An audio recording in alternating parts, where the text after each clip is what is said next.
stepping it, yeah. And I ain't even got it.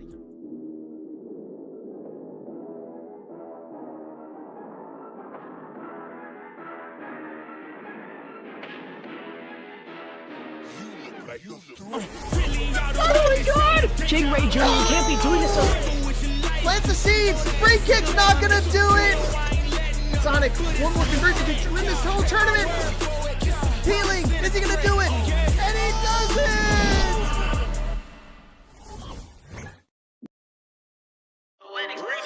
Run it, I can't take no loss. I don't even know what it costs. I hit the ground, then it go off. Yeah, hit the ground, then it go off. Yeah, I can't take no loss. I don't even know what it costs. Yeah, I hit the ground, then it go off. Yeah, hit the ground, then it go off. Yeah, run it. Ooh, I really feel it's my time, think it's my year. Yeah, I really feel it's my time, think it's my year. Yeah, I really feel it's my time, think it's my year. Yeah, I really feel it's my time, think it's my pen ready. Used to hold myself back, my self-esteem been patted. Gotta keep on chugging, ran through everything in front of me. Might smoke bed in heaven, got a whole agenda. Can't aspire to get ahead, so bump that, it's no surrender. Got a dollar flipped up, I'm trying to get it an FT to get them when they're hand and crypto. Learn how to fix that. I don't really hold out of books, but I'ma learn how to fix that. Some opportunities and never come unless you paying attention, so no, I can't miss that. Moving, MVP, I got the record, I might have to prove something. Big jumper worthy, they gon' have to retire my jersey early. Whole crew coming, had to work something, cause I had nothing in my pocket, yeah, I did all that.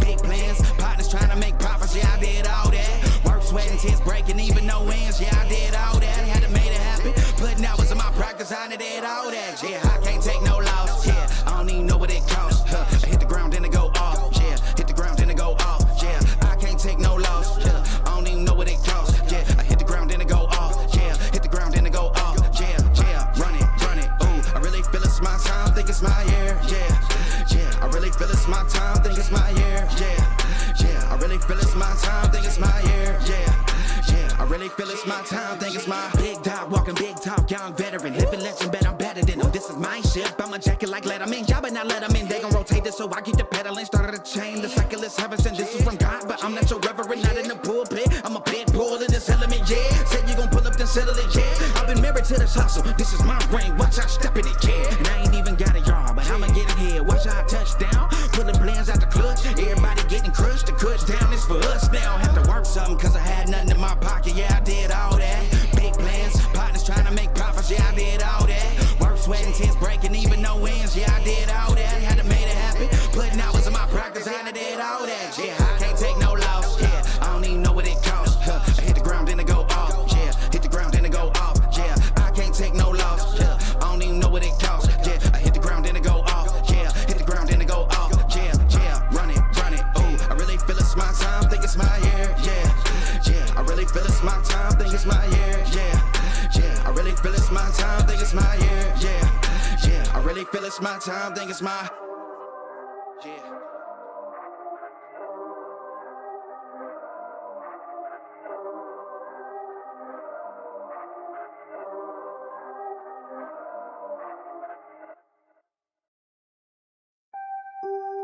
yeah. Yeah. After I get it, I reinvest. After I get it, I reinvest.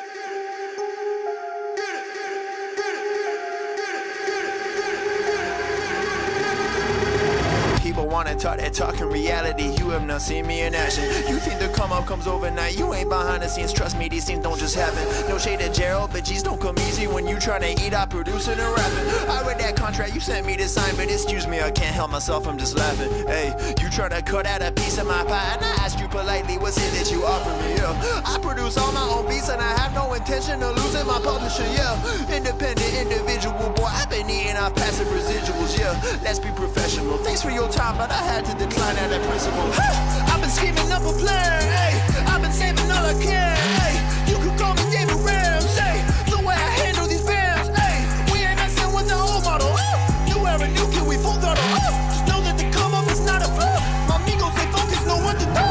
After I get it, I reinvest. After I get it, I reinvest. After I get it, I reinvest. Stack and put it back in it. After I get it, I reinvest. After I get it, I reinvest. After I get it, I reinvest. Stack and put it back in it.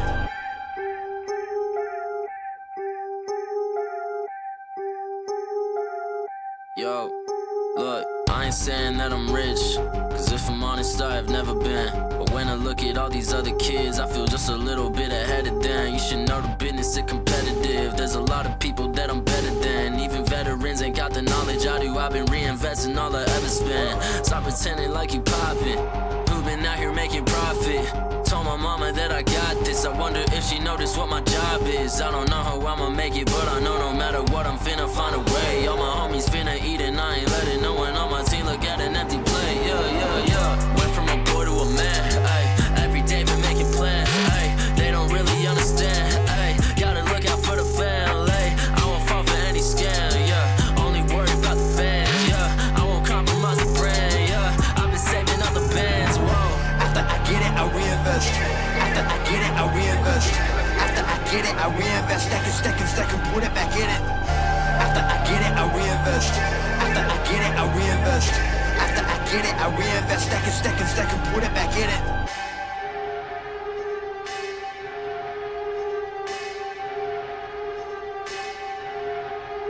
Rappers spending money in some really funny ways, man. I promise you ain't really getting paid. Yeah, show a couple bands flexing on the Instagram, and nobody getting fans that way. Yeah, well you really dumb if you spending all your funds on some clothes and your tape need work. Yeah, you ain't gonna stand if you ain't a businessman, man. I promise you the plan ain't gonna work. Yeah, rappers spending money in some really funny ways, man. I promise you ain't really getting paid. Yeah, show a couple bands flexing on the Instagram, and nobody getting fans that way. Yeah, well you really dumb if you spending all your funds on some clothes and your tape need work. Yeah, you ain't gonna stand if you ain't a businessman, man. I promise you the plan ain't gonna work. Yeah.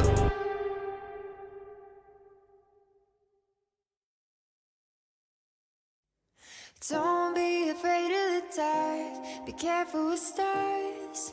Not every light is gonna guide you, baby. Don't let them rain on your spark. Keep it close to your heart. All of the pressure's gonna drive you crazy. Close your eyes to the madness. In the morning, it's all gonna vanish. Don't be afraid of the dark. Be careful with stars. Not every light is gonna guide you.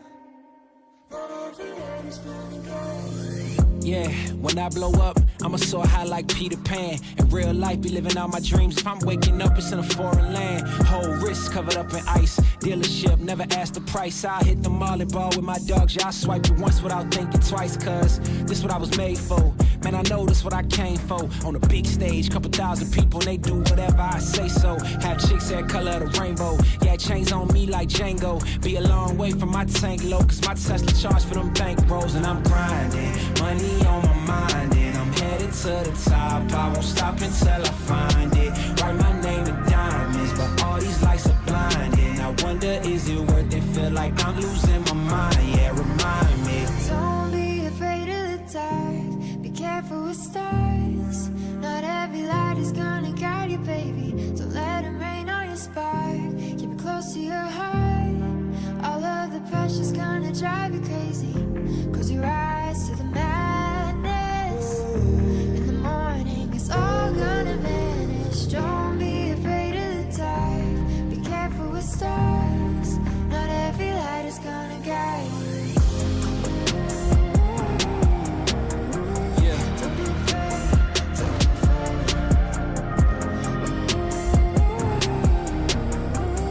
Yeah.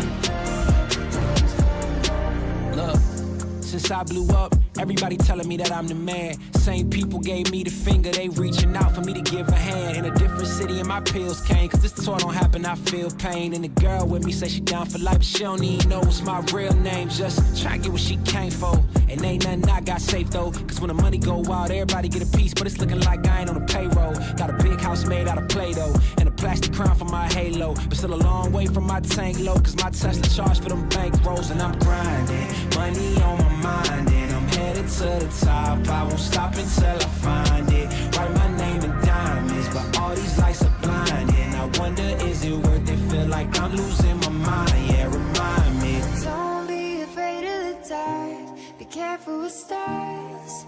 Not every light is gonna guide you, baby. Don't let them rain on your spark. Keep it close to your heart. All of the pressure's gonna drive you crazy. Close your eyes to the madness.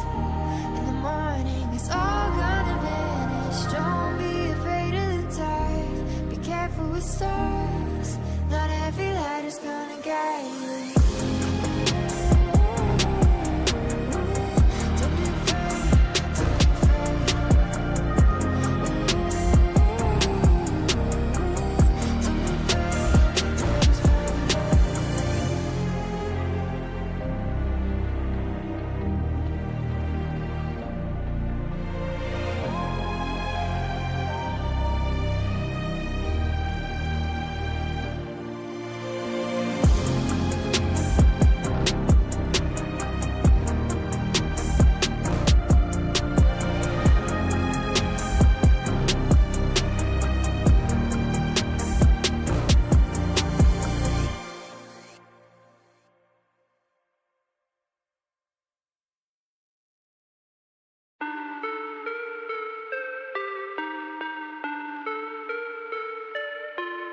Yeah.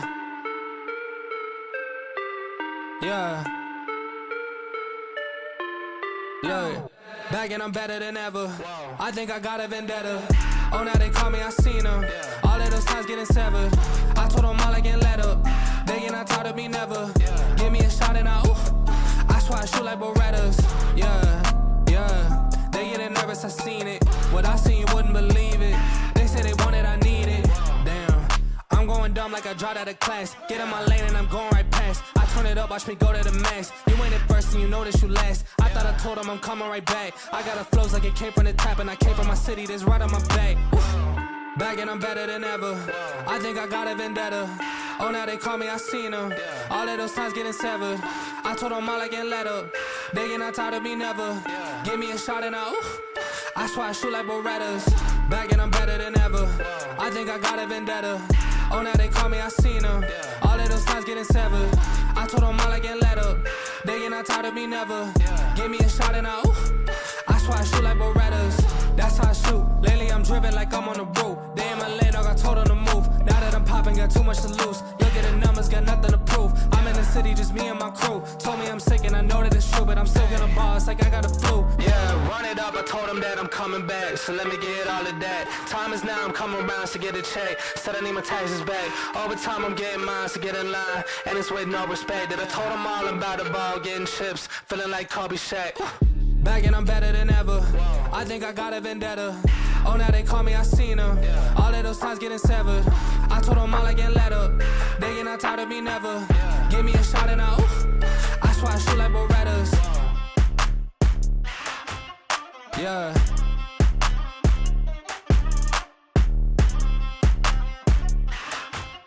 Yeah. Look.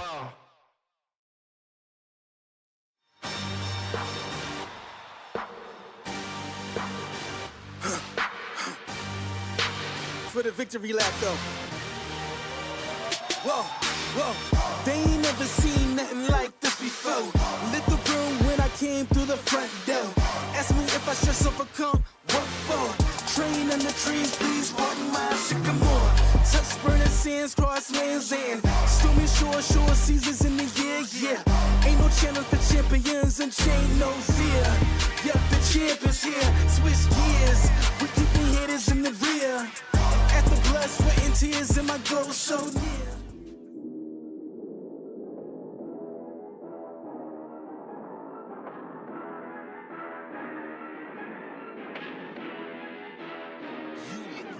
Oh my god! Jake Ray Jr., you can't be doing this. Plants the seeds. Free kick's not gonna do it. Sonic, one more conversion to win this whole tournament. Healing, is he gonna do it? And he does it!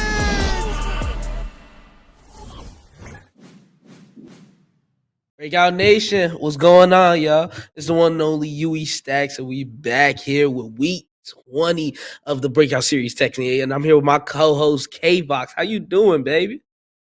It is wonderful to be here as always, Yui, and I am happy to be commentating alongside you with some exceptional Tekken on what's looking to be a great night of sports in general. We've got Thursday Night Football, we've got the American League Division Series, we've got so much Tekken action coming up, including Shinigami's farewell run through the bracket because he's about to go into the military.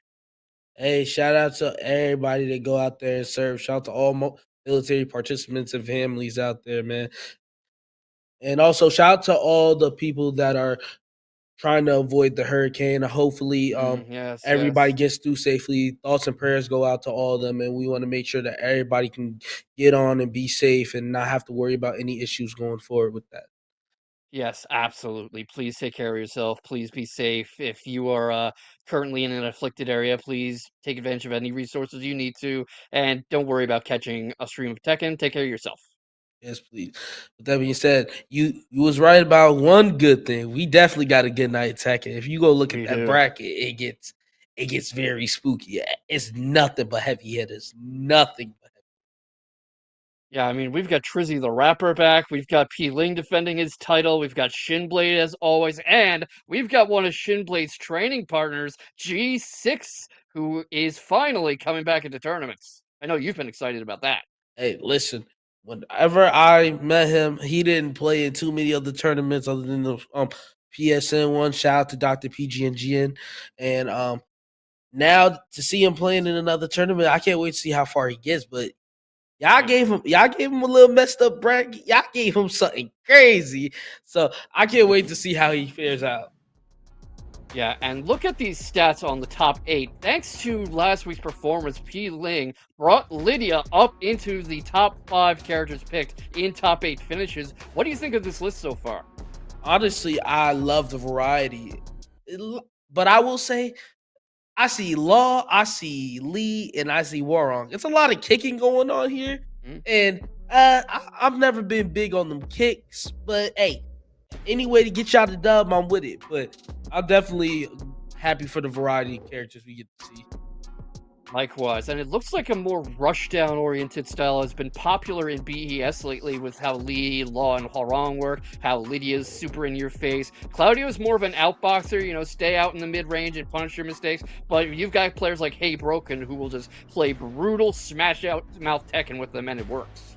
Yeah, man. You get your 444 sidestep. You might Mm-hmm. catch a hop kick just with your troubles. Shout out to Sense Sonic who come out there and just give people hell every day of the week.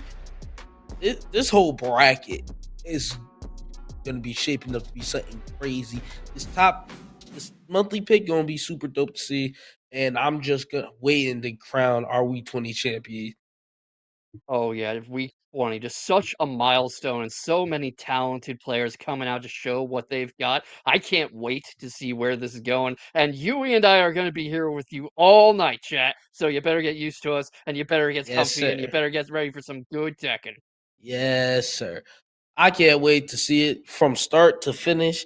You know, having having good games from start to finish was always my main priority. And when it comes to this tournament, I haven't been disappointed yet, and I don't think I'll be disappointed at all because they know how to pick their matches for sure. Absolutely. And there's always good people in this bracket. It's always a bracket of killers. And it's cliche, but iron sharpens iron. You show up week after week against this caliber of competition, your skills are going to go through the roof. Yeah. And also, not to mention, y'all, I am kind of sick, so my voice is scratchy. So please pardon me if I don't yell and do my beat them down as much as possible. I'm trying to save myself. Right. Well, no worries on that one. I can always cover the bases for our good friend Yui Stacked, although might not have quite your panache. You know, hey, that's why we love you, K Box. We need you. I can't We wait certainly though. try. I can't wait to see our first match coming up. Will be. Let me see if we can scroll. It's looking like it'll be the Hands of God versus Talking Gas, is what we were looking at the first time. Yes. I think Anywho, I don't know both of these players. Both these players are Me too. definitely fairly new to Breakout. So I can't wait to see what you call what players they play out. And if there's players that played in the previous tournament that come into this one, pardon me, I was over at DreamHack Atlanta, so I had missed out last Thursday. So pardon. It's understandable. And of course, we've got East Coast Throwdown coming up for anybody going over to Hartford, Connecticut this weekend. Yes, sir. Shout out to my asthma. Shout out to Leapfrog. Y'all go out there, y'all do y'all thing, y'all get ready to throw down that tournament. I need to see good numbers coming out of y'all. Absolutely. Represent Breakout Esports, represent us well, get people flocking to the Breakout series to see the greats before they're great, the household names before they become household names, and brought to us by wonderful sponsors like Bloodline Card Shop, who you just saw in the bottom right before the Breakout logo came up. Yes, sir. Please. With that in mind, we also will have Memphis and G6 Mm, running the bracket. That's actually a crazier one to think about because absolutely. I know you're fairly new to G6, but G6 is Mhm, definitely a menace when it comes to the Dragunov for mm, sure. But I won't put it past Memphis to get a dub out here because Memphis, he just come through and box like no other. Like I yeah. had the chance to play him in person, and that Azu Center is hell to deal with from start to finish. Absolutely, and, it's been a while, I feel like, since we saw Dragunov on this bracket. Everyone talks him up, but I think it's been a minute. Yeah, we don't. I will say I am happy that this tournament don't have a plethora of Dragonovs trying to Right, ramp through right. it. And I will say the Dragunov play have definitely gone down a little bit, probably because more people are just picking up more characters and stuff, Mhm, just mhm. trying to test out what they can learn, get ready for the big majors and stuff. But I will say, whenever we do see a Dragunov, that man's putting in damage. Absolutely. I mean, he's never an easy fight for anybody, even for pros. I don't believe in like nuking and severely nerfing characters, but everyone complains about Dragonov. Everyone's afraid to see Dragonov come up against them. And I am happy to see the increased diversity in character picks because if I wanted a game where every character plays the exact same, I'd play UFC 5. Yeah, Shots fired. yeah, damn, that's a rough one. Speaking of UFC five, who's your favorite fighter? I've been very big on UFC. I've been more into boxing lately. Alexander Usyk just put on a clinic against Tyson Fury. That was one of the great fights of like the decade of the era. And I've been falling out of touch a bit. I have been a big Canelo Alvarez fan for a while. I've been Mm. wanting to get back into MMA, but my attention's pulled in so many directions lately. There's only something has to give eventually. What about you? Me, I grew up playing all the UFC games and stuff. I remember playing UFC Undisputed 2, and my favorite my favorite character was John Jones. Then I started watching John Jones in real life, and then I've seen him go on an absolute tear in the UFC. Probably, I would say the best UFC fighter of all time, in my opinion. But Yeah, I will that's also, fair. yeah, I would also love to show love to all the fighters that are out now. Like as much as people don't like Aljamain Sterling, I Mhm. believe I always show love to the wrestlers. I love Piotr Jan. I love Brandon Moreno. And shout out to Islam Makachev. Just people that Nice. they can fight on fight with the standing, but if they take you down, it gets very wicked. And if we want to talk about someone who's like a fighting game character in real life, how about Chris Barnett? 270 some pounds, looks like a sumo wrestler. He's spin kicking people Big into oblivion. Yes, definitely one of the flashiest big dudes on the roster. I love the heavyweights that can go crazy. And him just spin kicking people in the head. Anybody that's willing to even get up off their feet at that type of weight is crazy enough as is. So shout out to Yeah, them. And Bob is real. yeah, I need bring him back. Bring Bob is so Bob fun. back, man. I need it. Like Speed Bob and weight. if they hear speed and weight in any of these next trailers, Twitter is gonna have a explosion of nothing but Yui Stacks tweets talking, bringing everything up. Like, oh, y'all gonna hate me. I promise. Yeah, Yui Sachs is going to do like the intro Tekken 1. He's going to throw Elon Musk off a cliff, and he's going to be the new CEO of Twitter. Yep, and all you're gonna see on the screen is just nothing but Bob. Now, there is a slight thing I will say. If Bob don't come back as Big Body Bob, I will be very upset, respectfully. I mean, of course, what's the point if you're bringing back Skinny Bob and Skinny Bob only? If they bring back Skinny Bob, you brought back a regular dude. Yeah, he's just a random blonde guy. He's Ken. Like he just knows how to fight a little bit. Get him out of here. Maybe you could do it like that's an install or something where he briefly turns into Skinny Bob and then he turns back. You know, the creativity on that, it's out of this world. I think it's a little crazy, but if we had him go into heat and he goes skinny when he goes into heat, that'd be crazy, but it would be actually like the funniest thing in the world. But he would Right? be a legitimate gag character after that, though. Probably, yeah. I mean, they do play him a little more seriously than that, but I mean, you could say it's like he burns off all the fat and has to get it back. Yeah, but I can't. That's why we got the Bob's Burgers. That's always in the background, man. You gotta go back and eat up. And speaking of eating up, we have Talking Gas versus Hands of God, Heihachi Mishima versus Zafina. Here we go. Welcome to week 20. Yes, please. Let's get right into it.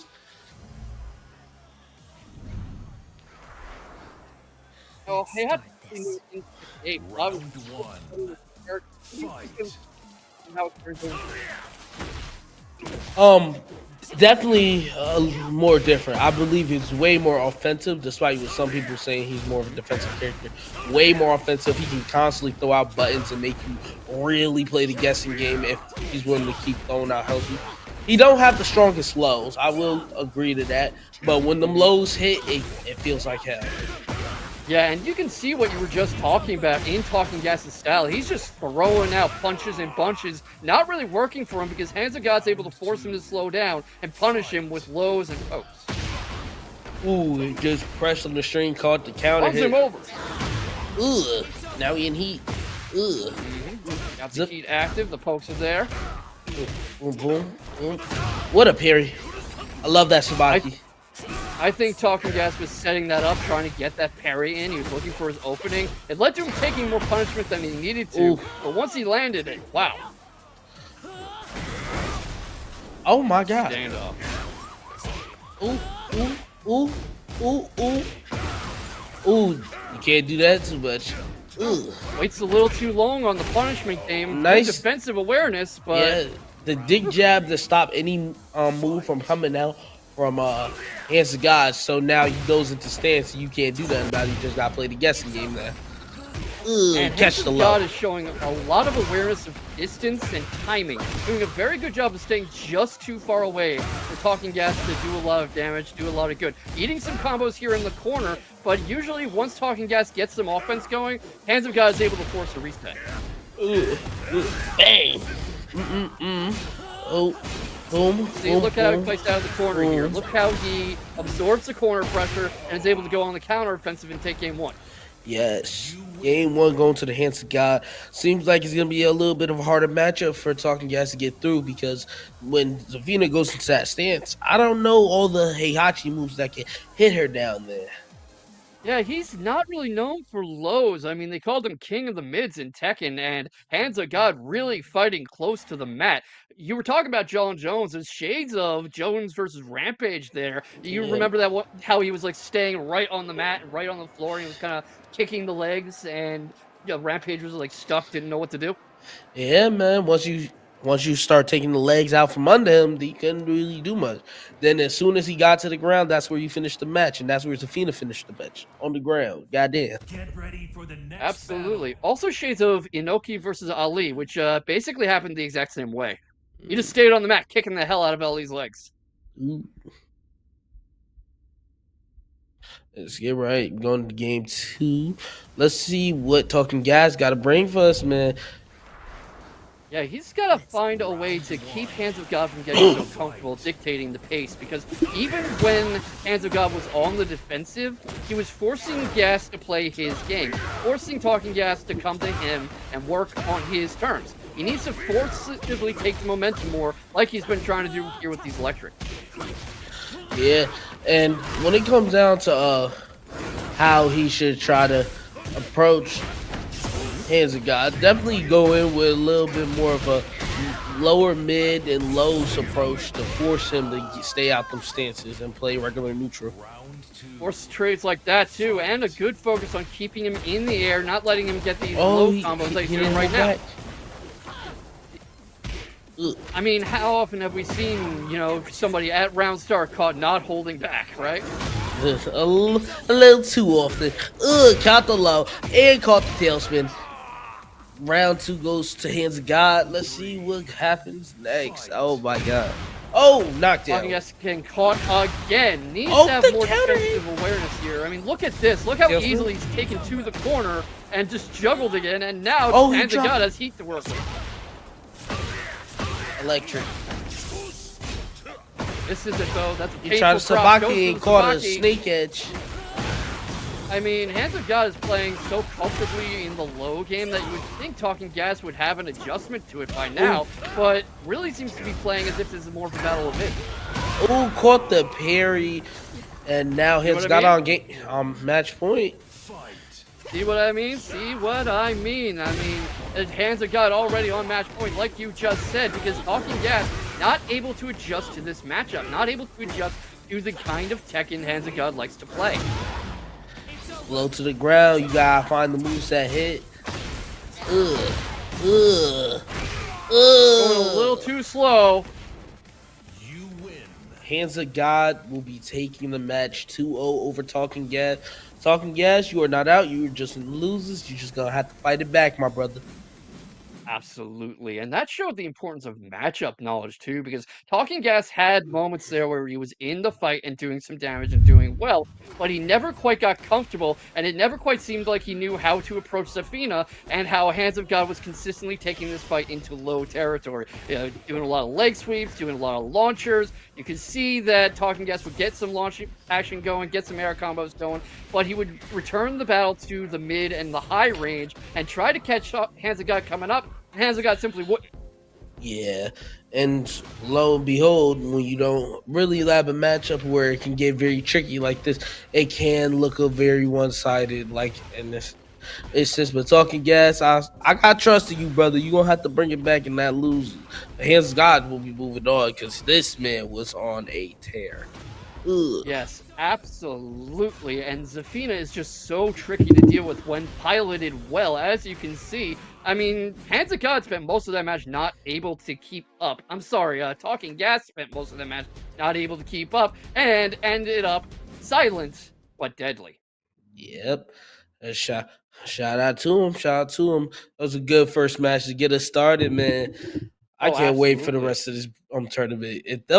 That first match may have been one sided, but when I see a match that's like one sided, it's always super dope to see how intricate a character can be played and see how effective they can be at like the highest level. Because when you play in a tournament, it don't matter what rank you is, it don't matter how often you play the game. It all matters about the nerves in tournament and what you do.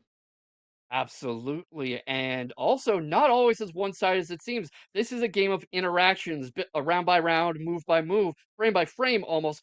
That could easily have gone the entire other way if Talking Guest had made a few adjustments, and the wonderful thing about Tekken 8 is replay takeover and ghost mode. He can hop into that and just take over, look at what he did, but right now we've got Byakuren versus G Barmada, Xiaoyu, and Nina.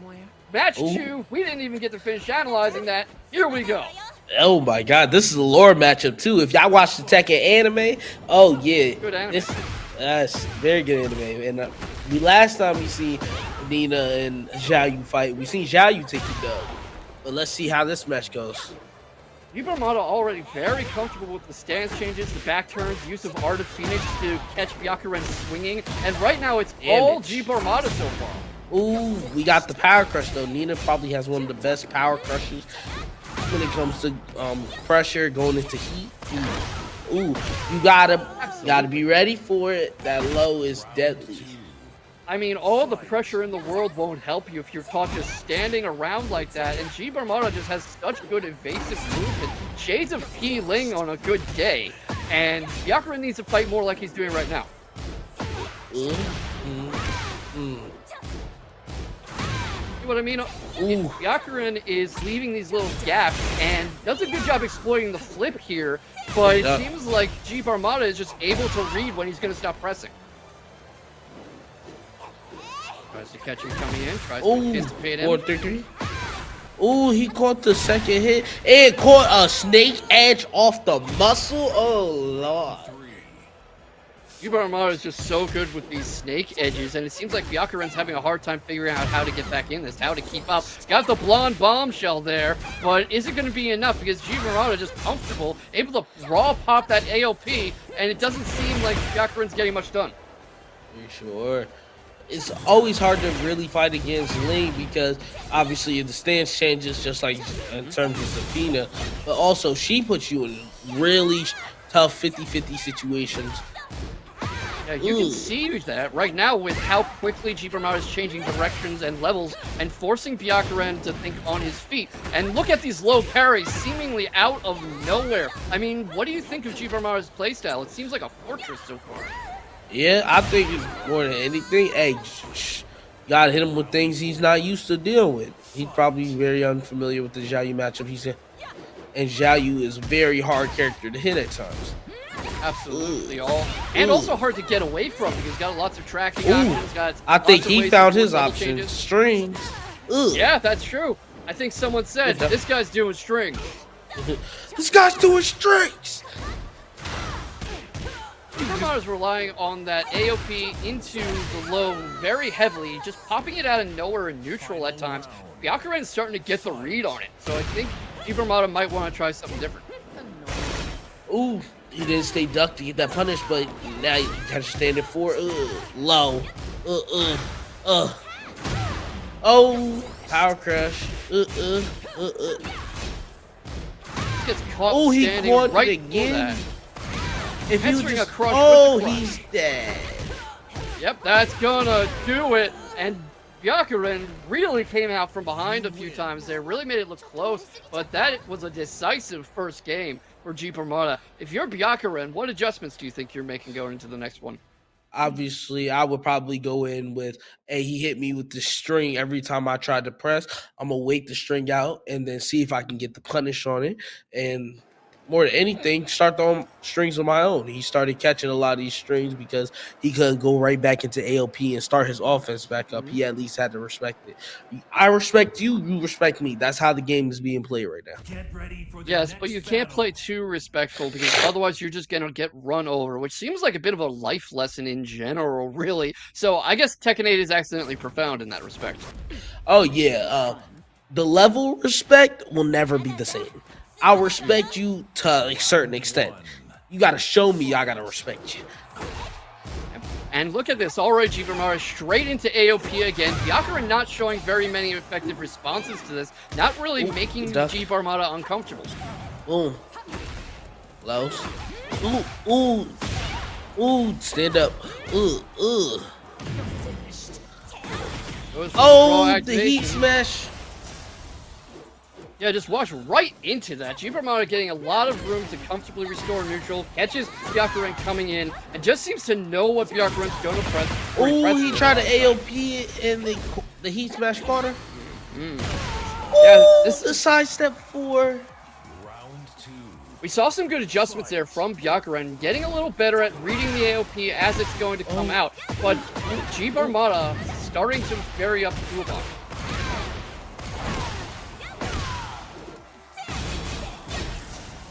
Oh, in the wall splat.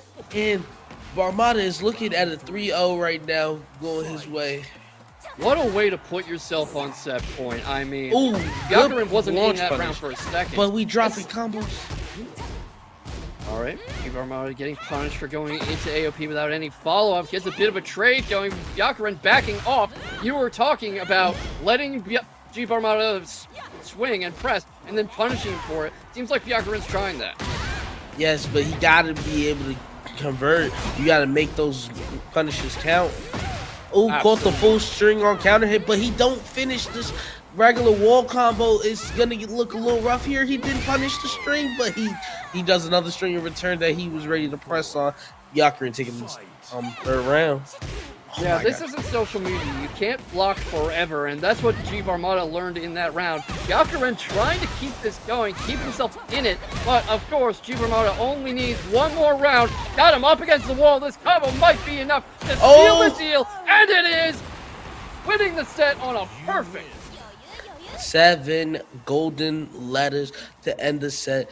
Jeep Armada will be moving on to the next round.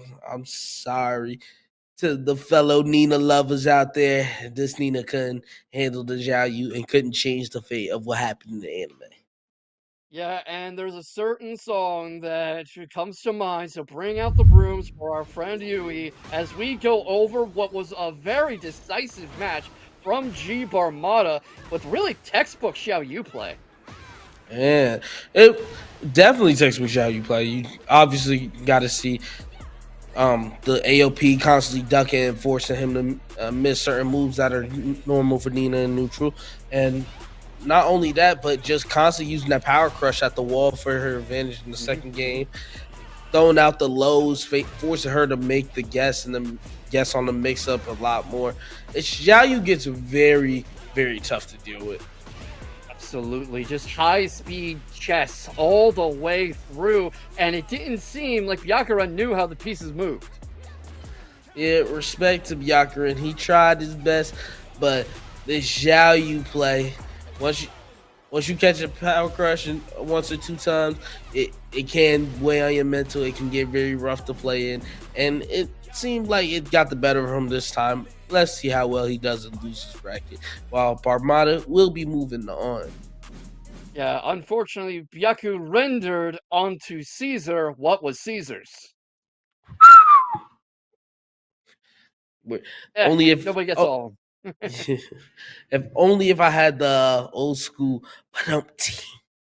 I need that like as a soundboard. I'll set that up sooner or later.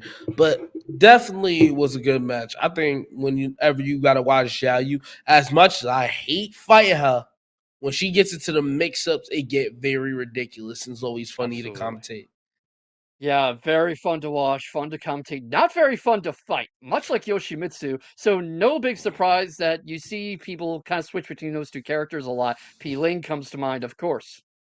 Yeah, but when you see P Ling switch from Yoshi to Ling, or excuse me, Ling to Yoshi, and Going with Lydia last time. Now P Ling's playing with Lydia, it's getting scary because all these characters are putting you in constant situations where you just don't want to press, or you just want to sit there and play the blocking game because you get sick and tired of some of the crazy things happen to you when you press. All of those characters are very good at forcing a sort of zugzwang situation where you need to make some kind of move, but every single one worsens your position and opens you up for punishment. But speaking of positions and improving positions, we have a generous donation, $14 from Joker, into that pot for the winners of tonight's festivities. Thank you very much, Joker. And if you want to follow in his example, we've got plenty of Matcherino codes for you. Exclamation point Matcherino in the chat. Go in there, redeem those codes to put in a free 25 bucks, 25 bucks, 25 cents into the pot. I got so excited, I forgot what words meant. Nah, but definitely go on Matcherino. It only takes 2 seconds, literally 2 clicks. And you already contributed the extra 25 cents to the pot, and you're already showing that these players are coming through, putting on a show for y'all, that they're appreciated. And speaking of players and appreciation, I gotta show my appreciation to both these guys for how well I've been playing Tekken. Because we got Memphis versus G6, man.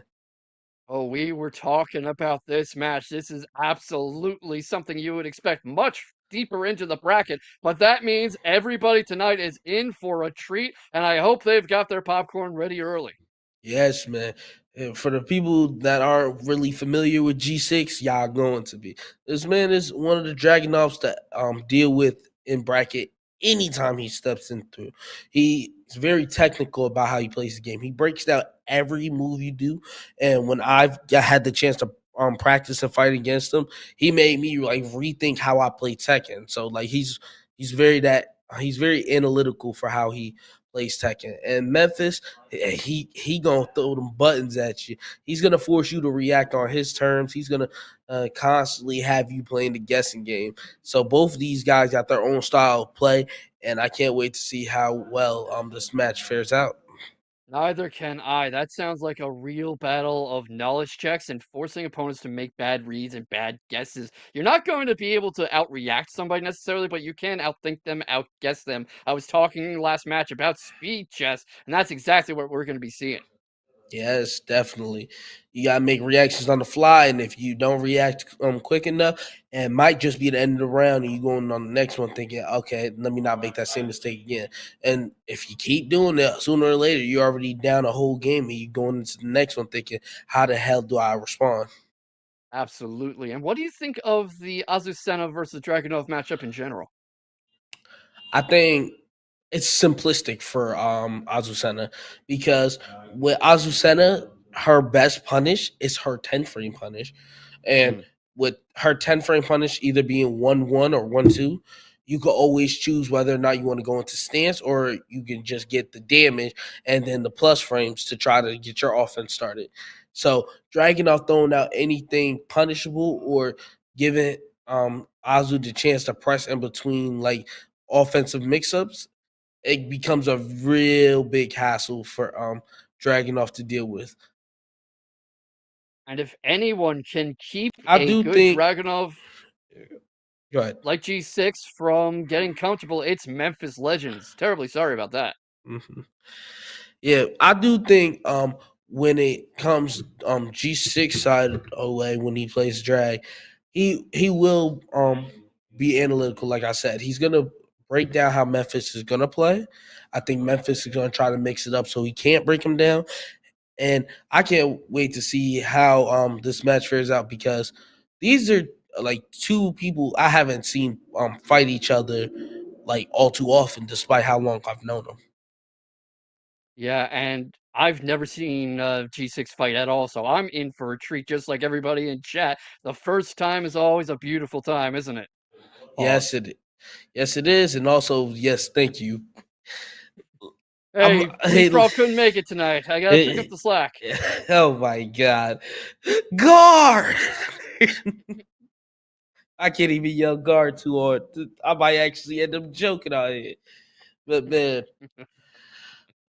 I cannot wait to see the rest of the bracket as it fares out because we definitely got some other matches in bracket that's happening so early that we probably won't be able to see on stream sooner or later. So then we're just gonna have to go back through the bracket and see where everybody's matches ran through. Oh my god. I just read one of the names in this tournament and it's CBM from Ohio. That's interesting. Oh my god. If you're not familiar, CBM is one of the best players, gen players in the world right now. Believe from Japan or Korea. Some please correct me Well, where I'm from. speaking of Jin, we've got Cap versus Divine Clarity, a very strong Ooh, Lily against the Jin I've not really seen before. So we might get a little preview of CBM depending on how this goes. yeah. Sorry, we had to swap up the matchups. They hit us with a 180 real quick. It seems like there were some technical issues, so we're gonna get Devon and Kepler.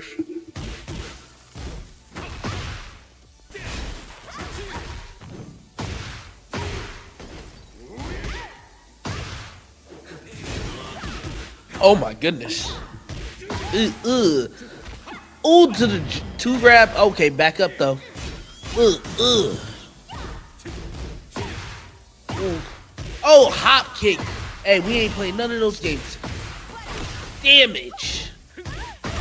Ooh, down 4-1-4.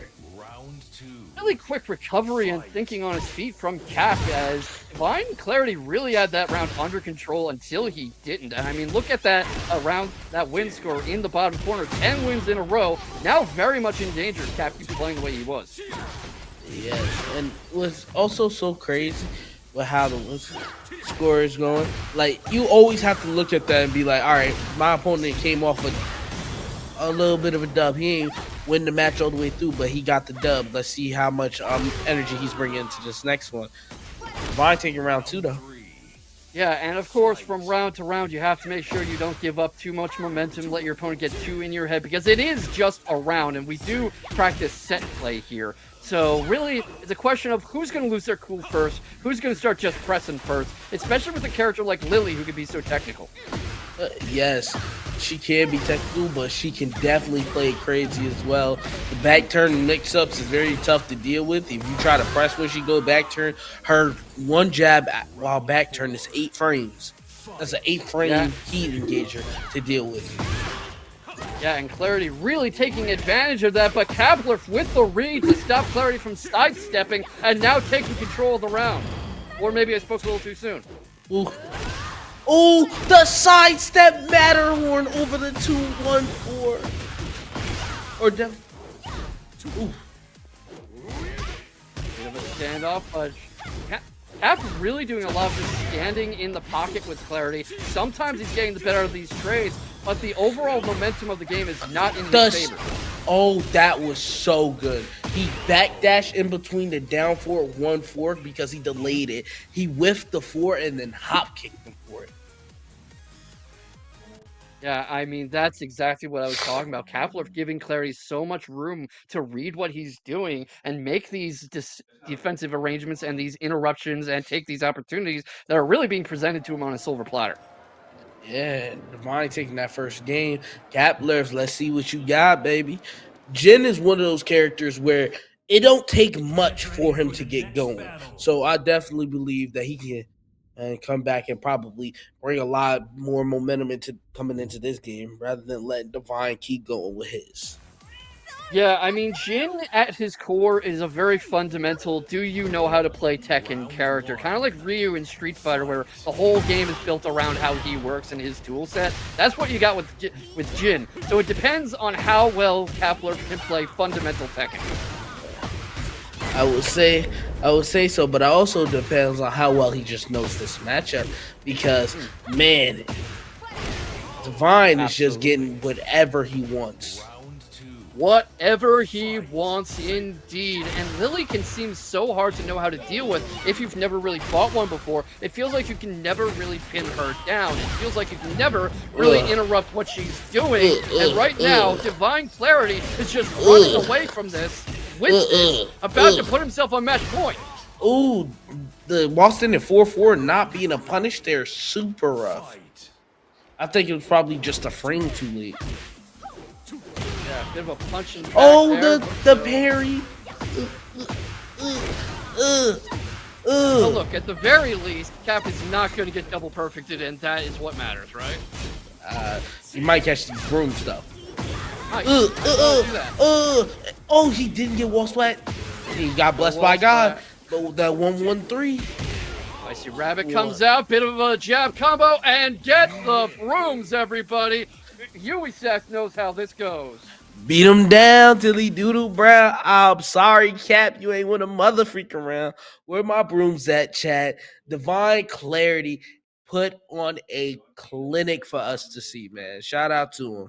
Yes, absolutely. Just I used this word before a match ago, but textbook Lily play. Really just Lily 101 in perfect execution all over Kepler right now, who had a few good moments here and there. You just saw him take it around, but it didn't seem like he was able to lock onto Lily's advantages as a character and force her to fight his fight.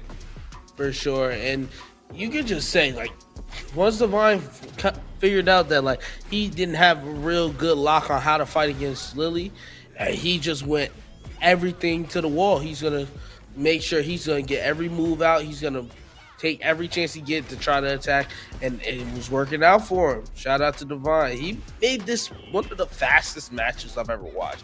No disrespect. Absolutely. Oh no, that's just how it goes sometimes for Tekken. It's over before you know it sometimes. Tekken 8, Street Fighter 6, so fast, so much faster than previous games, and you press one button wrong, it's just over. Yeah, for sure. It is so rough to see that. See good Jin end up getting knocked down because I do like the character itself, and I don't like dealing with Lily, but I do like watching. Wow. Oh, so G6 ended up playing Memphis and beating him, and now we get G6 versus Shinblade. Oh, Lord. Right into it, too. I didn't even get a chance to come up with a pun for that last match. Yeah, and not only that, these are training partners, ladies and gentlemen. They are, yes. So they are going to know each other's playstyles like the back of their hand. You can already see that in this early feeling out process as Shinblade really trying to keep the outside and catch G6 overextending on something. Oh, Lord. Ugh. Bit of a trade in the pocket, lots of low jabs going on. Goes for the Tundra Hammer. Not going to get any going, though, not with Shinblade. Oh, what a whiff punish on the Albatross, too. Ugh. I mean, against any Dragunov, you cannot just be pressing into the air like that, especially not against G6. Yes. Oh, back one. He knew he wanted to walk in and get an extra move in there to probably restart his offense. And now he's going to the wall just a little bit far off. And that offense is restarted indeed. G6 doing a lot of just kind of standing in Shinblade's face. Backs off a bit to see if Shinblade is going to press anything. Got the Lionheart scans coming out. But Shinblade says, okay, you're not going to press. I'm going to come to you and I'm going to make you press. Back 4-3, straight to the... Oh, quarter circle 4-4s. Oh, I think he could have got back 4-3 off the ground there and he probably killed. He caught the 2 grab. Down punch. Oh, Lord. Shin takes round 2. Back one after the whiff grab. Those instincts are what has made Shinblade such an effective Steve, and why he gets so many good results in tournaments all over the place, and why, in particular, he is an absolute demon for anybody who signs up for Breakout Esports. Breakout Series. Sure. Bang. Sonic Fang. He takes round 3. Let's see how G6 responds. If he's going at the rate he's been, I imagine this is going to go to a final round already, but I am not a betting man. At the same time, look at this punishing offense as he already reads what Shinblade's going to do and is ready for it. Bang, bang. He got these lab combos ready and to kill. So What much a time damage. for that heat Hatchet smash. kick, low. And round 4 goes to G6. We got a final round, baby. Okay, maybe I should be a betting man, because did I call it or did I call it? Oh, yeah. He called it for sure. Oh, he tried to parry it. Yep, not able to get anything going out of that, but it's better than getting hit, that's for darn sure. Tries to back away, and now turning this into a bit of a Oh, classic what a Swarmer Sabaki! fight. I don't know too many other Dragonoffs that know how to use that Sabaki like that. Oh, what Yeah, a a lot duck! of the Dragonauts you see out there are very straightforward. They don't get tricky. They don't rely on the Sabaki very much. But Dragunov, piloted by G6, is an absolute fiend. Oh! He got hit with the rope-a-dope. I mean, what classic boxing. We were just talking about that 1-1-2 earlier. off the sidestep because he tried to go for the back 4 string again. Shin takes the first game. And that's how you know. We were talking about them being training partners and knowing their playstyles so well. Shinblade knew what to look for. He knew what he was waiting for. That back 4 string, as you were talking about. And as soon as he saw the signs, he knew what to do. Yeah, as soon as he sniffed out the string, duck launch, got everything he needed to end that first game. Ooh, he caught the down Already. to 1 string. A very, very aggressive start already from Shinblade, who starts backdashing away a little, try to create Back some space two. for G6 to do something about it. Ooh, bing, bing. There's something to be said for the speed of Shinblade's playstyle, how seamlessly and quickly he can switch between offense and defense. It's really like seeing the sweet science in action. Well, he don't play more for blocks. I believe he just plays more for evasiveness. He's going to use the sway. He's going to use the movement to his advantage to try to get people to get beat. And if he can get out the way of any one of your moves, please believe he's going to do so. Absolutely, and he's very good at spotting his moment and not panicking when he is on the defense, when his back is in a corner. A lot of players will start mashing or praying for their opening. He'll make an opening or he'll spot one. Ooh. I mean, look at this. Ooh. That is far too far away from the Rage Art, and the punishment is here. Shinblade putting himself on set point, and I am not sure what G6 was thinking with that Rage Art. I believe that was a misinput. I think he wanted down 4-1. He ended up getting down 4-1-2. Ooh, and he got hit with the sway back 3. Oh, Lord. Bang, bang, bang. Grrr, bow. Ooh. Control? Oh, He get up and hit it with back 4-3 off the muscle. Wait. Was G6 playing possum? Did he just play possum? Did he just trick Shinblade into thinking there was a controller issue? Oh my God. He hit it with back 4-3 off the muscle straight away. Oh, and he caught him with the tracking eye. He smashed. Now you're playing the guessing game. He tried to tackle him. Get him off me, baby. Ugh. What a way to counter the ambush tackle, too. G6 bringing that out for the first time in the set, but Shinblade was ready for it, even after G6 basically spent this whole set so far conditioning him not to look for it. Now they try to condition each other not to move against each other. What's going on? Well, this is quickly turning into one of the rounds of all time, and it is over, and we're going to see if this carries on to the next one. Ooh, he tried to overhead them dashing to try to keep him from moving. Oh, 1-2-1. Ooh, the wall swat.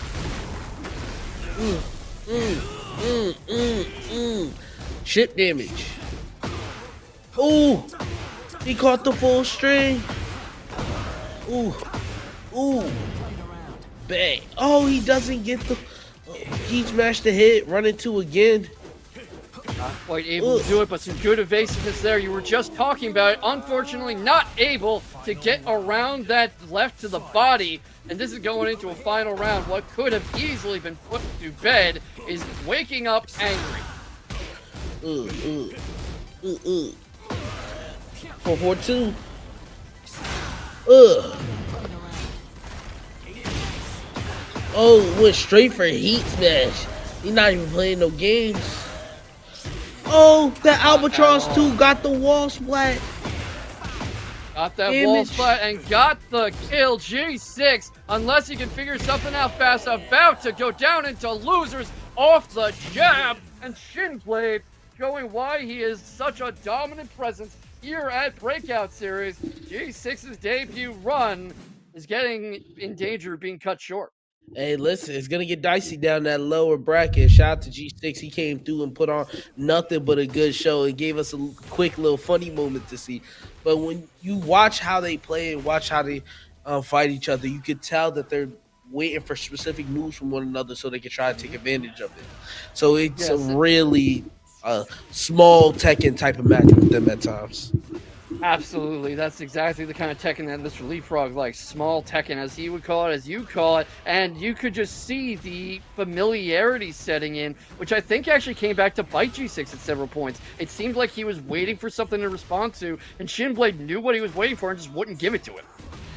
Yeah, and that rope-a-dope. Listen, when you're so used to going for the mid-high Steve have, he caught the rope-a-dope at the wall. 1-1-2 took the first game, and then this one, he started off this first game very high. I believe he took the first 2 rounds. Obviously, this really messed up Rager. I believe he won it down 4-1. But then he brought it back 2 rounds. But Shin, he had to put the nail in the coffin. That's the thing, that he's just so good at finishing, at hammering that nail into the coffin, and G6 got deep sixed by the returning champion, or the multiple time champion, I should say, at least. And coming up next, we've got King Servbot against Papilla, probably the king versus the leader of the Bear Mafia. Hey, shout out to him. You know, Servbot, he gonna play them Bears till like his life depend on it. And I believe Papilla was the King and Eddie player. Yeah, I'm pleased. Yes. Yeah, I can't wait to see that. If we get to see a king versus a bear, it's just the fight of the animals. That wasn't it. This is Yeah, it. it is. King versus bear, panda versus jaguar, leopard, guy, furry, Skeletor. He got king in a Skeletor vest. Oh Lord, body slam. Oh, King Servbot already just being smacked around, gets that Sabat kick, gets the headbutt thanks to his no, wait, this is Panda. What am I talking about? Still gets the headbutt, whether he learned it from Heihachi or not, and gets his round back. What was looking very dangerous, King Servbot turns it around. Yeah, the Bears, you can have any bit of a snowball effect, but if you let the Bears get going, oh, it's a prayer. Yeah, and Papilla very good at knowing when to pop his armor and use it to steal a turn. Unfortunately, not much answer for that hunting stance yet. But for the power crush, he ends up catching the volleyball. Oh Lord, it's time to get up. Yep, time to get up. Time to force something to happen. He's backing off, a little hesitant to engage because his giant health is so low. swing. That giant swing might be what he needs. Got a little sliver of health left. Lots of gray to get back. He knows Servbot is going to catch him coming in. Go for that. That is what Papilla was afraid of, but not able to find a good answer to it. What would you have done in that situation? Definitely looking to try the sidewalk. If you're committed on him throwing out a move that requires him to advance closer toward you, look to sidewalk. Try to get out of that vicinity, out of that direction. Yeah, that is definitely a key thing that I think a lot of players can forget about as King Servbot closes this out with the 7 golden letters. Lateral movement. This is not a 2D fighter. You can move around, you can sidestep, you can sidewalk, you can duck around. You don't need to stand there and trade. What he do need to do is please get the brooms out, chat. That was 3 rounds straight, baby. Yeah, and that is no joke. Papilla has been a multiple time top 8 finisher, I believe, and finished 3rd place at least once. So this is not somebody you can just run over like this unless you're really something special. Shout out to Servbot come through putting on for Breakout. But let's see how Papilla responds though, because I don't think he like these bears right now. Understandably not. You know, they say if it's black, fight back. If it's brown, lay down. If it's white, say goodnight. What do they say for pandas? I don't know today. You just give him some bamboo and then he gets the hell sweeping. Well, maybe Papilla should try that because what he's doing right now sure isn't working. Ooh, hell sweep. Oh, Going against the combo. Air throw. Get into another combo. And you can see why King Stormbot is just the bear ambassador. The ambassador? Yeah, I'll workshop that. But just already on set point in a blistering display of dominance. Ooh, he was waiting for the sweep again. He got the launch. Let's see how much of his life he's gonna be able to take. Ugh. Oh, he dropped. He tried a 1-1-1 to catch him pressing. And that is all you need sometimes just to catch your opponent pressing at a bad time. Papilla finally on the board, and in what a way to do it, getting the perfect. And King is just such a strong snowball character. So this whole set you've seen King Servbot really just trying to prevent him from getting anything going. The back 1-2 to the side step, heat smash. 10 string? Oh, I thought he was gonna complete it. Yeah, same here. My leg! Chain throw going. I mean, you gotta be pretty strong to snap a bear's leg like that, right? Yes, you do. You gotta be strong enough to take a hit from the bear and act like you only took only 5 damage. He went down 4-2-1 to end off the game. King Servbot will be moving on in bracket. Shout out to Papilla. Yeah, Papilla going down to losers, and King Servbot continues the ambassadorship for the Bear Army, and just, you don't usually see Papilla get dominated like that. That was just really something special from Servbot. Yeah, no, like when you see Papilla, like you said, he was a regular top 8 placement type of guy. But Servbot has been on his tear. I believe this um breakout series week 18, he was second place or coming through, putting on a clinic with the bear. Yeah, absolutely. And he's been trying to get more and more bears to join. That's why I was talking about the bear ambassadorship. And it might be working. Yeah. And definitely I'll definitely show love to Servbot. He's always coming out and showing how much more he has to learn and how much more he's grown as a player. We were talking about that right at the start of the evening festivities, how iron sharpens iron, and putting such skilled players against each other helps the entire community. Servbot is really a case in point of that.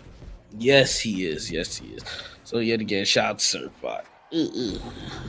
Papilla, I wonder how you gonna fare out in that losers bracket, brother. It's already some dogs down there.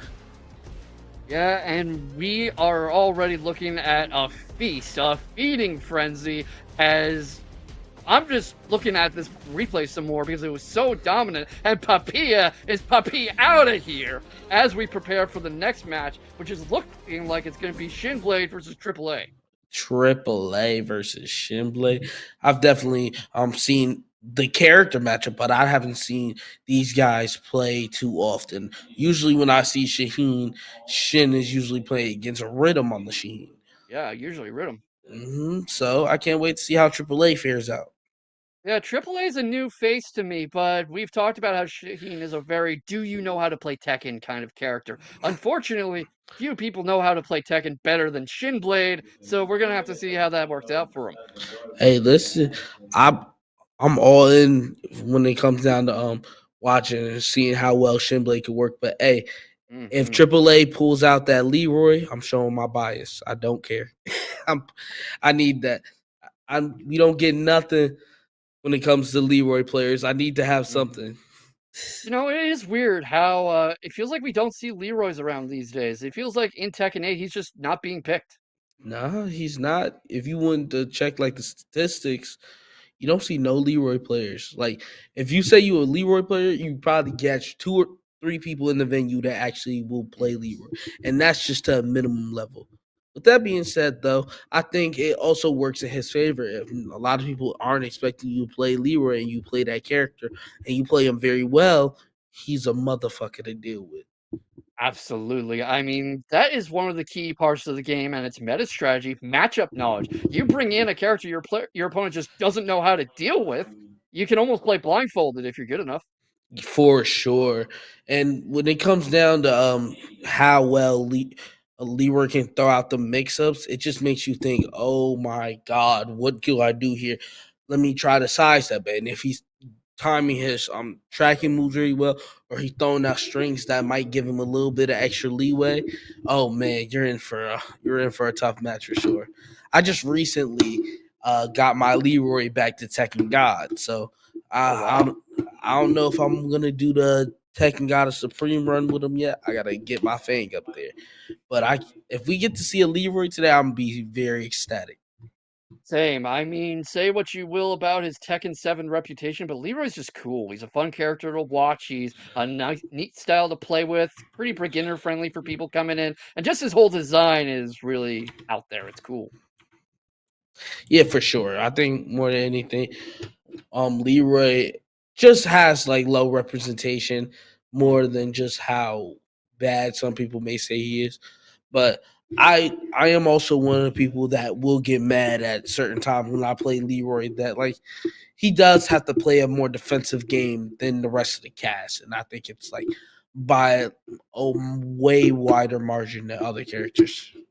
Yeah, I think that's understandable. I mean, Tekken 8 is a game where there is defense. We've been seeing effective defense all night, but it's a game where the perception is that it's not defensive, that Harada wanted you to be much more aggressive, much more in your opponent's face, and that doesn't seem to be a game plan that usually works well for Leroy.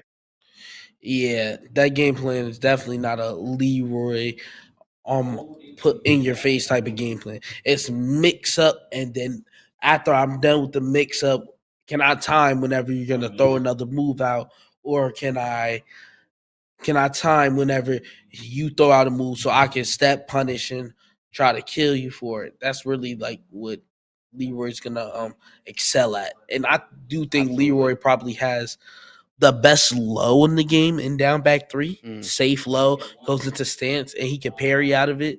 So you really have to be on your P's and Q's when you deal with that low.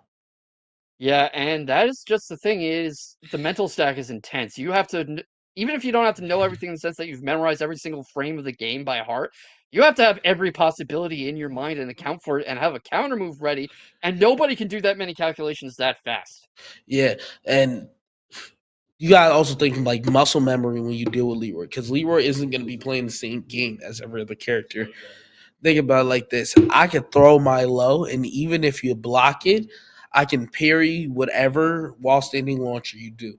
So most people end up throwing out a while standing move. I get my perfect parry because most of them all come out around the same frame. So it's easy to perfect parry moves that are while standing. And now you're taking a quick 40 damage to a knockdown. And then if I go into stance and immediately do forward four, that's an extra like 40 damage on the ground. So you basically took around 80 damage just off that parry. Those kinds of interactions add up. It doesn't have to be one big thing that ends the round because it's all these little micro interactions. It's the little losses individually that pile up. In a lot of ways, Tekken isn't a game you win. It's a game you lose by making these little micro mistakes over and over, and they all add up until you are seeing the big you lose on the screen. Yeah, for sure. And also when you play against with Leroy, he has a very good matchup against characters that are very impressive people like Dragunov, Bears, and Reina are probably like my few where I wouldn't play Fang into them. I would probably play Leroy because Right. their game plan is to be as offensive and constantly throw you in situations where you have to keep blocking and where Leroy can parry that and punish you for throwing out these safe moves. Now you have to play small tech and now you got to play towards the pace of the game that I'm going to dictate. Honestly, that feels very in keeping with the fact that he's a Wing Chun master. I mean, he's doing the Ip Man thing where he's parrying all the punches, he's weathering the storm, and then he gets you. Yes, it's a lot of fun. And it's always good when you have to deal with how the character is going to be able to parry in certain situations. No matter what move it is, I can parry it. Like you could even pull out the chainsaws and I'm still going to parry that. And when it comes down to like specific parries that he has, like he has down back 1+2 or up back 2. One's a punch parry and one's a sabaki for punches and kicks. So one goes into heat, one has a knockdown. It's a lot of different things to deal with Leroy. And if I can catch you with any one of them, it can lead to a very big advantage going my way. Well, fortunately for Shinblade, he's not going to have to worry about Leroy. Triple A is coming with the Shaheen, and Yes, we he are is. underway. And AAA, I ain't gonna lie, I need to see that Leroy. I'm not cheering for you to lose, but I do want you to play that Leroy. Well, right now he might not need it. Shinblade already at the wrong end of a big life lead. It'll great help to get back. But look at these reads from Triple A, just able to duck right there in neutral at the right time. Unfortunately, overextends a little on the Ooh, he Superman didn't punch, make but it to doesn't them. end up needing. Yeah, the 4-2-3 ends up punishing him and killing him. Ooh, he immediately went for the duck. Yeah, Shinblade, we've been talking about how quickly he can adjust and how well he can read his opponent. You know, that move worked on him last round, but it doesn't work again. Doesn't work twice. Yeah, it gets a little rough. Albatross 2 goes for the hit, running 2 now. Down 2-1. He tried to back 1, see if he was going to progress it. 3 Albatross spins to the launch, back 2. We're going for a ride, ladies and gentlemen. Shin takes the second round. Absolutely. I mean, that is just a Shinblade match in a nutshell. High octane, in your face, and, you know, by the time you've started talking about a round, it's over, one way or the other. Ooh, the sway back. He tried to kill him. Ooh. Oh, the up forward 4. He said, hold on now. You're not going to keep taking my turn from me. You got to keep boxing me. Ugh.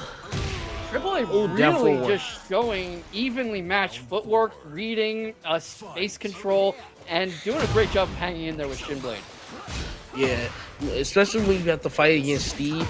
Sometimes you got to make the game play off of your own pace. You can't really try to let wait for Steve to throw out something punishable, because if you do that, you're pretty much waiting for the rest of the game. Steve don't have too many punishable moves unless you're constantly being an active defender, sidestepping and ducking.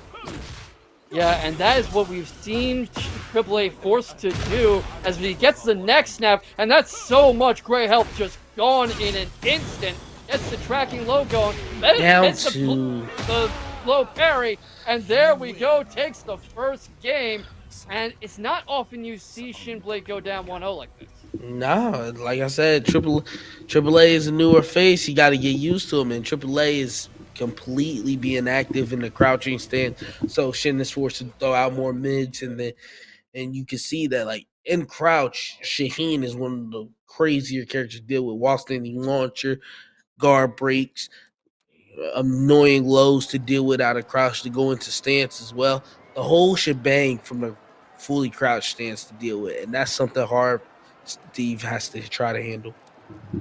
Yeah, absolutely. And just being so good at fighting out of that crouch. I have to wonder what Shinblade's going to try to do different to keep AAA from running away with this, because that looked very close at several points, but AAA seemed to have control over the overall pace of the game very much so from the start. For sure. You would think, I guess he's probably going to slow down, play a little bit of a smaller Tekken with him, try to force him to play small Tekken and see if he could beat me out in that facet. Up forward 4 on the dash in. See, this is what we were talking about, and what Shinblade does Good not duck. want to see, a situation he doesn't want to be caught in as he tries to fight out of that corner. We've talked a little about how Shinblade is good at fighting out of these situations, but Triple A is just doing so well at reading him coming in. Good duck. Ooh, running two.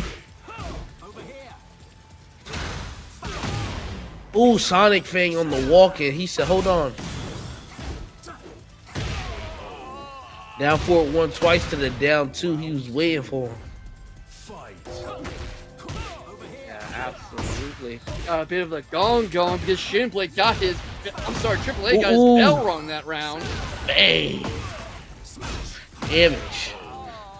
Ooh. And this one as well. 2-0 going to a Shin. Oh my God. Hold on. Bah. See, Look this at all is that how damage. we were expecting Shinblade two. to play. Look at this damage, as you were just saying. Look at this corner punishment. Look at this ability to shut off Triple Ooh, A's he got a lot of offense. health back now. Got a lot of it back, you're right. Oh, Is it he gonna didn't matter? duck 2-2.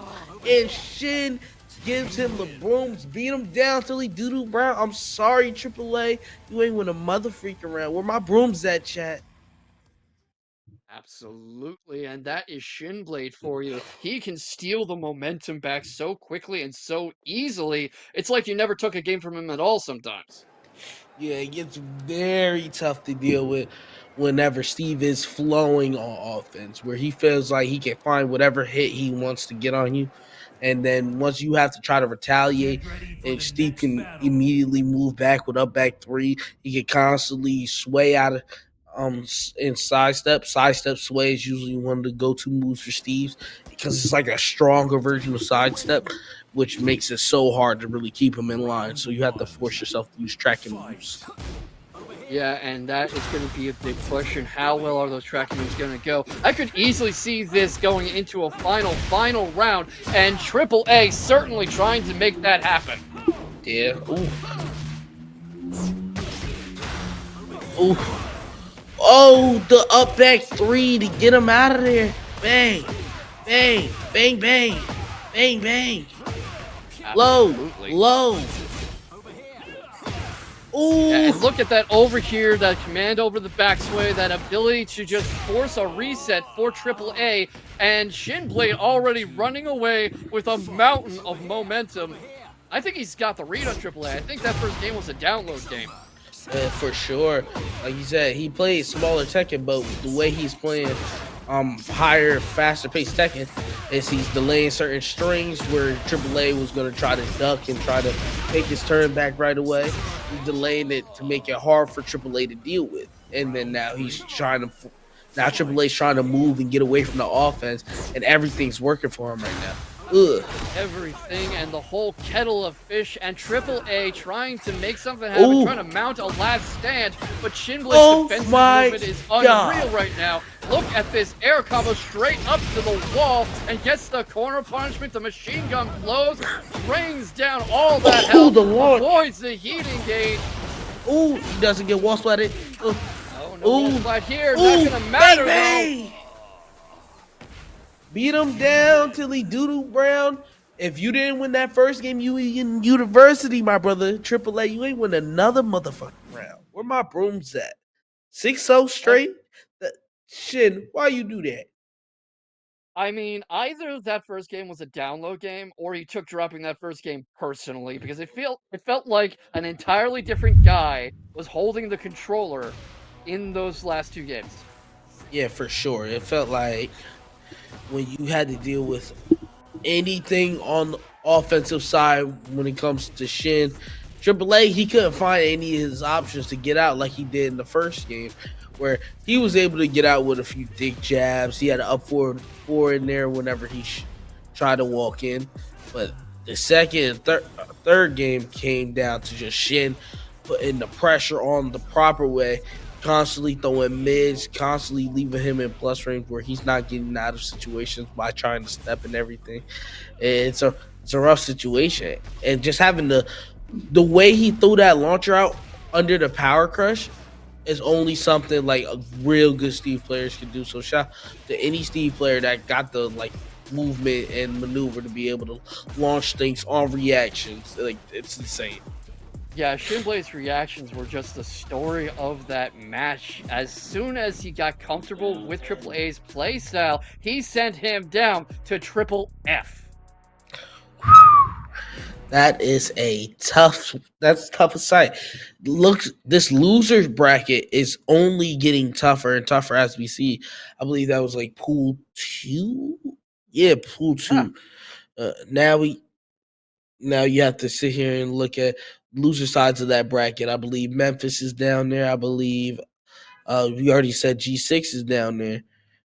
Mm-hmm. Oh, Memphis DQ'd. Oh, I'm so sorry, my boy.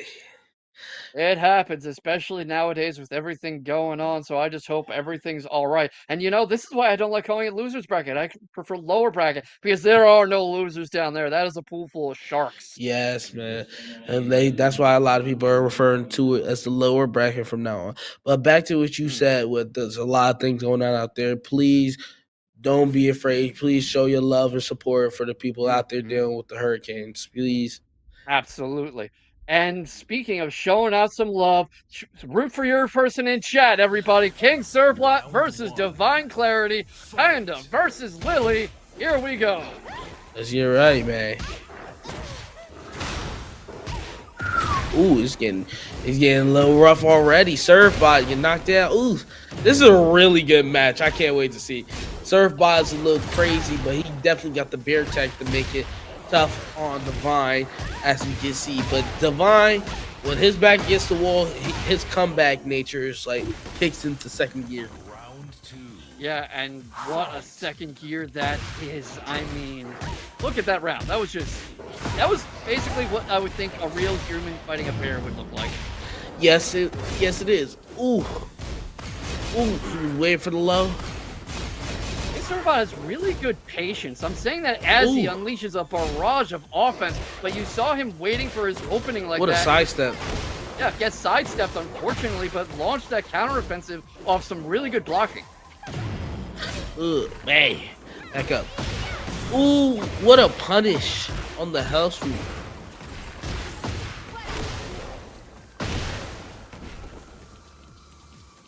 Bit of a standoff going on now. Ooh. You say we finished the strings over here. Yeah, I think they wanted to let us finish that thought instead of ending it so fast we don't get to finish talking, because Divine Clarity forces the slowdown and takes a round back. Low to the headbutt, baby. Image. He tried a hop kick. Back up off me. The back off, but that's a lot of great health on both sides to deal with. The throw break is there. King Surfbot's so great at blocking and breaking these grabs, but not going to matter because Divine Clarity just awesome command over the air juggles, over the air combos the whole way. Like I said, that comeback gene kicks in. He was down one, now he up one. Let's see how Surfbot responds.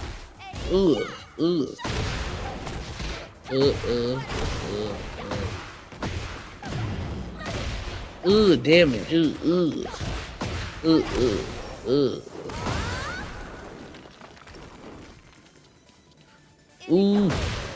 Oh, the wall splat, but he got knocked out of it.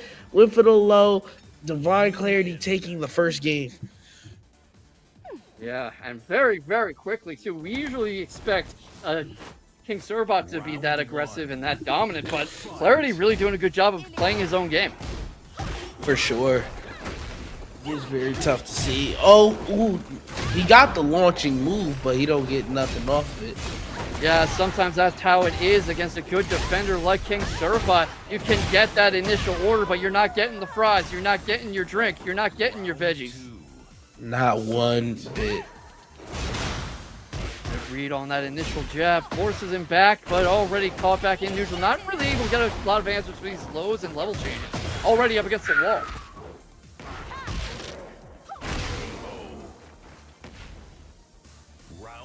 Oh my goodness. I Oh, mean, headbutt. Beat, beat. Oh my god. Headbutt. Ugh. Oh, doesn't get the wall grabs on slide with an actual headbutt. Ugh, ugh. both of them doing a great job of controlling each other's momentum and breaking these grabs. It's really hard for either of them to get anything off. Pause. Sidestep Matterhorn because he ended up pressing. I feel so bad. Look at all this damage. And you playing against the game on the Feisty Rabbit mix-up. We not playing with none of that though, because we got 1-1-1, baby. Blows.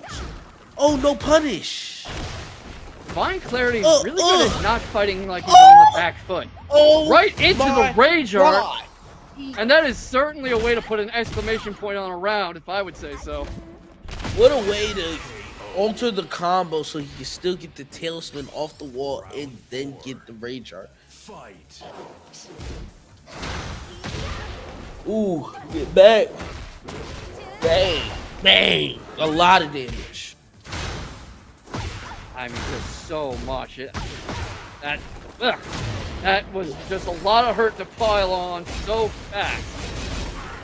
And you know, King Surfbot's really not fighting like he's on set, like he's about to drop the set. He is fighting like he's about to win the set. Just pure aggression. I don't think Divine Clarity expected that. I mean, hey, it's not over till the fat lady sings. Ooh, bang. Oh, he tried to use the 1-4.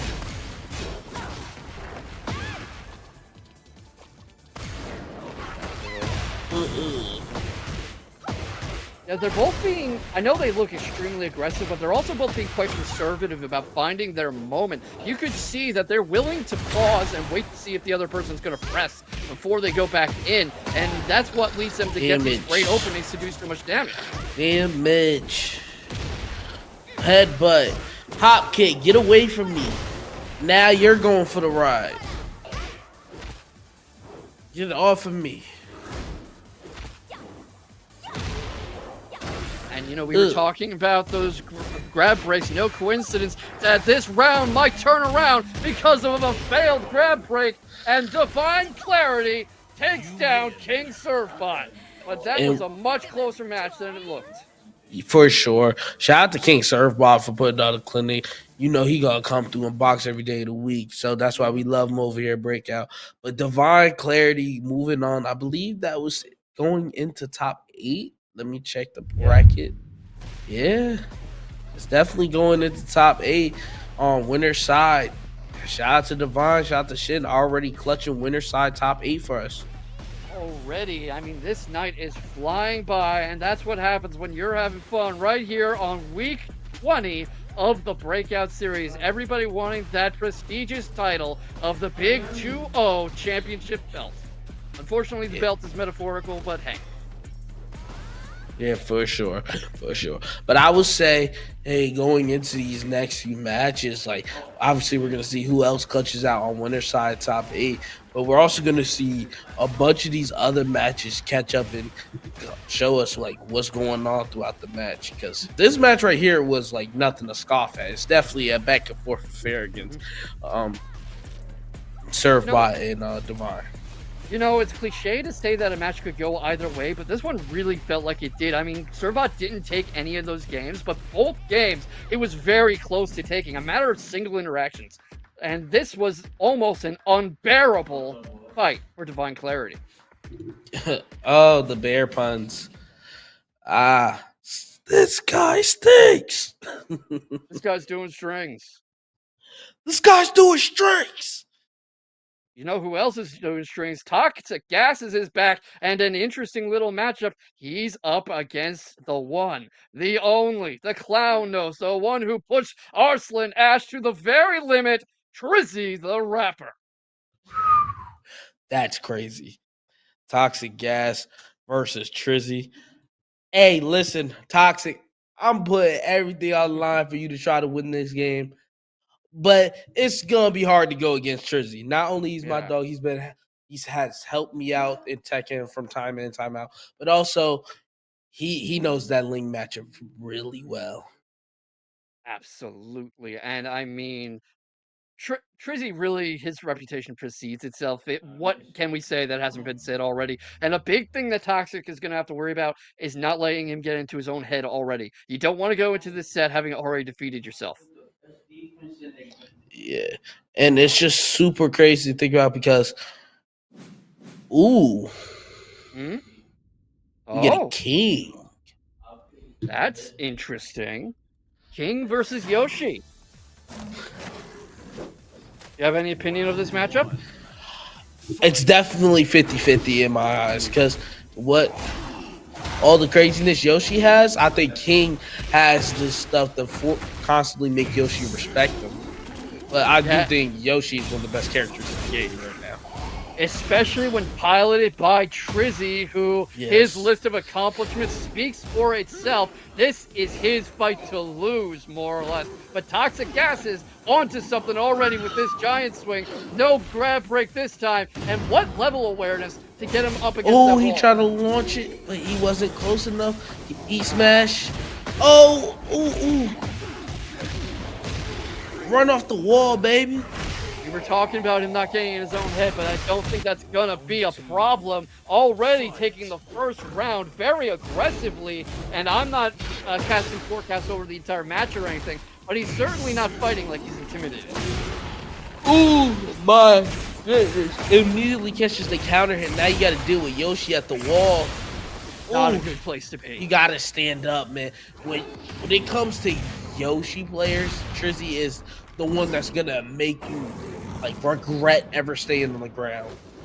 Yeah, just like this. But Toxic Gas with a great read on that Rage Art, hoping to break up the momentum a bit, but runs right onto the get-up kick. Here comes the armor, the heat.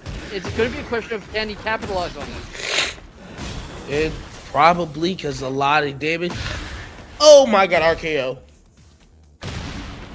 The sweep, but he don't get the combo. He went for the crouch grab and then another low. Toxic Gas up 2 rounds. Yep, and I don't Oh think my this is a god, fight I that just Trizzy would now expect. noticed his cosplay. That's Perry the Platypus. Are you sure that's not Deku? No. Look Oh. at the duck face. Oh, I couldn't quite see it, but you're right. I can see the bill now. Oh, It's wow. super dope. I mean, what is Breakout Series if not a cosplay convention in a video game? I was just saying, if he was holding a costume contest, he'd probably win it right now. Ugh. Yeah, I mean, probably that's another reason he's lucky Joe Crush isn't here, because he'd really be in for it. Oh yeah, nah. Joe Crush's costumes are top of the line every single time. I think we've seen a RoboCop cosplay out of him. Making RoboCop out of Jack is like top notch. Look Oh, I all mean, that that damage. Yeah, speaking of top notch, Trizzy the Rapper forcing a final round while we're talking about his costume, making us look like the clowns. Listen, man. When he gets one thing, he goes off. And now he gotta play the guessing game. Damage.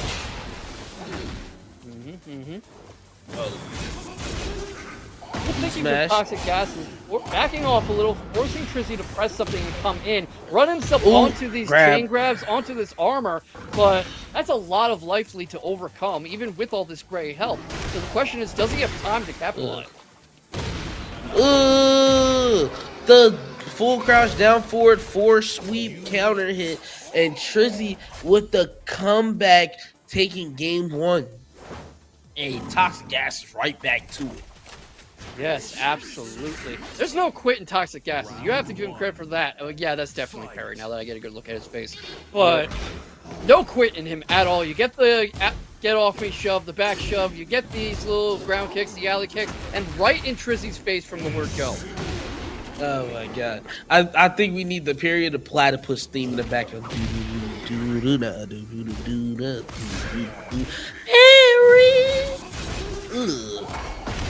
Oh lord. Bang. Already in a very familiar situation from the last game. But if Good Trizzy break. has I'm shown trying to whistle. anything, it's that he's really good at coming back from these back against the wall situations. Oh! He didn't launch it. There it is. I'm surprised he all the way went for back. it. Yeah, I'm sur- same. Yeah, he went for it twice. He a different breed. Yeah, I mean, sometimes if it doesn't work, you just gotta try again. I mean, we've been talking about mental stacks and conditioning your opponent. Who's gonna expect you to try it again? Ooh.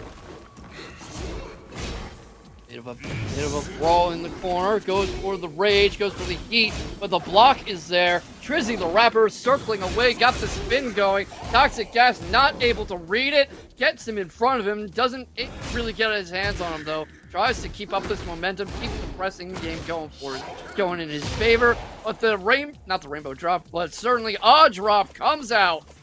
Trizzy the Rapper coming up well ahead on life, on momentum, on the door of set point, knocking at it, pulling at it. It is not locked, not going to open quite yet, but it is freaking cracking open just a notch. And this is for very soon. Toxic Gases can't figure something out. Yeah, Drizzy is just on a tear. Bang, damage. Oh, the sweep wasn't close enough. Absolutely. I mean, I say absolutely too much, but sometimes that's all you can say. We were talking about Trizzy the Rapper's resume, and he is amply qualified. That Rage Art's there. There's a lot of great health to get back. That might give him a chance here. Yeah, and all this damage he took away from him basically evened up the life, basically. Yeah, look at this. Goes straight into heat. Gets the Body Jaguar slam. Bomb. Might be able to steal this round. One interaction away from doing it. Can he? He can. He does. Just like that. Toxic Gas is not out of it. And when you're on set point like this, when you're against set point, you really need to find any way you can to stay alive, to keep the momentum on your side, to keep your opponent from getting too comfortable. Gets that break going. That's exactly the kind of thing we're talking about, worrying about. But Toxic Gas is gonna have to find a way to just keep Trizzy on the ground and that sword in his sheath. Backs off a bit. Oh, Lord. And already forcing a bit of a neutral battle, a bit of a jab trade. That was a really questionable time to trigger some heat, though. Not sure what the play was there. And he is going for the Rage Art again. I don't think it's getting there. It is! That clothesline came from the back door. Now you're going for a ride, buddy. Rib cage. And now we're in the same position, roughly equal health. And this time he might just be able to steal the round. Is he going to be able to do it? The trade! They're staying Slow-mo! He keeps himself alive from a slow-mo trade, just barely staying in this set. Trizzy must be fuming after that. Ooh, to the hop kick. We not playing none of these games.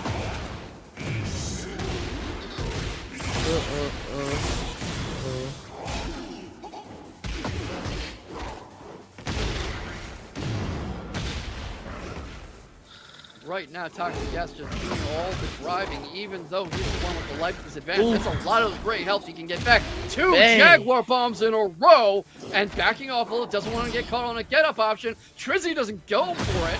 He just takes the punishment, takes the open. Body slam. Eats another Jaguar Bomb.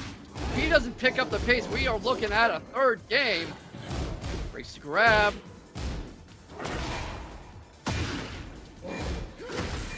Ooh. Close the door on this. Trizzy coming back. Goes for his Rage Art. And that's going to be it. That is the set. Bringing out the Rage Art at literally the last possible moment. He pressed too much. And Drizzy took full advantage of that. Parry the Platamitsu will be moving on in bracket. Yes, and really another one of those 2-0s that looked like it wasn't, because right there at the last moment, it looked like we were going to see a game 3. We could see Toxic Gases turning this around, getting the read on him, but he got too eager. He dug too greedily and too deep. As you said, he pressed too much. Yeah, like he had the dub in hand, and then next thing you know, He ended up trying to go for something because he seen him go in the stance and he wanted to try and kill him. He ended up trading with a move and he ended up getting wall splatted for it. And it's so bad because then he caught the rage art just to guarantee the kill. Yeah, absolutely. And what a good time to pull it out. I mean, to know Pause. that you have that resource available and to hold on to it until the last possible moment when you know you need it most. That's the kind of thing that sets a veteran apart. That's the kind of thing that you know Trizzy has learned from hard experience over a very long time playing Tekken. And that's why he's the kind of guy who can push Arthur Nash to the limit. But right now, toxic gases are not what you vote on, but what you choke on. Pause. Pause every part of the sentence, my brother. Anywho, shout out to Trizzy the rapper. He will be going in on winner side as well. Mm. And our next match will probably be seeing Peeling versus Suzoru. Oh, that's gonna be a fun one. Obviously, Cesaro probably coming in with the law, but Peeling's been shaking it up lately. I know last week it felt downright weird to see him not playing either Ling or Yoshi. Yeah, it was crazy to see. That said, he pulled out Lydia. And let me tell you, I'm not used to seeing a Lydia pull up from him. So it might get a Yeah, little same. scary. Yes. Absolutely. I mean, I think Suzoru Peeling is the match we will be seeing, y'all. mhm. I think part of what got him such good results is who the heck was expecting Lydia coming out of him, and obviously very well suited to his playstyle. Yeah, I cannot wait to see it. I think Lydia is one of the characters where it's kind of boring to watch unless you could be really dynamic with all the moves you use because Mm. they like to keep it super small and compact with the certain moves that Lydia players may use. You gotta find those Lydia players that'll come out and like do crazy stuff. Shout out to Strider because Strider Fury he'll come through and hit you with some of the craziest Lydia shit. Yeah, absolutely. I mean, Lydia is just she can either be dead in the water because she can be so linear, or she can just be an absolute steamroller. It's all in the pilot, and it's all in what you know how to do.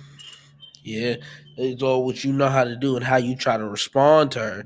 Because you let her get away with stuff, she start throwing out even more buttons and it gets even more crazy. It starts a snowball effect. You don't want to keep happening.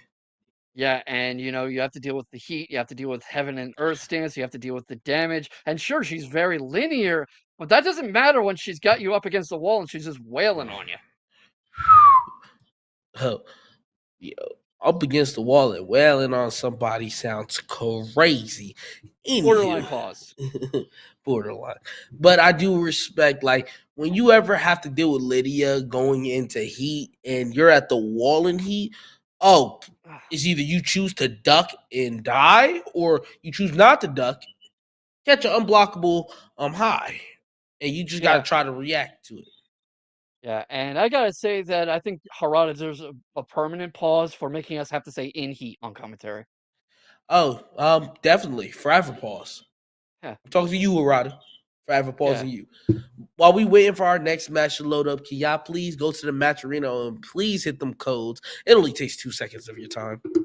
Yeah, I mean, free 25 cents into that pot. There's a lot of codes left. Matcherino exclamation point in the chat. And just click those codes. Free 25 cents. Help us support these players who put themselves through so much to entertain you week in and week out. And helped by sponsors like Mad Cats Yeah, and One shout out. Shot.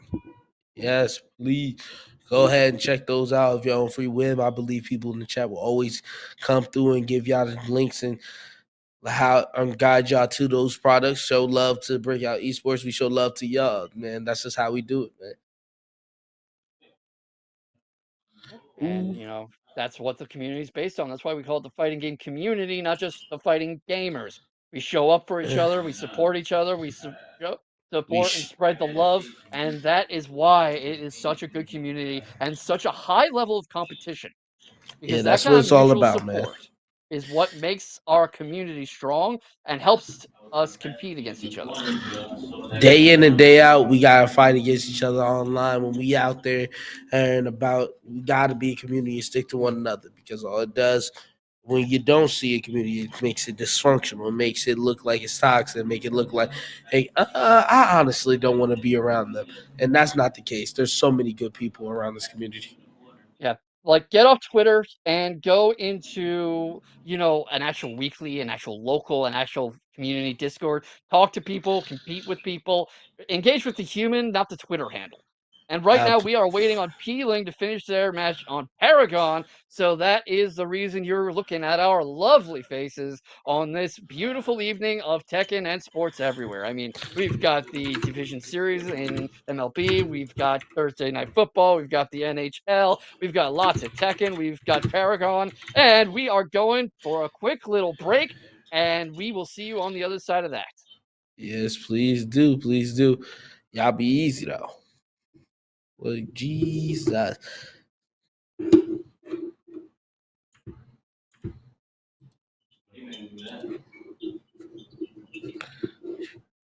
In the meantime, don't forget to go for those Matcherino codes, everybody. There's still plenty left. And, all you have to do, exclamation point, Matcherino in that chat. Plenty of codes.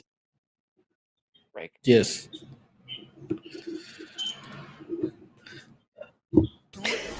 Oh my god! King Ray Jr., you can't be doing this to us. Healing! Is he gonna do it? And he does it!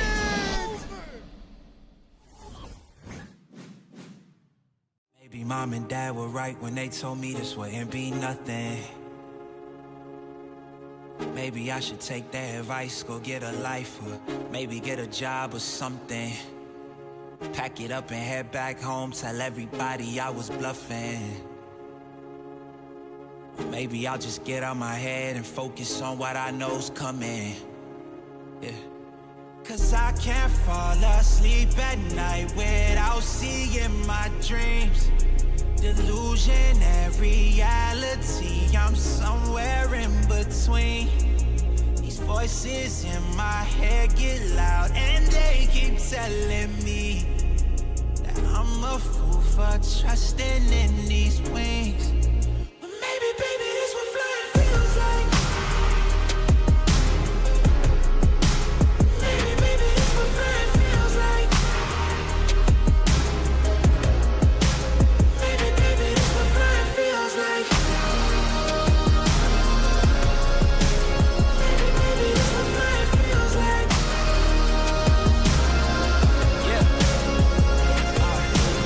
Maybe all my exes just drinking themselves crazy tonight. Maybe I should call and say, told you I'd be right. Wondering how long it was before you realized the biggest mistake of your life, and now you're paying the price. Oh, is it confidence or confusion? Either way, I feel like I ain't never losing. Your opinion of me, you know just what I'm choosing. I gotta do this, cause I can't fall asleep at night without seeing my dreams. Delusion and reality, I'm somewhere in between. These voices in my head get loud and they keep telling me that I'm a fool for trusting in these wings. But maybe, baby, this what flying feels like. Maybe, baby, this what flying feels like. Maybe, baby, this what flying feels like. Maybe, baby, this what flying feels like.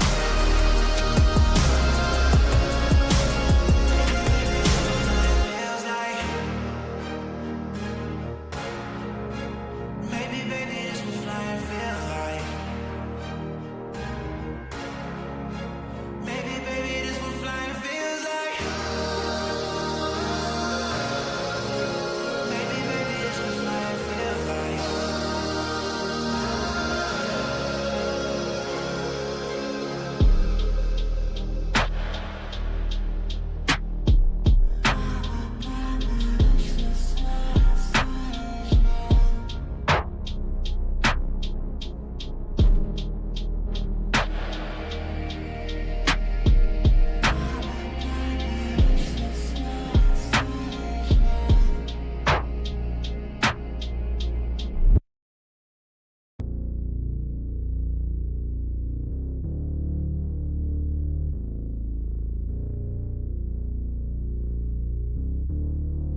king, I just wanted to leave.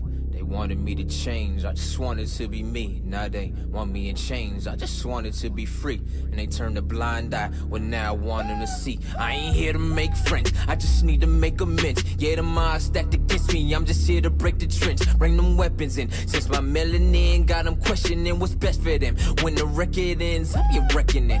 Wanna see us up, the system made to fail.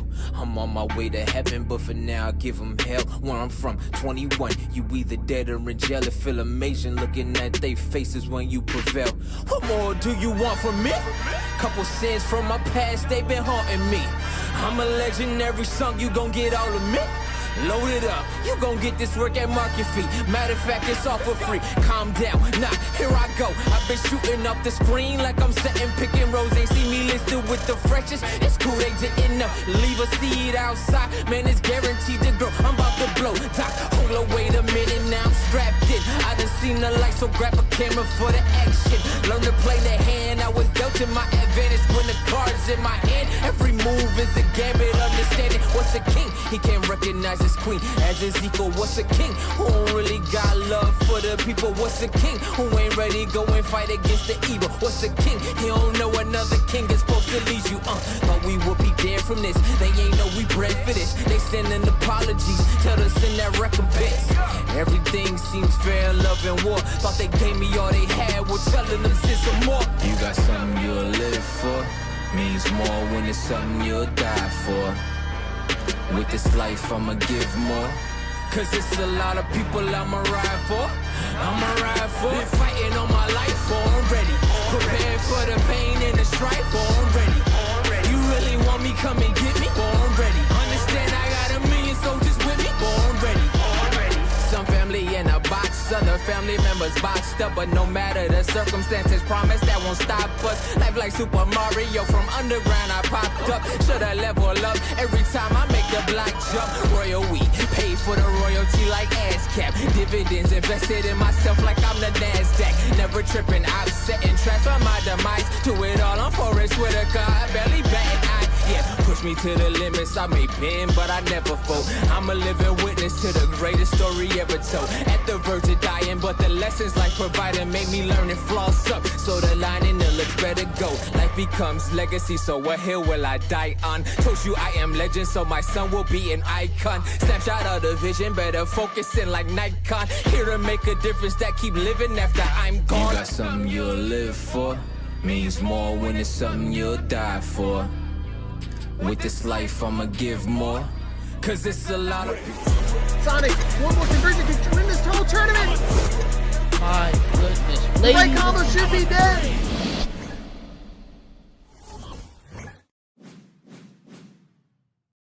Hello and welcome back, everybody, to Winners Top 16 Breakout Series Week 20. We have been waiting on P-Ling to take on Suzoru. I am K-Vox, and with me, the lovely and talented and broom-sweepingest Yui.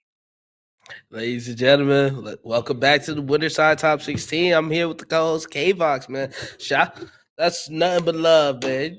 Stop saying I'm a great. I'm trying to be a great in the making, dog.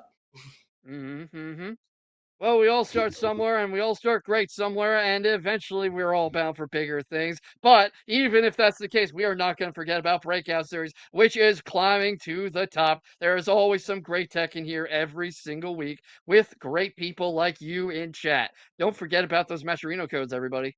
Yes, sir. Just please. It takes 2 seconds of your time. But right now, they got to take the rest of your time. P-Ling, Suzoru is about to get busy. I believe Suzoru is Ninja Killer's brother. And man, You know, I wouldn't be surprised. The ninja theming, the law maze, the aggressive play style. Right now, P-Ling exploiting it beautifully, but I can see a lot of similarities there. yeah, I heard through the grapevine a little bit. But definitely one of the better law players we have right now. It's a lot of fun to watch. Yeah, I mean, not so much in that round, but Yeah. he's been putting up a lot of good work in Breakout lately and in online weeklies all over the place with his incredibly aggressive law play. The thing is that P-Ling has read that playbook back to front, and he's calling every run play, every pass play, every lineman block. He is just blitzing. Ooh, speaking of lineman block, I hope y'all not watching football. You a Seahawks fan right now because y'all fighting for your life. Oh, Barry. I mean, who needs an offensive line, right? Who needs those? You're talking to a Giants fan, brother. Fight. Oh man, he playing up 2 rounds in the matter of I feel like 30 seconds. It must have been something like that because those 2 rounds went by in maybe some 1 second or so. And I know I can be wordy, but that's a bit much. Definitely. Ooh. I love that punish from Law. Walston in 1-2 gets a clean wall splat, and you just gotta deal with it. Yeah, of all the ways to get back in this net, that was definitely a great read from Suzoru, who needs to find a way to shut down this highly mobile, defensive, punish-heavy playstyle Peeling's working with. For sure.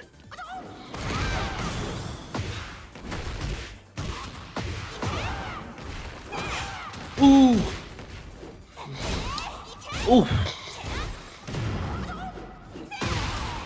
Ooh, the wall splat again.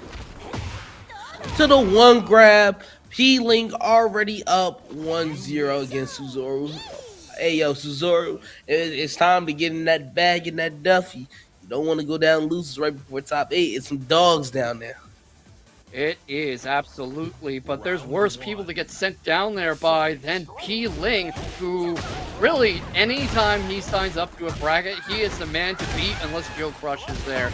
And that was just a textbook demolition of Suzoru's playstyle last game. All right.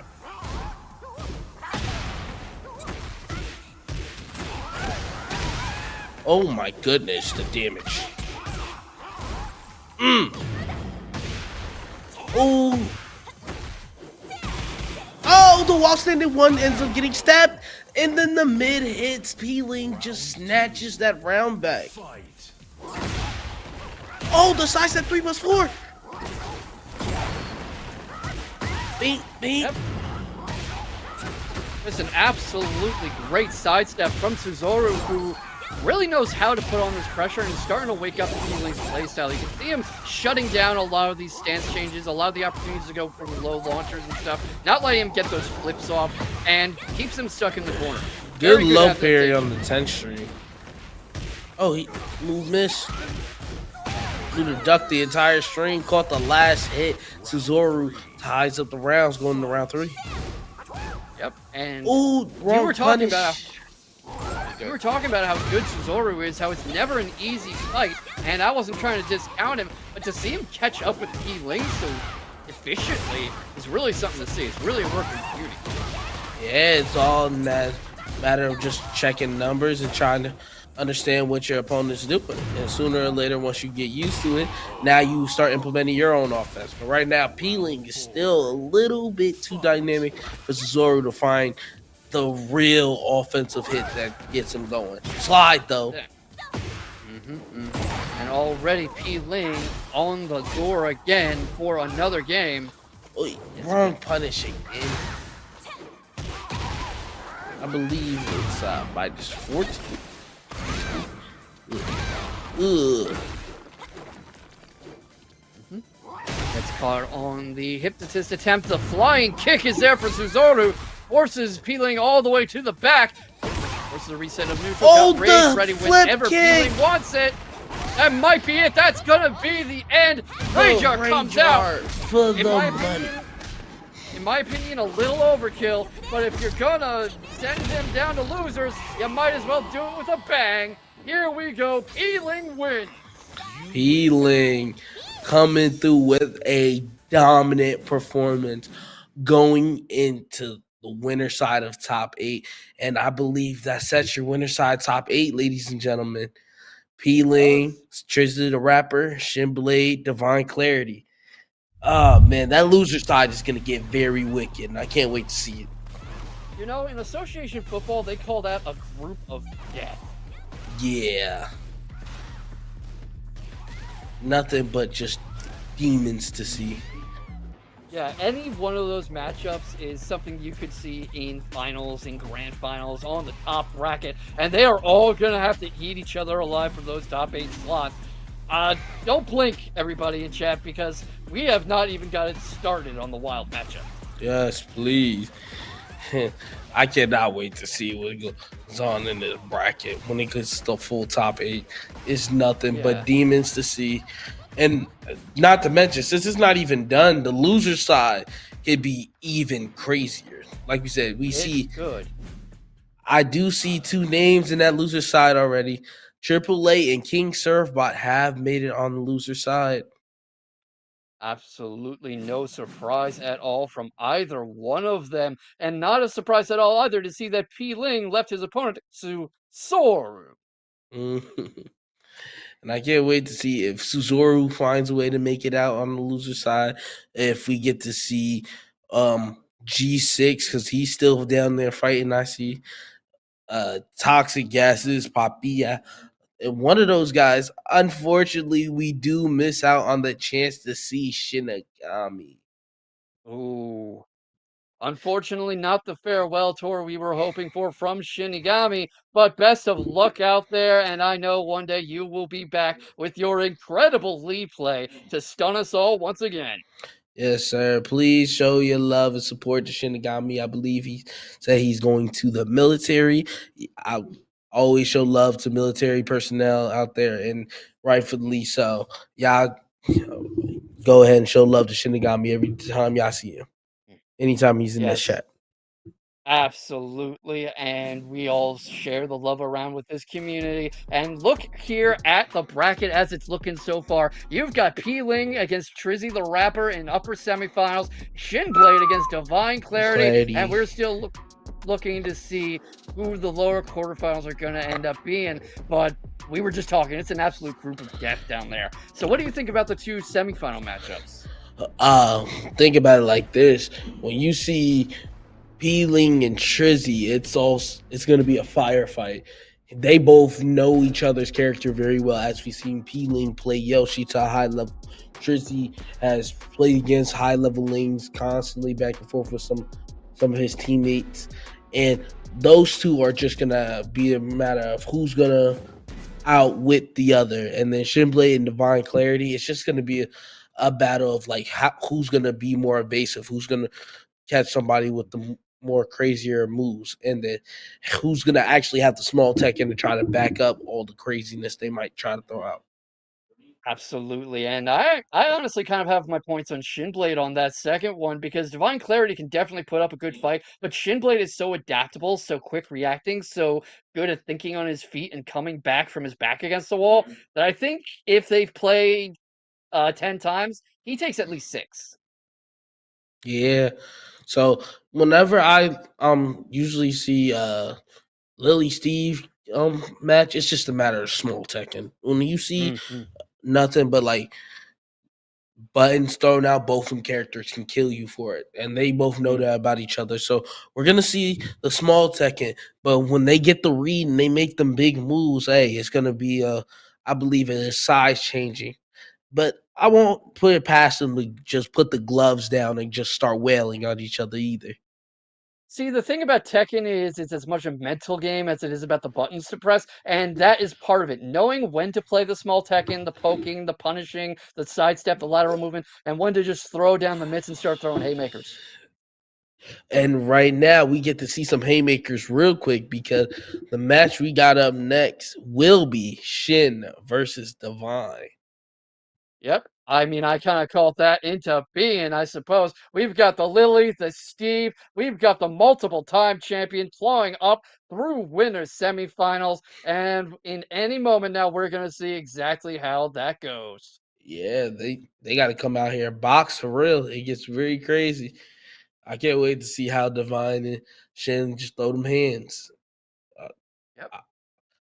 I think one thing also with this matchup with Divine and shit, they both play their character to like the fullest extent. They got unique combos and unique situations where they can make the most out of any launch they get, and that's the type of play I like to see from players who really master their characters.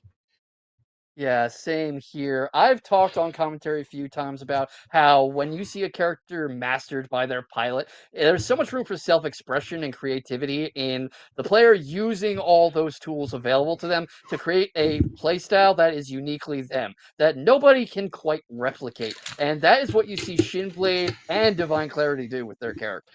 Yes, it's always going to be a unique situation where you see there's no Steve that I see using Mhm. up back three as effectively as Shin does. The sidestep punishes as effectively as Shin does. And then when you think of Divine, I don't see Lily's cashing in on every little knockdown they can get as much as Divine does.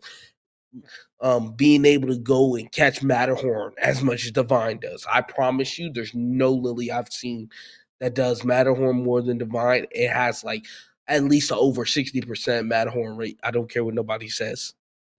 Yeah, I mean, we just saw him in a match earlier tonight, and that bears out in the telling. So much use of Matterhorn. We saw a bit of Feisty Rabbit out there. We saw a bit of Yui Stacks coughing, which was the results of that Matterhorn. Just so much Matterhorn that it destroyed my co-commentator's lungs. Definitely. Like anytime you just thinking you playing good Tekken, sidestep, she just did a handstand, and you just looking at your character in the sky, and the only thing I'm thinking is, will this controller go out the window? All depends on how much damage she takes away from my life. Sometimes I look at that and I think for a second, and I'm like, are you kidding me? These things are so expensive. Yeah, but anger is too. True.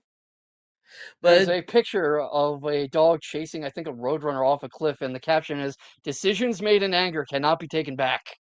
yes, definitely. But at the end of the day, like sometimes anger might get the best of us. Sometimes anger makes us play better. It all depends on what you It do with can. that anger.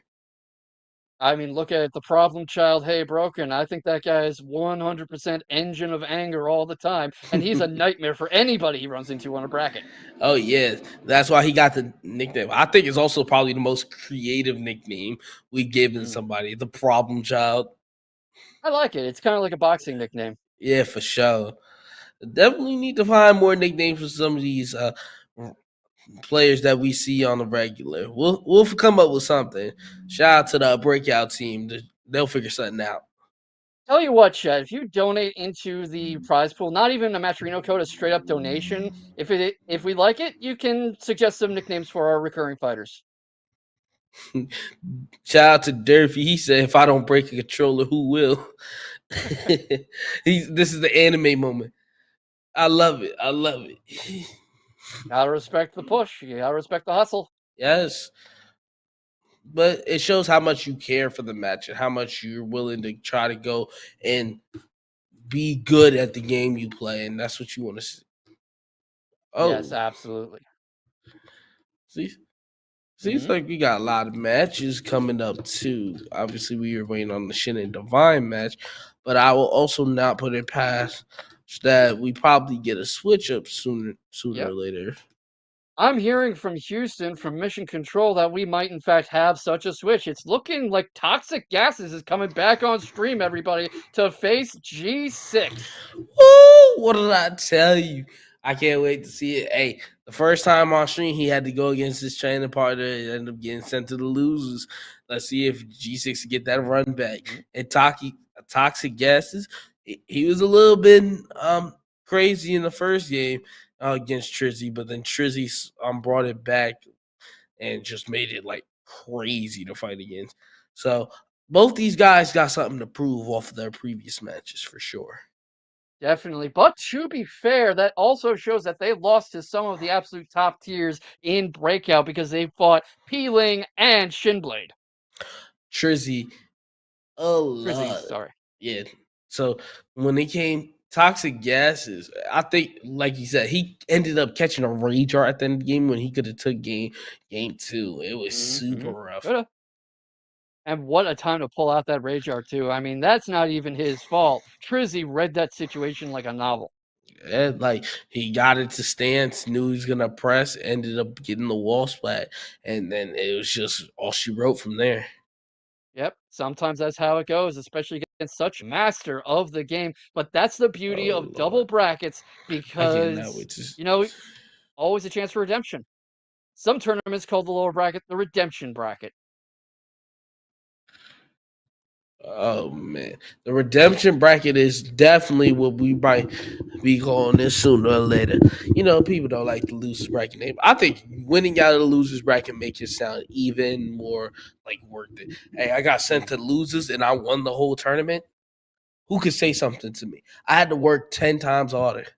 hmm I mean, I just don't like calling these great players losers. I mean, imagine Arsenal Nash comes in, drops into lower bracket, comes into grand finals. You're gonna call Arsenal Nash a loser? Yeah, not one bit. You wouldn't.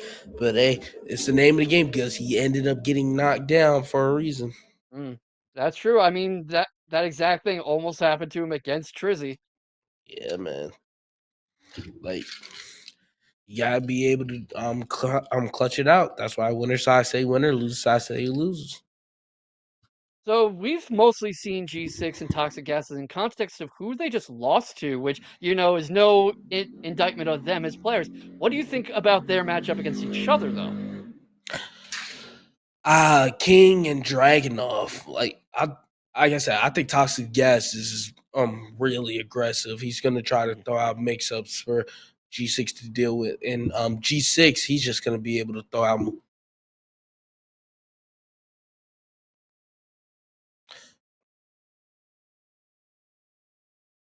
Mm. Okay. So we're gonna get Triple A in the building and the loser side of top eight versus King Servbot. Yeah, and what a match that is too. That's going to be really fun in its own right. It looks like these things just happen sometimes. You know how it is. But what a match to replace what we were just talking about. And what do you think of this one? King Servbot and Triple A. Honestly, seeing how Triple A played against Shin, he has an offense that he's willing to stick to and he's gonna go all crazy with. But I want to see how Servbot ends up dealing with it because we know how Servbot is. His bear offense, it ain't never gonna change. All it is just he gonna get the punish when he needs to. Yeah, absolutely. And it's going to be a question of can he find that punch before he gets overwhelmed? Tekken is such a game of momentum in this latest installment, and it's so easy to just run roughshod over your opponent if they're not ready for you. Yeah, for sure. Like I'm still thinking on how Bear versus Shaheen is.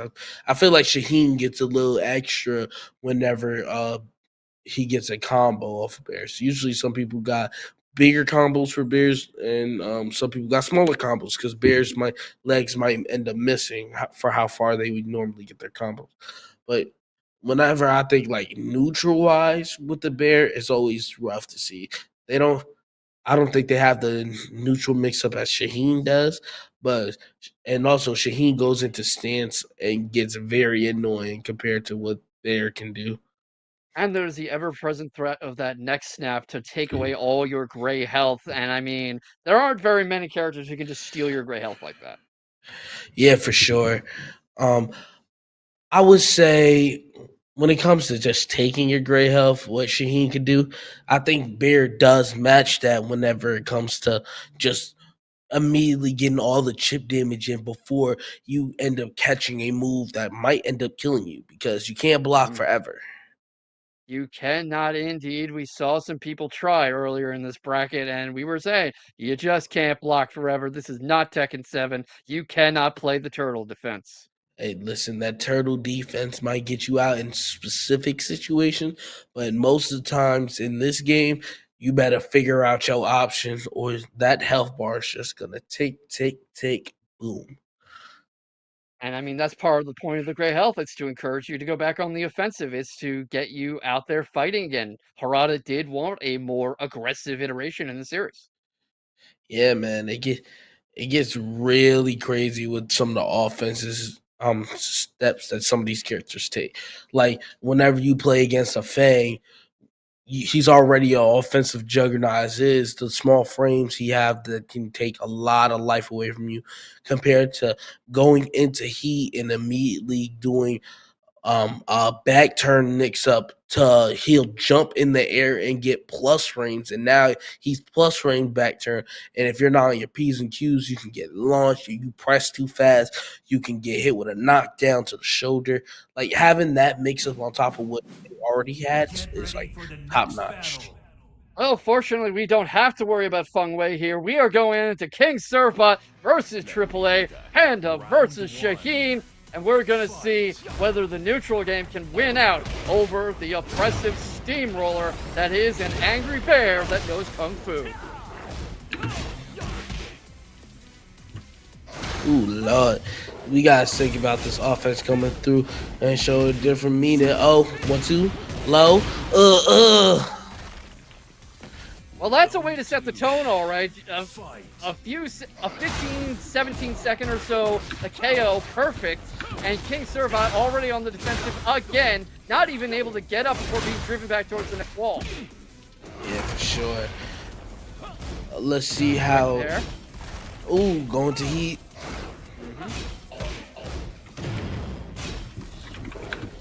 I like the thought there on activating heat, but not doing a lot of good in disrupting AAA's attack and shutting down his options. And the baseball slide is just there for him again and again, leading into this punishing air combo that's already put AAA up 2 rounds. Yeah, for sure. And let's see how. Oh, the slide comes out. AAA is already going crazy with the offense, and like I said, Shaheen does got something for the bear. His DF win just lifted the bear up off the ground. Ooh. I mean, we've seen a lot of players just opt to take the ground punishment because it's better than getting up into a launch or something, but that is giving your opponent so much free damage that it's a real gamble. Ugh. The counter hit. Beat him down till he doodle brown. I'm sorry, Surfbot. You ain't win a mother freaking round. Where my brooms at, chat? Surfbot, get up. Yeah, I mean, that was just all AAA all night, and right now, Surfbot has a few short rounds to make something happen, to figure out how to derail this train, but doing a pretty good job of it so far. Man. Ooh. Look at all the mix-ups you got to deal with. Ooh, the power crush. Ugh. Slide. Oh my god, I knew the slide was coming. You gotta get up. Oh man, damn. Ooh. Already got all that great health back too. I mean, Triple A, I don't know why I almost called it Triple Crown, is so good at utilizing Shaheen's tools, which sounds like a bit of a nothing burger of commentary, but you know it when you see it, and so does Surfbot, who finally puts himself on the board. Yeah, he seen that he wasn't going for any of the charge mix-ups. He started throwing out the regular string, and that's what gave him like the edge into taking that round. But right now, it's AAA. He didn't like the fact he took that round. Oh, he stood up and caught the moves. Oh, Lord. Bing, bing. Yeah, slide. Get up. That's all you can do. Slide on him. Round 3. AAA I mean, gets that round back. AAA, we've got the ALDS on as we speak. Baseball slides are coming out. Coincidence? I'm not so sure.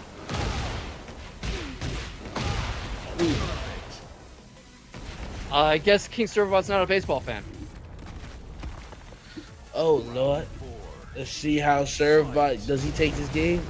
Ugh. He might, indeed. Oh my god, I'm a jinx. I'm sorry, Surfbot. We need like a BES commentator's curse compilation, and to be fair, it's not all going to be Yui. There's going to be plenty of me in there, there's going to be plenty of Leapfrog in there, but it does keep happening. Yeah, especially Leapfrog, respectfully. I still remember when he cursed Shin against Surfbot. Ugh. I guess AAA remembers that too, because what a way to put us on the final round. Yeah, slide on him. Yeah, he took that round very fast. Slide on him. Get up. I mean, you can do the same thing again and again if your opponent hasn't shown they can deal with it. And so far, Surfbot doesn't have a good answer to that slide. Ugh. Ugh. Ooh. Well, that was one of the interactions ever.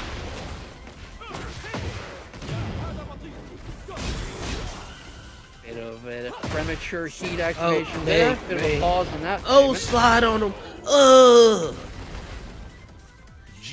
Triple A taking it in, I say, dynamic fashion, knocking Surfbot out into seventh place. I'm sorry, Surfbot. Seems like you're gonna have to get that Sparking Zero another way. Yeah, well, sometimes that's all it happens. Sometimes you get the bear, sometimes the bear gets to you, sometimes the bear gets too old, but Servbot was really in that for the entire time almost, even though that was the final scorecard. I mean, the big thing was that he couldn't deal with these air combos, with this wall pressure, with the constant baseball slides, just didn't seem to have an answer for Triple A's constant offensive changes, his control over the momentum. Yeah, but I can't believe how like I was not say dynamic, but more dominant, should I say, uh Triple A was in his mix ups and his offensive options. Obviously, we ended up seeing offense come back out from Surfball on his side, but it was it was too little, too late. Sometimes you gotta make that option happen faster than just like towards the end of the round. Yes, absolutely. And unfortunately, you just don't get that many chances to adapt in this game. And this bear has been declawed. I can't wait to see it, y'all, because we got G6 versus Suzoru, ladies and gentlemen, in Oh, and top eight. that is going to be a match, all right. That is going to be a Yes, it beauty of a is. top 8 match. Man, every time I get to try to talk about G6 and the match end up switching, he go off and win another match. Jesus. I think you're activating his JoJo stand power. You say G6 and the invisible guy with the powers comes up and time skips and he's already won the match. Yeah, that's what it sounds like it's happened. But now it might go back to bite because I these commentator curses, they're real, and I would like to apologize if I do so. Yeah, but that is unfortunately the way it goes sometimes. I mean, look at the NBA. Those guys curse their players all the time. Yes, they do. Yes, they do. And it's kind of crazy how often they do it as well. Yeah, this guy has never missed a shot all season, Rim. This man has a perfect passer rating. Interception. So far, this guy is on 93% free throwing accuracy, the best we've seen since maybe the 1970s. Misses all 3 shots. Just commentators curse happens everywhere, no matter what happens. You'll probably hear it in golf because I sound like a golfer right now. He looks like he's only gotten par in every single event. He's never shot over par, and then he ends up over par by like 5 strokes. Yeah, that sounds about right. We're getting stuck in that sand trap and just unable to get out. Unfortunately, I don't know a lot about golf to keep up with this conversation, but it also Oh happens no, in you baseball. said it top hook, line, and secret, brother. Oh man, when it comes down to it, you just gotta, hey, hope for the best, prepare for the worst. And if the commentators say your name, prepare for the worst. Yeah, absolutely. Especially when it's us, because that seems to keep happening. And also, it's one on one, so 50-50. Either you're the one getting jinxed or your opponent is. Yeah, definitely. Like it gets really rough to see. And if your opponent gets jinxed, you just, hey, now they got a reason to blame the commentators. Like it wasn't just because I was playing bad. Yeah, I mean, it helps with the mental stack a little when you can blame the handsome guys on the mic because they curse you. They talk too well about how good you were doing. Of course, you couldn't live up to that. Yes, sir. And speaking to live up to it, we got a quick little dono from Bloodline, added an extra $25 to the pot. So we please thank you, Bloodline. Please go hit those Matcherino codes. And if you do want to donate to the pot, you are welcome to. And we appreciate any donations that come out towards us. Absolutely, and so do our fine players who, let's show them all the love and support we can, especially in these harder times, especially with all the chaos out there right now, because that's what a community does. We all come together, we all support each other, we all share the love. So redeem those codes, exclamation point Matcherino in the chat. I'm sure we have plenty of them left, and get a free 25 cents into that pot because that is how we pay these people for the great work they're doing. For sure, for sure. I definitely love to see people just coming through, showing love to attorneys. You just get that random one guy that's just want to throw money in the pot because he loves seeing some good ass Tekken. It's always good to see. It's always fun to watch. Yeah, and in my case, I won't tell anybody if I win the lottery, but there will be signs. And then, you see a bank statement full of huge Metrino donations. Hey, listen, if you win the lottery and I don't see my cut, let me stop. But Pause. that's crazy. Anywho, I think I think more than anything, just being there and watching some of your favorite players just go back and forth against some other top of the line players helps people learn at like the highest level. Once they get used to like the very intermediate level of learning, just watching other players Absolutely. and trying to decipher them, it's just like I mean, that's top of why the the line pros study tape. for sure. And speaking of tape, we've got a bruiser of a matchup. G6 versus Suzoru is finally here.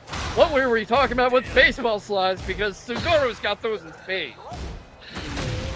Ooh, back 4-3 as soon as DF1 hit.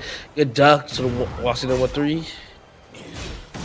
He gets a sidestep of that Tundra Hammer is there. I don't remember the name of the kick. I'm sorry. Tundra Slasher or something. But anyway. Ooh. Good grab break there, but Ooh, not able to get away. That wheel kick is there straight into the into the Rage Art. Added a little too much SF6 on the brain, sorry. Oh, Lord.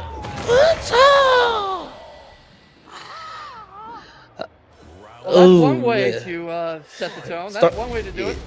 For sure. Zoru likes these big, bombastic openings to his games, I'm noticing, to really get the immediate psychological advantage over his opponents. He wants G6 fighting on the back foot for the rest of this set. Yeah, and it's always crazy to try to deal with Law. Any Law mix-ups can get very hectic to deal with. Ooh, he tried to get that punish off. Back up. Interesting time to pop heat. I'm not sure it did him a lot of good, and that grab sure didn't, because it gave Suzoru plenty of room to drive him backwards. Bit of a jabbing battle. The Razor comes out and into the down low back kick. four. That low kick is so fast and you never expect it. It reminds me of shades of Wizzy in that playstyle. Heavy use of that back kick, of that down kick, and the Razor. You see that a lot, and also Deadly Scorpion. Oh, what a sidestep! Shades of that play in how G6 pilots this Dragunov. Ooh, nunchuck. Ugh. Damage. Ooh, he running too. Yeah, I mean, sheer damage there, and Cesaro was saying, you got lows, I got lows too. Two can play at that game. Don't you love when a round opens with just an immediate jab trade or something like that? Yeah, it's letting them know, hey, we gonna try to get this offense as fast as possible. Yeah, perfectly symmetrical violence never solved anything, though.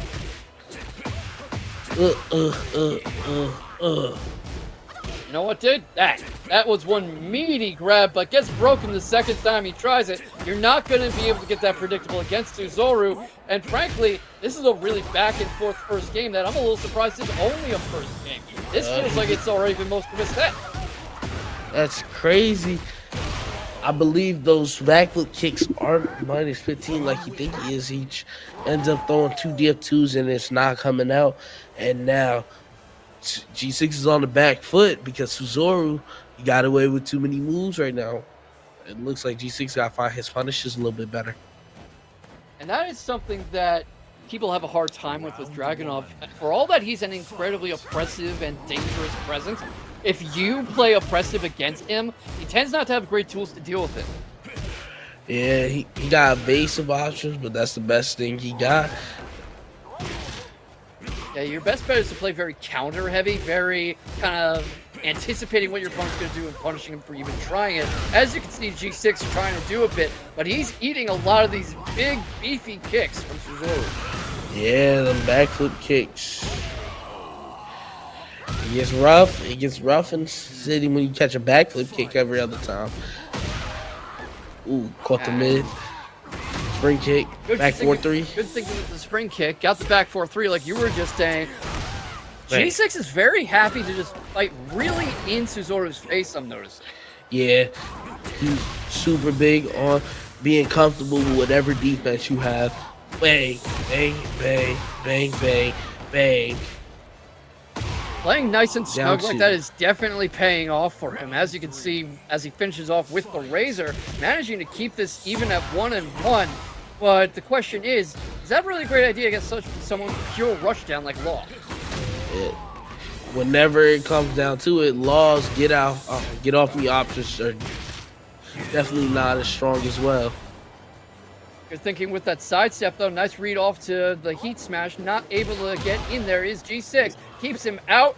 No great health to recover, but some beautiful recovery of the momentum as he keeps G6 Good duck. at bay. Good duck. Into a combo that's going to put him on set point. Another Rage Art. He really loves his Rage Art. Yeah, and it's also do what kills.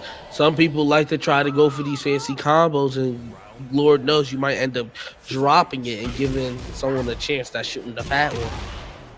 Yeah, should not have had that chance indeed, nor the chance to do that baseball slide. G6 doesn't have very consistent control over the pace of this match. He's trying, certainly, but it seems to me that he's giving Suzoru so much more room than he needs, and that's about to cost him the entire tournament run. A perfect to send Suzoru onwards in losers top 8. What a dominant set. Yeah, shout out to G6. He came through, put on a clinic, but Suzoru, he's here with something on his chest. He gotta get like a little chip off his shoulder. He came through with nothing but like aggression and offense. Obviously the backflip kicks were his go-to. He got a lot of mileage out of those moves, and just immediately just responding to G6 offense with even more offense, where it should have been a little bit more defense played on either side, but hey, when both offenses meet, it's just who's the stronger offensive force, and today that was Suzoru. Yeah, that was like a game of chicken in Tekken form, and nobody remembered to put brakes in either car. So once you saw that someone was coming at you this fast, you didn't really have any other options but to hammer on that accelerator and hope your car is made of sterner stuff with better airbags. Yeah.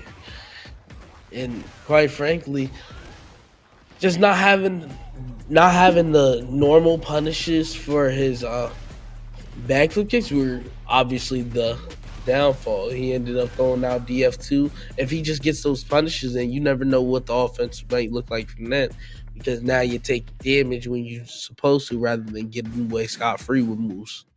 Yeah, and that meant Suzoru sent G6 rushing out of this tournament. Oh my goodness. Leapfrog, come get your mans. He got the same jokes like you. Hey, Leapfrog took those from me. You know what? I won't put it past him. I will not put it past him. Suzoru going on in the loser side of this bracket. Shout out to Suzoru, came through, put on a clinic. I believe we should have a top side match waiting. But for that, we will go on to a break, and y'all will take it easy. Sonic, one more conversion to win this whole tournament. My goodness. The right combo should be dead.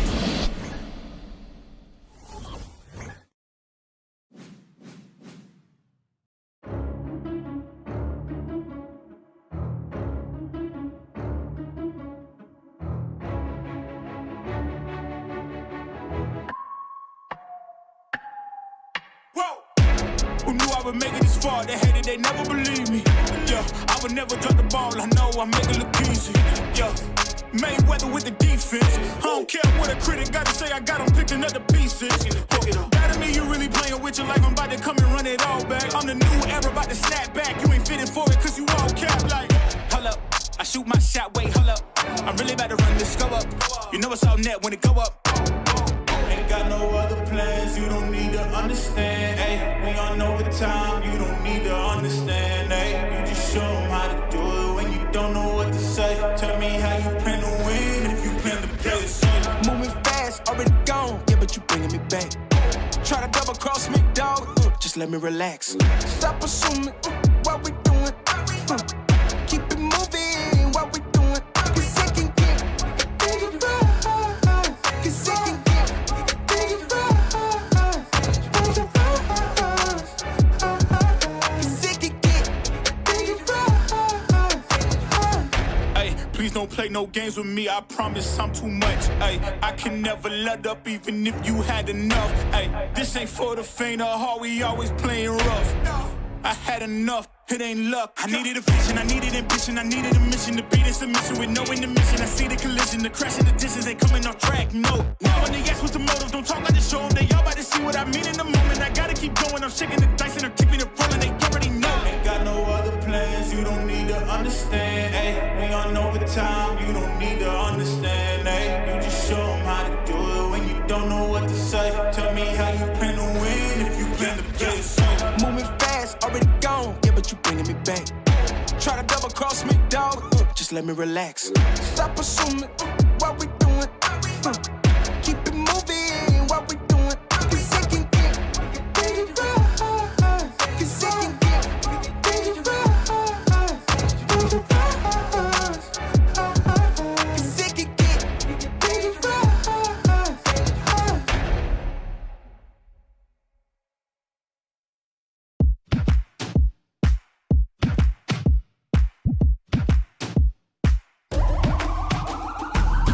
This is the moment we waited for. Everything you want is right here. We gon' give them what they came for. We gon' take it up from last year. Shoot 'em my shot, boy, I'm long range. Me and the team on the same thing. Stayed down, never switched up.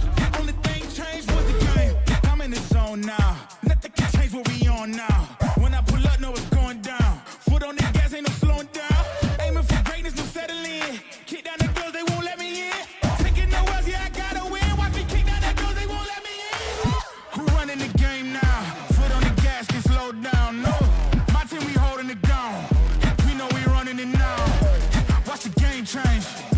Watch the game change. Watch the game change. Watch the game change. Yeah.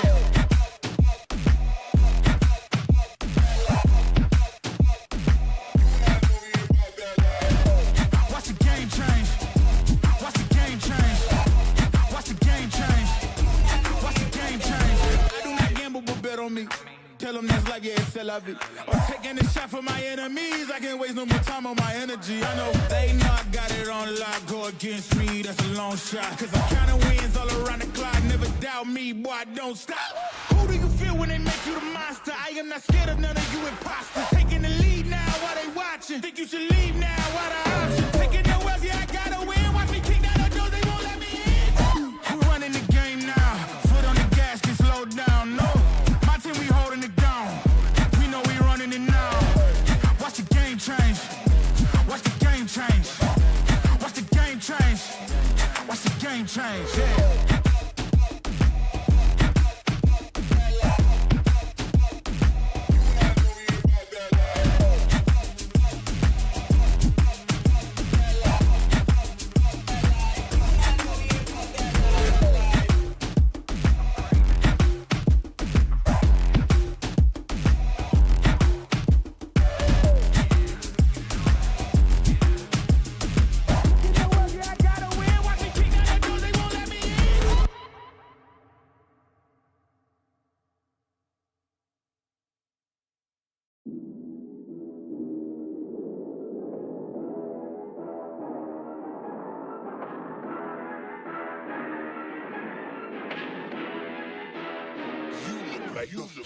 Really, y'all don't know this, y'all in danger, I'm a threat. I'm a gamble with your life, cause you know that it's okay. It's okay. You know I ain't letting up, my foot is on your neck. Take my word for it, it's a promise and a threat. Really, y'all don't know this, y'all in danger, I'm a threat. I'm a gamble with your life, cause you know that it's a bet. It's okay. You know I ain't letting up, my foot is on your neck. Take my word for it, it's a promise and a threat. I ain't never really wanna flex my gifts, but I think it's my time, let me check my wrist. You can never get my shine, I'ma keep on grinding till I reach the tip top. When it's just in my jeans and I ain't looking back, cause I'm feeling like Chris Cross. They can never slow me down, but they need to hate me, now I'm feeling like Chris. Rock with the team, cause you know that we winning, we with it, we going, we flowing again. I might just go by a Benz, I might just blow my advance, whoa.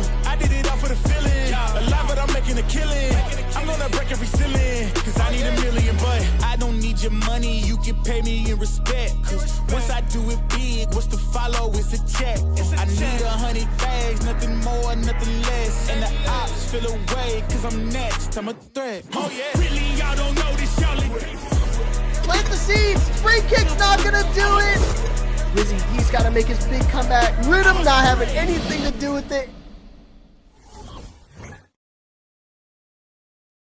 Welcome back, everybody, to Breakout Series Week 20. We are headed into top 8. Coming up is the winner's semifinal. We are looking at Shin versus Divine, and that is not Yui. There is an imposter in the building making her debut, the lovely and talented Dual Set Flower on the mic for the first time. Say hello, everybody, and say hello, Dual Set. Hello, everyone. Good to have you here, K-Box, and very excited to join the Breakout team here today for some fantastic Tekken that's been happening. We're about to get headed into the top 8, and it's going to be an absolute blast. Already some fantastic games going already, but look at this bracket, folks. We got Tracy and Peeling in the top half, as well as Divine Clarity and Shinblade. Some amazing matches there.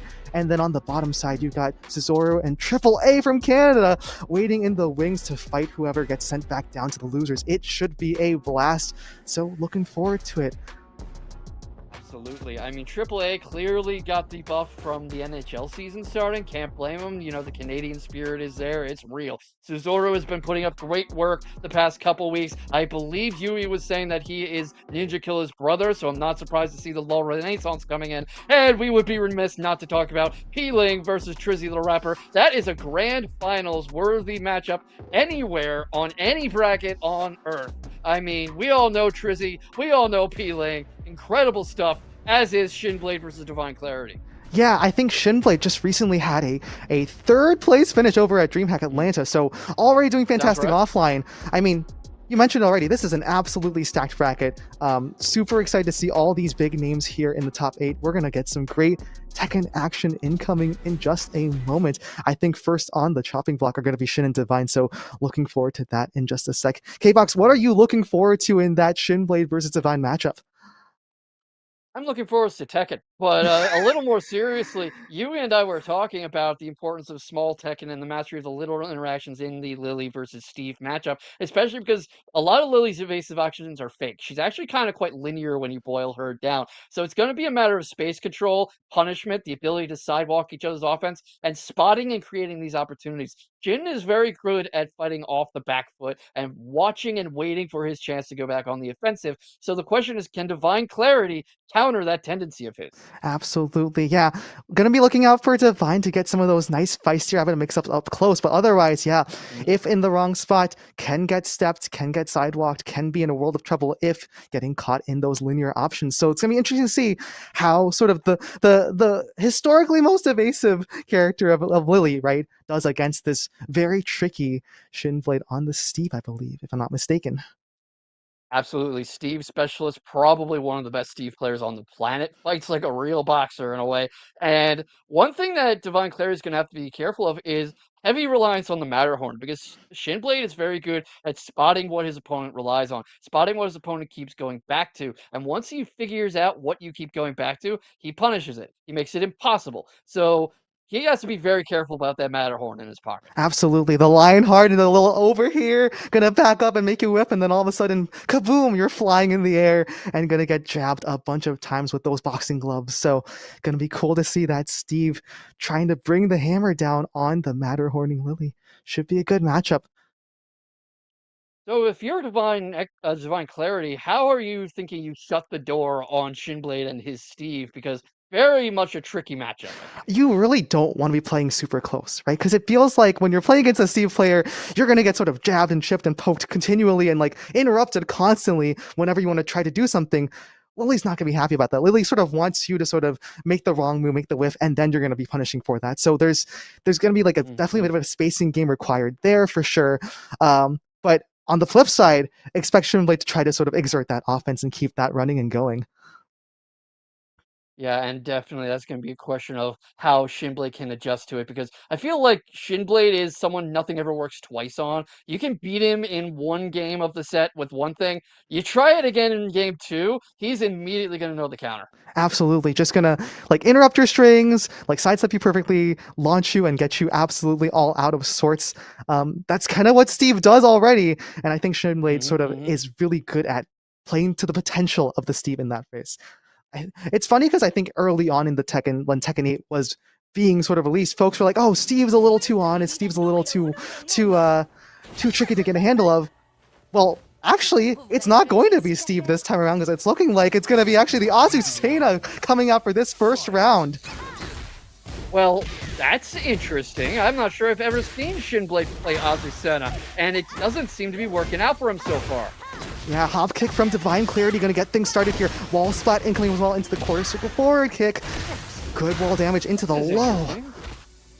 Shinblade has some very quick get-ups, but Divine Clarity's throw breaks are on point, as is his defensive awareness, blocking that power smash immediately. Power crush, not able to stop the Rage Art, which is a good guaranteed way to get a heap of damage and force a momentum shift. That's a lot of great health to get back.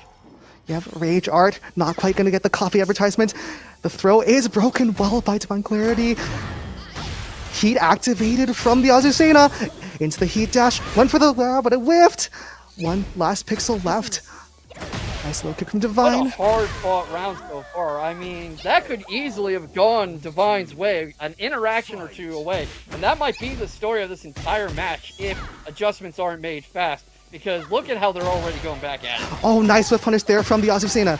Gonna get the launch and the combo started. Keeps it going with the jab into the heat engage. Taking the Lily, not quite to the wall, gets the sideball. Nice low block from Divine, but not quite gonna get a launch. Into the stance, and gets the KO. So 2 quick rounds on the board here for Shinblade. Okay, I'm starting to understand the Azucena choice now. It baffled me at first, but Shinblade is doing a great job of setting the tone and dominating the pace after that initial rough first round.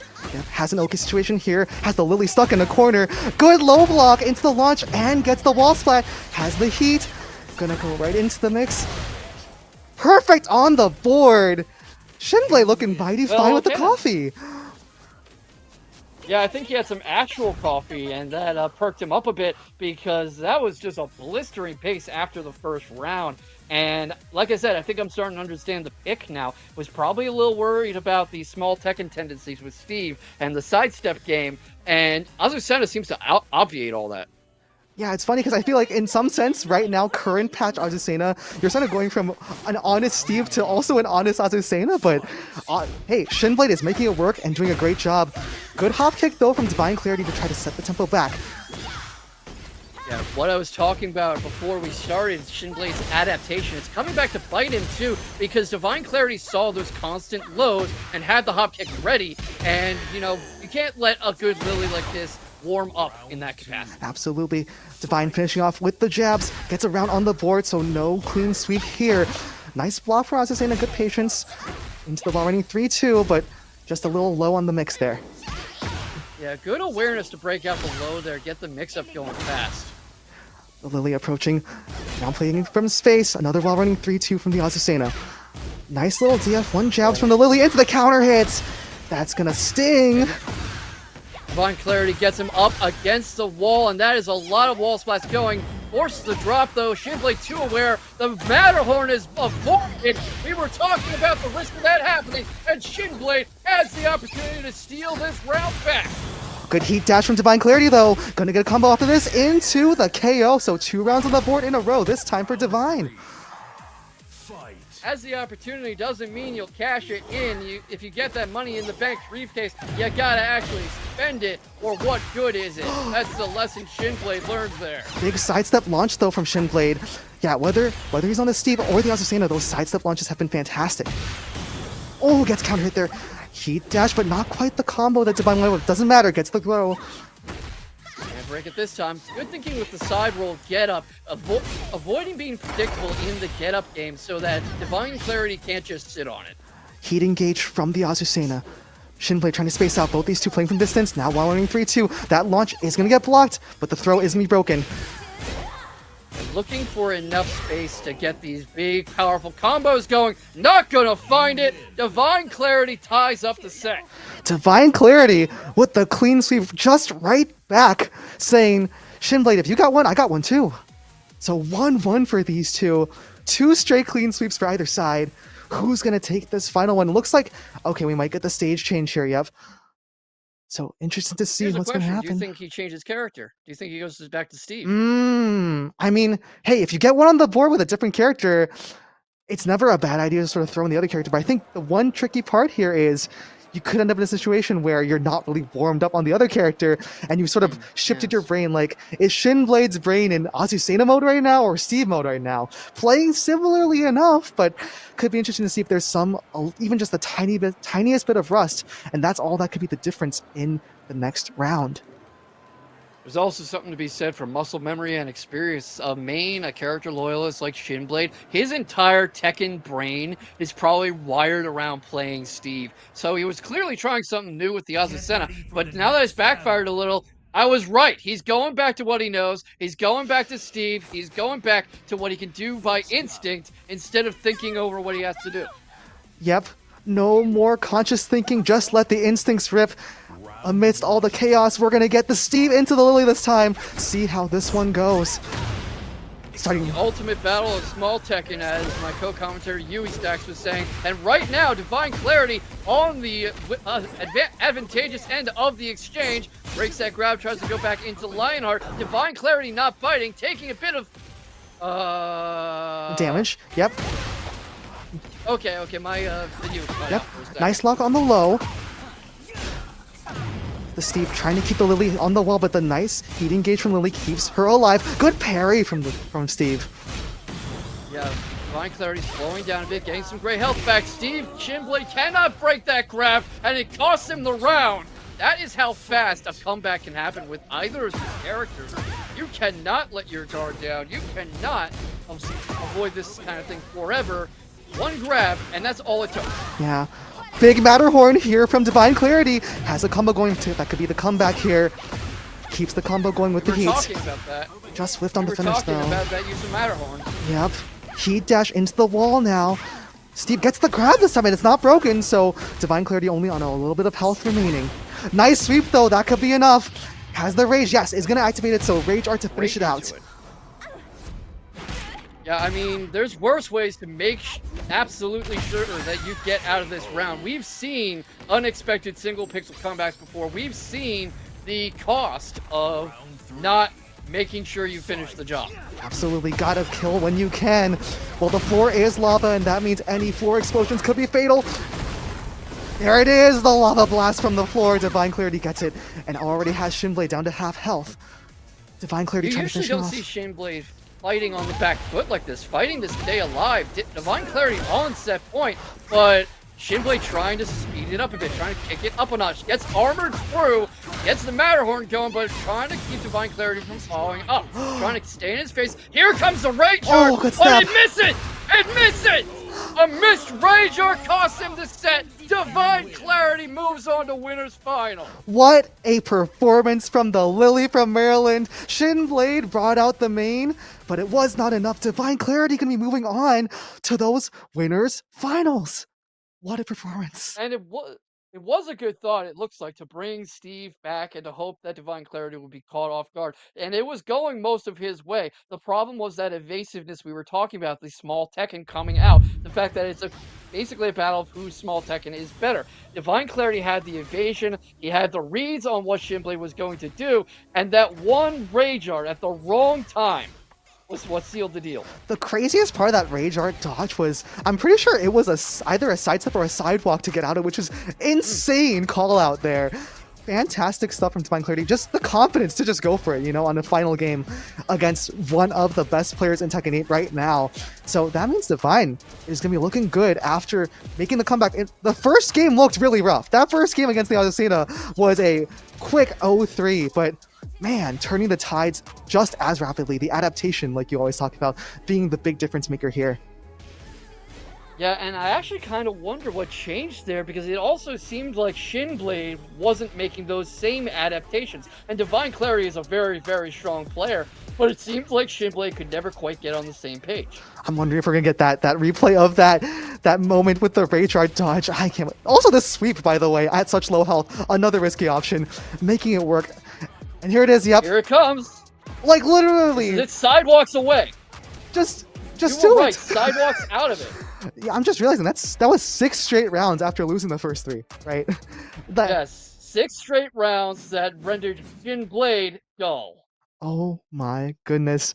Well, Shinblade gotta sharpen those knives indeed, or should I say, keep those punching gloves handy for the loser side later on. But yeah, gonna be Divine Clarity moving on. Incredible. Yeah, and yeah, in what fashion too? I mean, that was an absolute slobber knocker of a set. It does incredible stuff, and it's looking like Shinblade will have his chance at redemption fighting against Suzoru. So I'm definitely interested in seeing how that works out. We've got Peeling against Trizzy on the other side of winners semifinals too, but it's filling out pretty well. It's becoming quite the bracket as we go into the later part of this tournament. And by the way, just a heads up for the folks in the chat, I believe this is Divine Clarity's best performance at Breakout so far with that win. So, like, I think the best performance so. before was a 9th place back in August. So, already locked into the top 3. That is a fantastic chance of getting into that top 2 and possibly taking the W. We'll see how it goes for Divine Absolutely. Clarity. Absolutely, you are not kidding. And with this Lily play, I would not be surprised to potentially see him take the whole thing. But of course, the question is going to be how he deals with either Trizzy or Peeling. Absolutely. Well, before we get to Peeling and Tracy, I believe what we got next is going to be Shinblade staying active. Going to have to re-equip the mental very quickly because it's going to be Shinblade versus Suzoru, who's been waiting for Shinblade in that loser side in the loser's quarters, if I'm not mistaken. So we're going to get that going just in a second. We've seen now that Shinblade is mortal, right? So if you're Suzoru, Man what are you bleeds. telling Suzoru to do, right? If you're in that coaching call, what's the plan? The plan is not to let him get comfortable. The plan is not to let him make those adaptations to fight his kind of back off the corner boxing Tekken. You don't want to let him play small. You don't want to let him try to get evasive. Use that baseball slide. Use the tracking backflip kick. Use that extreme aggression that has carried him through this this bracket so far. Because Suzoru dropped a set, obviously, but he's climbed quite high. Yeah, and Suzoru also, it's surprising to see Suzoru on this side of the bracket because Suzoru has had some fantastic performances here in the past as well. I think just last week was a 3rd place finisher here at Breakout. So gonna be So. a clash of the Titans on the loser side already, right? So if you need any reminders as to how great the players are this week, we're getting these kinds of matches in losers quarterfinals, folks. I was saying this to you earlier in association football. They call setups like this a group of death, where you're in the group stages, and one of the groups in the tournament has just all the powerhouses on the bracket that all have to eat each other to get out. Yeah, when you're stuck in that bad quadrant with the unlucky draw, you're going to be stuck with all the monsters fighting each other, right? With their high power levels. That is indeed a group of death and not a group of life. We'll see who can get the life lead here as we get set for Shinblade versus Suzoru in just a second for these two. Yeah, and obviously whoever fights them is going to fight the loser. But let me restart.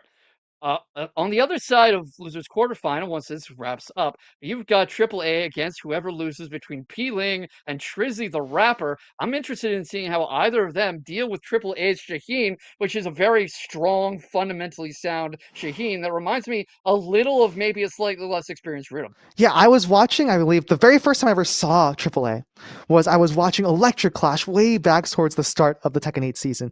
And I was still getting used to a lot of the new faces in Tekken 8. And I was looking at AAA and I was like, okay, this person playing Shaheen, pretty cool. And just came through. And I think it was a win against, I'm not sure if it was Anakin, but a really big name at Electric Clash. And it was just sidestepping when you least expect it, making the opponents miss and whiff with ease, making Shaheen look like a top 3 character. Like AAA definitely put Canadian Tekken on the map with that win, and it was, Definitely. a fantastic time to watch sort of the birth of sort of more Tekken 8 greats.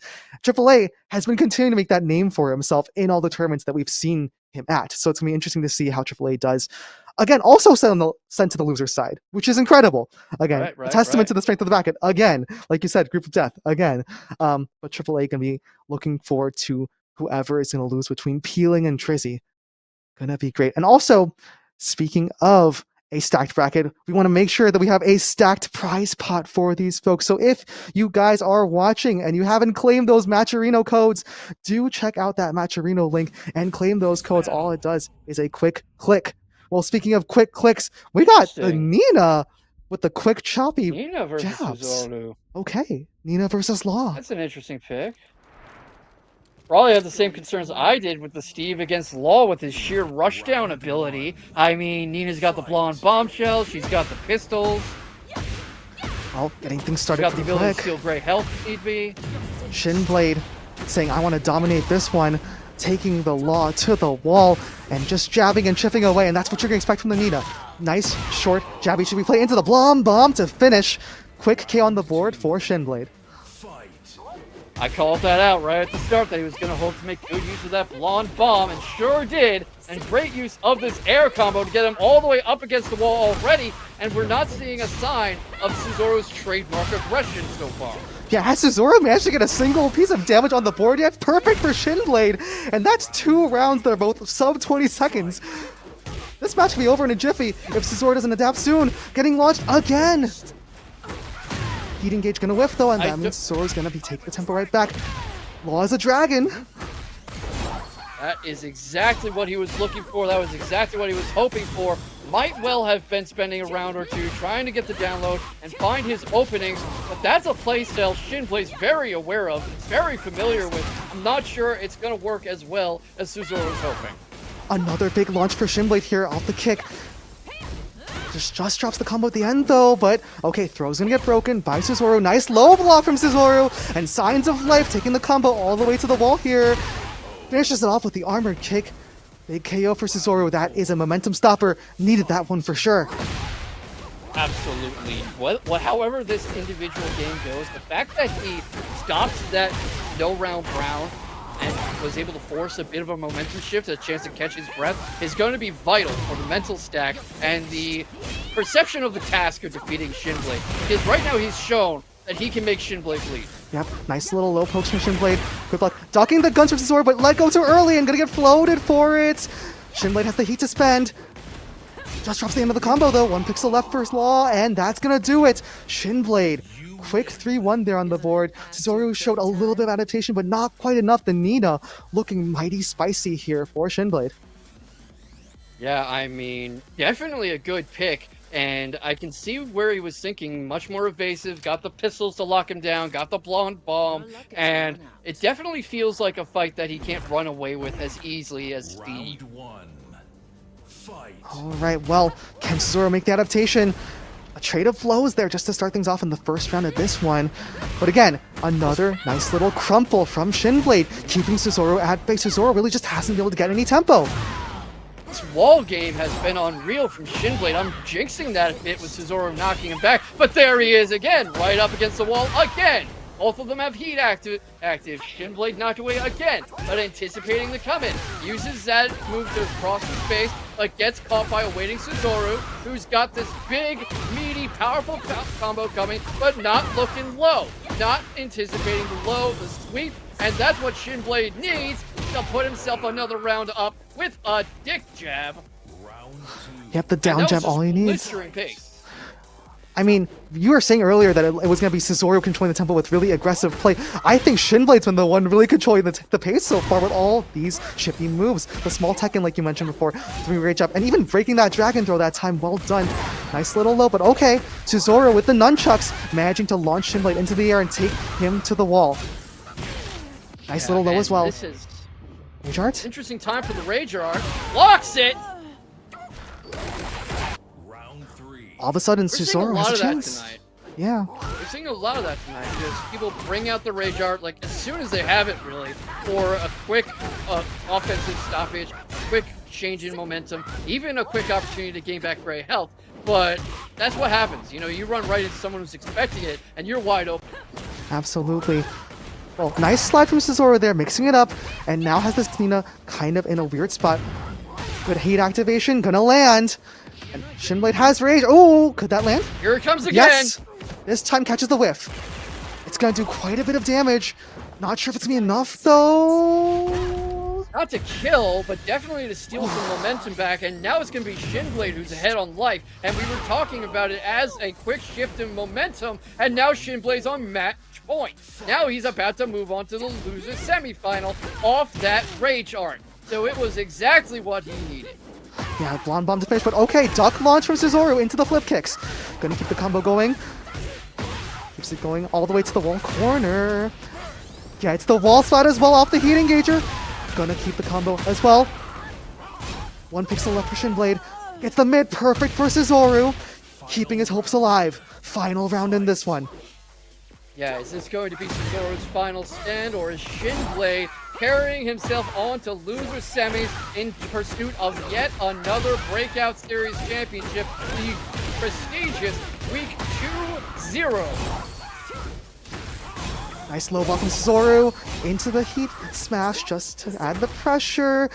Grab's gonna whiff. Nice slide. Guaranteed nunchuck. That's gonna do it. Cesaro with the 3-2, and all of a sudden has a chance to make the comeback happen. If I'm Shinblade, I may be going to the lobby again to have a second to think, to force a reset, to catch my breath, because I was so close to stamping my ticket to losers semifinals, and Cesaro comes out of seemingly nowhere to tie things back up. I'm thinking, hold on, I'm smarter than this. How did this happen? Yeah, for a second there with the round lead, Shinblade looked like, he had it all done and dusted. But Cesaro with 1 or 2 really good callouts on the low blocks and a couple good duck launches, and all of a sudden the story is very different. It's 1-1, both at death's door, but both with a chance to make it happen. We were talking about this being a group of death, about this being kind of a monster bracket. This is the kind of fight you would expect in a final. I'm sure that's a cliche coming from commentary.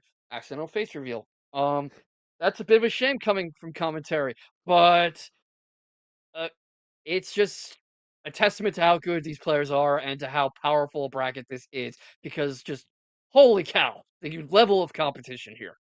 I mean, I think in a lot of brackets, this could be like you were saying earlier that one of the winner semifinal matches could be considered a grand finals match.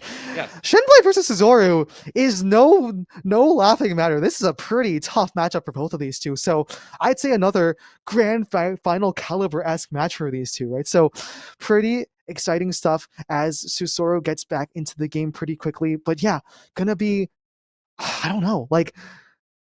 Do you expect a character switch then from Shinblade back to the Steve again? Is it going to be Steve with Nina? Azucena maybe? Through the last one. Switching to Steve got him through. No, wait, what am I talking about? He lost. I'm sorry. I got discombobulated by the that got back to us. I'm so sorry. But he might be thinking about it. He might be thinking about forcing a reset, kind of resetting his opponent's computer knowledge, his matchup knowledge, his ability to control the pace, and Shinblade is extremely comfortable with Steve. He's a Steve loyalist, he's a Steve specialist. The other characters are basically pockets. Not to say he's bad with them, but I feel like he's probably going to be more comfortable with Steve in a situation where it's do or die. Yeah, you have to hope, you mentioned discombobulated earlier, you have to hope Shinblade's head isn't too discombobulated, because for a second, Shinblade was sort of on the verge of making it to winners finals, right? So from like, I think maybe 15 minutes ago, you're on the verge of being in the winners finals to suddenly being on the verge of being kicked out, right? Very different mindset, right, going in. So maybe it is a return to that Steve that gives you sort of the comfort, sort of the cozy pick there, so that you're not, you can sort of lean on what you've got in terms of experience rather than just trying to enforce the mix up in terms of your style of how you play the other pocket characters. Could be the plan. Yes, of course. But also worth considering that Shinblade is an experienced veteran, not just of here, but of pretty much every tournament under the sun, of majors. He's fought world-class pros. He is not somebody who's not used to this kind of situation. This is kind of his bread and butter. This is where he's home. This is where he's comfortable. So he's not going to be completely overwhelmed, and he can fall back on the fact that he's been here before. That's true. It's always good to have that previous experience. It really calms you down. I remember like first tournaments for anybody, right? If anyone here has been in that first tournament situation where you're like, hey, new game, I've never played this before, and you see, you're in a bracket for the first time, it can be daunting, right? So it's sort of gaining that tournament experience. All these brackets are sort of worth it for that. You gotta hope if you're Shinblade that all the time you've spent in Tekken in the last, decade or so, right, is worth that experience in gold here. We're gonna see how it goes for these two. Shinblade and Cesaro getting right into the action. Final game for these two.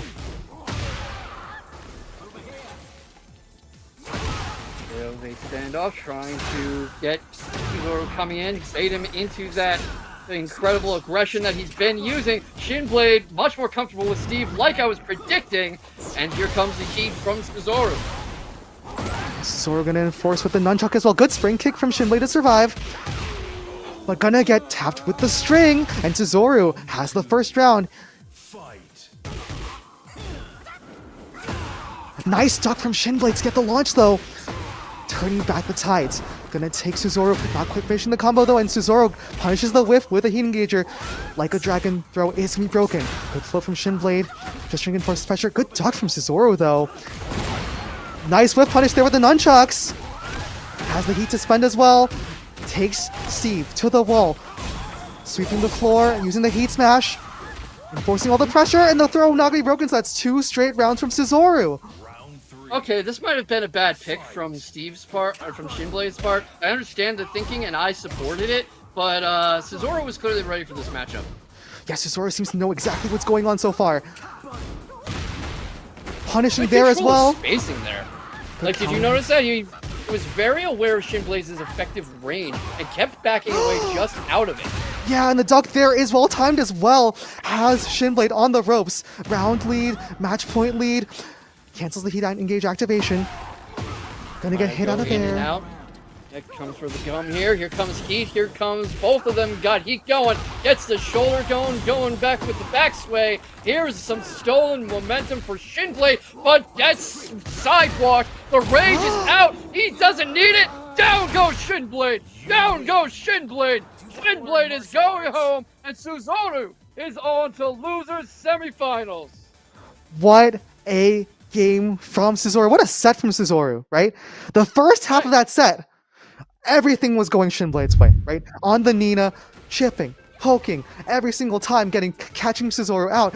But all of a sudden, you had the inklings of Cesaro's trying to figure out the tempo, get the ducks, get the low blocks, and all of a sudden it was coming back. I mean, early on, like we're seeing in the replay right now, Shinblade just dominant, right? It felt like Cesaro couldn't even get a lick of damage on the Nina.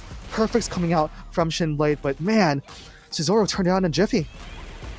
It makes you wonder almost, even though I talked about how there would be an advantage in the comfort with the character, what drove him to switch back to Steve? Because he was definitely getting better results with the Nina. Like I said, we talked about before, it's that comfort factor, right? When you're in a stressful situation, when you're in that scary spot, when your life is on the line, you want to be playing what you're most comfortable with. But I think you mentioned this. You said that Cesaro has done the homework. It really looked like Cesaro had the lab juice there when it came to understanding Shinblade Steve. Just knew exactly when to duck in that second half of the match. And yeah, the offense that Cesaro has on display really shone through in this third game. Man. I would not be surprised to see if Cesaro had actually specifically studied this Steve, who Shinblade is going back home, outfoxed in a box, and Ninant gonna win this tournament. Yeah, Shinblade's dreams R.I.P., but Cesaro's dreams live on. Very exciting game there, and we're looking forward to. I mean, that was already a fantastic set, and that was losers quarters. My goodness, losers quarters. Cesaro's not even done. He's going on to whoever wins between Triple A and whoever loses P-Ling versus Trizzy. Unbelievable. So, big win on the board for Cesaro, and that means we're going to be moving ahead into a different part of the bracket. I'm not sure if we're going to have, I believe it's going to be P-Ling and Trizzy who are up next. Another, I have to say this is a classic matchup. You've seen these two battle quite a bit of times, right? On a number of different places, on a number of different channels. You turn on the TV on Twitch and you're like, P-Ling and Trizzy, names I know. Those two are renowned in the online tournament scene, right? They had some fantastic results.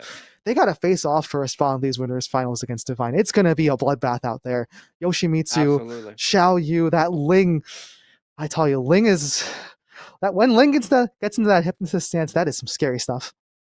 Yeah, and also worth considering that Peeling's a very good Yoshimitsu himself, knows that character like the back of his hand, and that is Trizzy's main. Trizzy does a lot of great work with him. He really made Arslan Ash sweat with the clown nose thing. He beat Knee, and just a terror on Yoshimitsu, a terror representing TSE. But the question is sheer familiarity. Peeling's gonna know what Trizzy can do.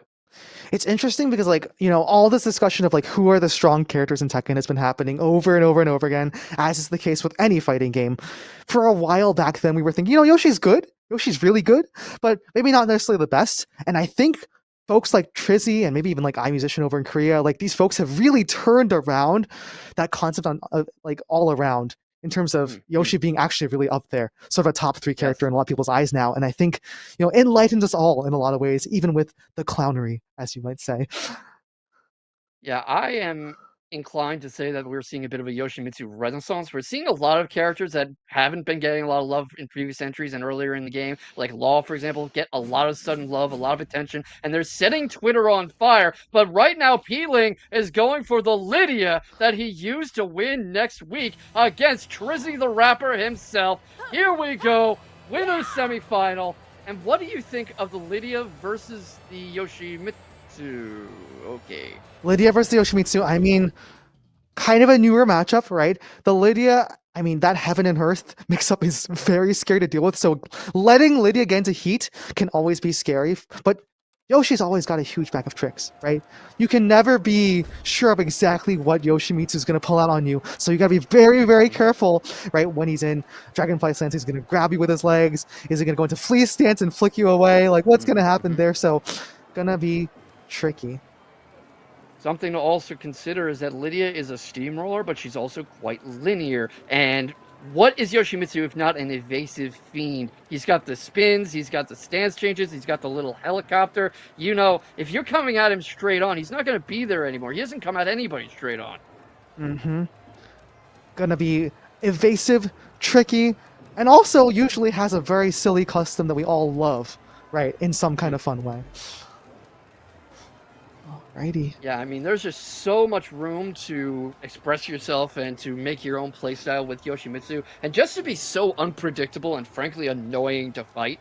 And I think that's part of a key to effectiveness in this game for the player, not necessarily the character.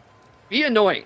Be somebody people don't like fighting. Because then you're in their head, and they are thinking about how much they hate this matchup, and they're not really thinking about how to beat you.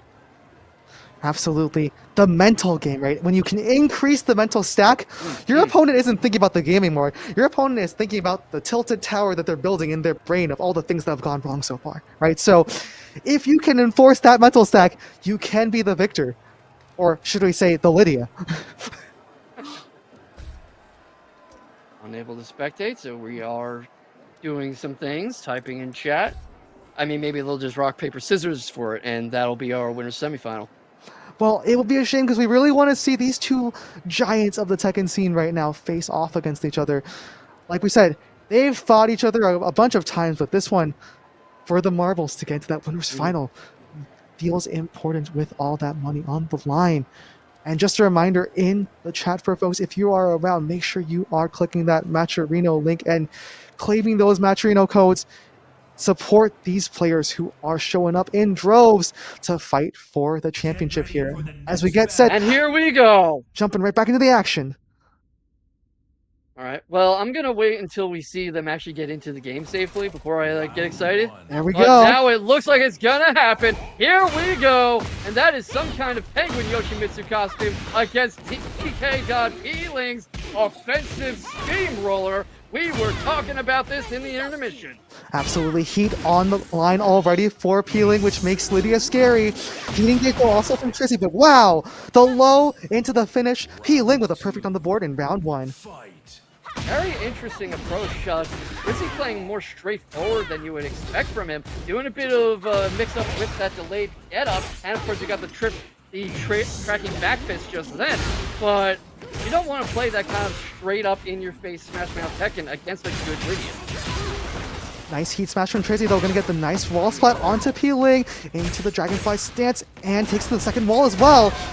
Huge damage off the red slash. Takes a round right back. I guess that it's kind of like, you know, a feeling out process, like the early rounds of a boxing match. They're both just showing each other what they can do, getting the feel for each other, how they work. But look at this wall carry all the way up to the wall. Not a second of a chance for Trizzy to break the chain. Gets up, and they just kind of look at each other for a second. You know, TK God feeling voluntarily resets. Back to neutral, but okay. Gonna get counter hits. Nice low spin from Trizzy. Gets the hopping kick as well, but sidewalk from Healing is very good. It's very much like real Shotokan karate in that Lydia's playstyle has a lot of emphasis on the sidestep. Sure, her offense is quite linear, but she's about creating those angles and then coming at you straight. Well, Trizzy gets that round on the board, so making the comeback happen. 2-1 on the round score as this Daffy Duck, I think, is going to sweep his way. But wait a second, Healing got the float and now has the heat. Steps back, and now they're spacing each other out again. These lows keep catching Trizzy off guard. There it is again. Which is funny because he's been going very low himself with like the hell sweep and stuff. You would think he would have his eyes on the bottom of the screen more. Hop kick not quite going to finish it off there for Peeling. Allows Trizzy to get the heat off into the little spinning sweep. Sidewalking from both. Hop kick going to be punished though by Peeling, but flash from Trizzy the Rapper. Here we go. Combo incoming into the big red slash while Peeling's on the ground. It's a little health back, but gets jabbed. 2-2. That means a final round headed your way. Yep, already a final round. We were talking about what a back and forth hammer and tongs fight this would be, and they are not disappointing. Trizzy the Rapper caught off guard, caught kind of swinging into nothing, but TK got feeling, I don't know why I keep saying his full name, gets caught in the Dragonfly into the pile driver, and gets up with a world of hurt. That is a lot of life to compensate for. Yeah, Peeling just opts to spend that heat. Gets the wall splat reward now. Okay, suddenly they're both tied at half health. Neither has heat to spend, but oh, good hop kick from Trizzy. It's a little bit off sidewall, but manages to figure it out. Nice duck there on the string as well. Has this Lydia cornered. Rage Art though from Peeling. Can't survive it. Oh. Not enough armor to live. And so Trizzy just barely clutches it out there. The Yoshimitsu looking just solid enough. Gotta admit, that probably made Trizzy stand up a bit straighter in his chair because he was not likely expecting that rage art. That just happened to come out while he was already throwing a jab. He didn't counter that. Big combo already on the board for Trizzy, taking that momentum, keeping going with the heat engager into the flash. Takes this Lydia to the wall, has the Oki set up with a nice little low poke from Healing just to stop any shenanigans. But wait a second, gets comboed again by Trizzy. Another nice slow though to interrupt again. Okay, Healing activates the heat into the heaven and earth. Spends the heat immediately, but that means back to half. Oh my goodness. These hop kicks have been such an adaptation from Trizzy. Right slash will end it all. Trizzy's space and momentum control have been key in this game so far. You can see how he delays the get-ups to deny Okizeme attempts, how he forces TK got Peeling to overextend, how Peeling has to keep coming at him, and then there are these big openings for these wall carries, these wall combos, the pressure in the corner, and Peeling is just kind of stuck. Yeah, it's been all Trizzy so far in these last 2 rounds. Into the helicopter grab again. Healing with only a bit of health, gonna get jabbed and a counter hit. Trizzy almost on his way to the winners finals, only needs 1 more round. This is what world-class Tekken looks like. You usually don't see Peeling get handled like this. Even against Joe Crush, those are very back-and-forth, hard fights. But Trizzy is just handling Peeling in this second game. Last game was much more even both-sided, evenly matched. But this one, he's starting to run away from it, and Peeling has to figure something out fast. I just want to say a little bit earlier, that spin from Trizzy just to avoid the end of Peeling's heat was absolutely insane. But these hop kicks now, I think Peeling is starting to get used to them, expecting them a bit more, being a bit more patient, waiting for Trizzy to go for them, because Trizzy's timing has been great so far. Oh, gets grabbed again! Okay. DF2 launch from Trizzy. Gonna keep that combo going all the way to the wall again. Spins to win. Another slash on the ground. Both posturing. 5 seconds left. Time too. Nice low You kick. don't have time for that. Trizzy the Rapper gonna take it. Heads into the winners final in dominating fashion in that second game. First game looked a little shaky, but second game, all Trizzy the Rapper's way. It was like an entirely different person holding that controller, just red peeling like a textbook. Every move had a counter, and there was just nothing peeling could really do. A couple moments where he looked to be back in the fight as compared to that first game, but once Trizzy revved up the motor, he was doing all the driving. Yeah, and you have to say, I feel like part of the choice from Peeling here to use the Lydia was because I'm guessing that Trizzy's pretty familiar with Peeling's Xiao Yu at this point. Probably. But I think that first set, you could see that Trizzy was less familiar with the Lydia, but by the second set, knew exactly how Peeling wanted to steer and just, had all the answers. Still can't believe that Rage Art, by the way. Just barely not able to survive enough in time to get that Rage Art off. Could have been a very different story if it had gone off, but looks like, yeah, Trizzy then just took all the momentum and kept going with it. Yeah, and that is what it means to be a world-class player like Trizzy, who sent he lying away. Yep. I really just drew a blank on that one. Sorry, they can't all be gold, but I am contractually obligated to try. Well, puns are always appreciated, just like the good Tekken we've been seeing all day today. And I think we're going to have more in store because I think next we're going to have Peeling right back up again. Again, got to get your head reset after a game like that because you're going up against one of the best Canadians, one of the best Tekken players, really, in the world in AAA. That's Shaheen. I'm telling you, you're going to see at least one amazing sidestep that's like where you say, I would never expect someone to sidestep there, but that was the right time to do it. AAA is known for that. Will punish you for linear moves. Absolutely, and that's going to be a good question against P. Ling, who probably want to bring the Lydia into that one because of what we were talking about. Lydia is very straight ahead, has decent side-to-side movement to create angles, but once they're in, it's just straight on. It's just a bull rush. Yeah, things to look out for. Definitely that Shaheen slide, kind of akin to that Law slide, right? Gonna be crazy to deal with out of the full crouch game.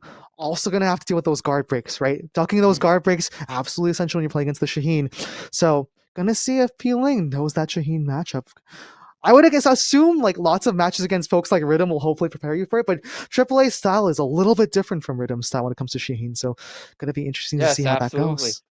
Yeah, Rhythm is a much more fundamentally sound and all-around Shaheen. Not to say that AAA is worse, but you can see that Rhythm is very much the guy who studied one kick 10,000 times, whereas the whole toolbox is there in a much more aggressive in-your-face way with AAA. Absolutely. Triple the A's, triple the aggression, you might even say. So we'll see how that goes against a very otherwise usually aggressive Peeling, right? And again, another thing that's got to be on Peeling's mind is, do I go back to my Xiao Yu? Do I go back to my comfort? It's the same story with the Shin Blade story all over again, right? Do I stick with comfort picks or do I go back and get stuck with what I've been trying in this tournament, which is the Lydia so far, it looks like. So, gonna see how that goes. And it's not like he's a bad Lydia either because he did take the Breakout Championship with Lydia last week. So this is not just a change on a whim, trying a new character. He's doing something serious here. The question is just, is he going to have the results he needs?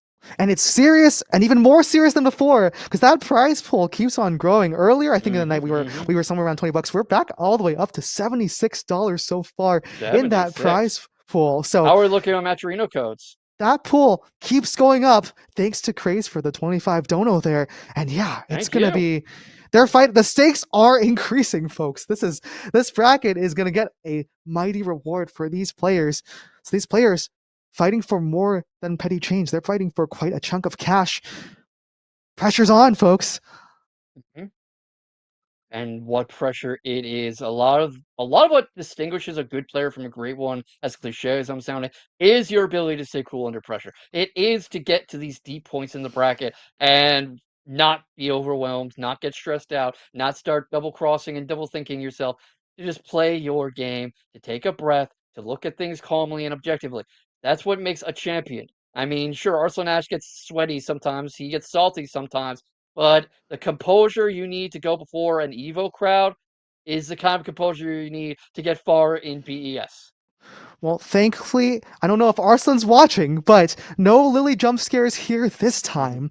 So far, not until Divine shows up for those finals, but for, I think, Peeling and AAA, probably going to be, again, is it Lydia? Is it Ling Xiaoyu? Which one is it? I mean, it could be Yoshi. Yoshi, I mean, that would be wild, right? Just got eliminated from the winner's side by the Yoshi. Pulling the Yoshimitsu out on the bottom side would be a statement to make about the nature of that character and how strong it is right now. I know. And he does like to bring it out for, like, quote unquote lore matches, like against the problem child. Hey, Broken. Well, we'll see how it goes here. Gonna be excited to see how that goes. And again, a reminder, as that pool for the prizes increases, you too can help increase that prize pool. You got to go to that Matcherino link and keep claiming those codes. I think we still have a few left there. So, or if you just want to contribute, that's also cool too. We can keep growing that pot for these players and all the fantastic Tekken that has been breaking out here at Breakout. And you do want to break out, don't you? Just like our lovely contenders, our incredible players, and our great sponsors at places like Mad Cats, at One Shot, the Bloodline Card Shop, all these kind people who make what we do here in the greater fighting game community possible to produce awesome brackets like this. Well, I'm just hearing word that actually all our codes have been claimed. So thank you guys, everyone in the chat, for making that happen. We cannot thank you guys enough for supporting these players. Absolutely. You can still contribute. Thank you.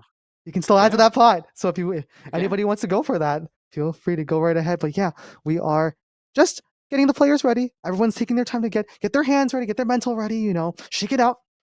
I think if you're peeling, gotta shake out the nerves after that one and just sort of focus, like you said, take a breath and get that game running against AAA. Absolutely.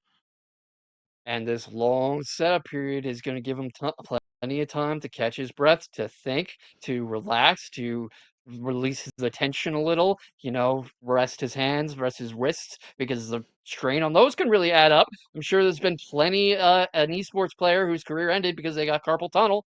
That's a big issue. Absolutely. The And hand stretches, the wrist stretches, shaking it all out every time, is a good and call. water.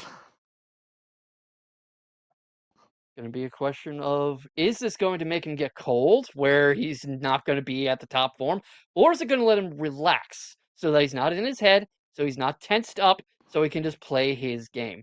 Should And then be. there's AAA, who's been waiting a while at this point for who his opponent's going to be. Yeah, I was gonna say, it should be a pretty long wait for Peeling, but an even longer one, right, for AAA, like you're saying. AAA, had a game against, I think, King Surfbot quite a while back when, Yes. way back then, and is now, has been sort of, twiddling the thumbs for a little while, has been waiting in the wings to see what happens next, and has had to wait on the result of this match just to have a sense of who to be fighting next, right? So that's gonna be, that's got to be tricky, right? Staying warm, you can play some quick matches in between, try to keep yourself warm, but it's not always that easy to do.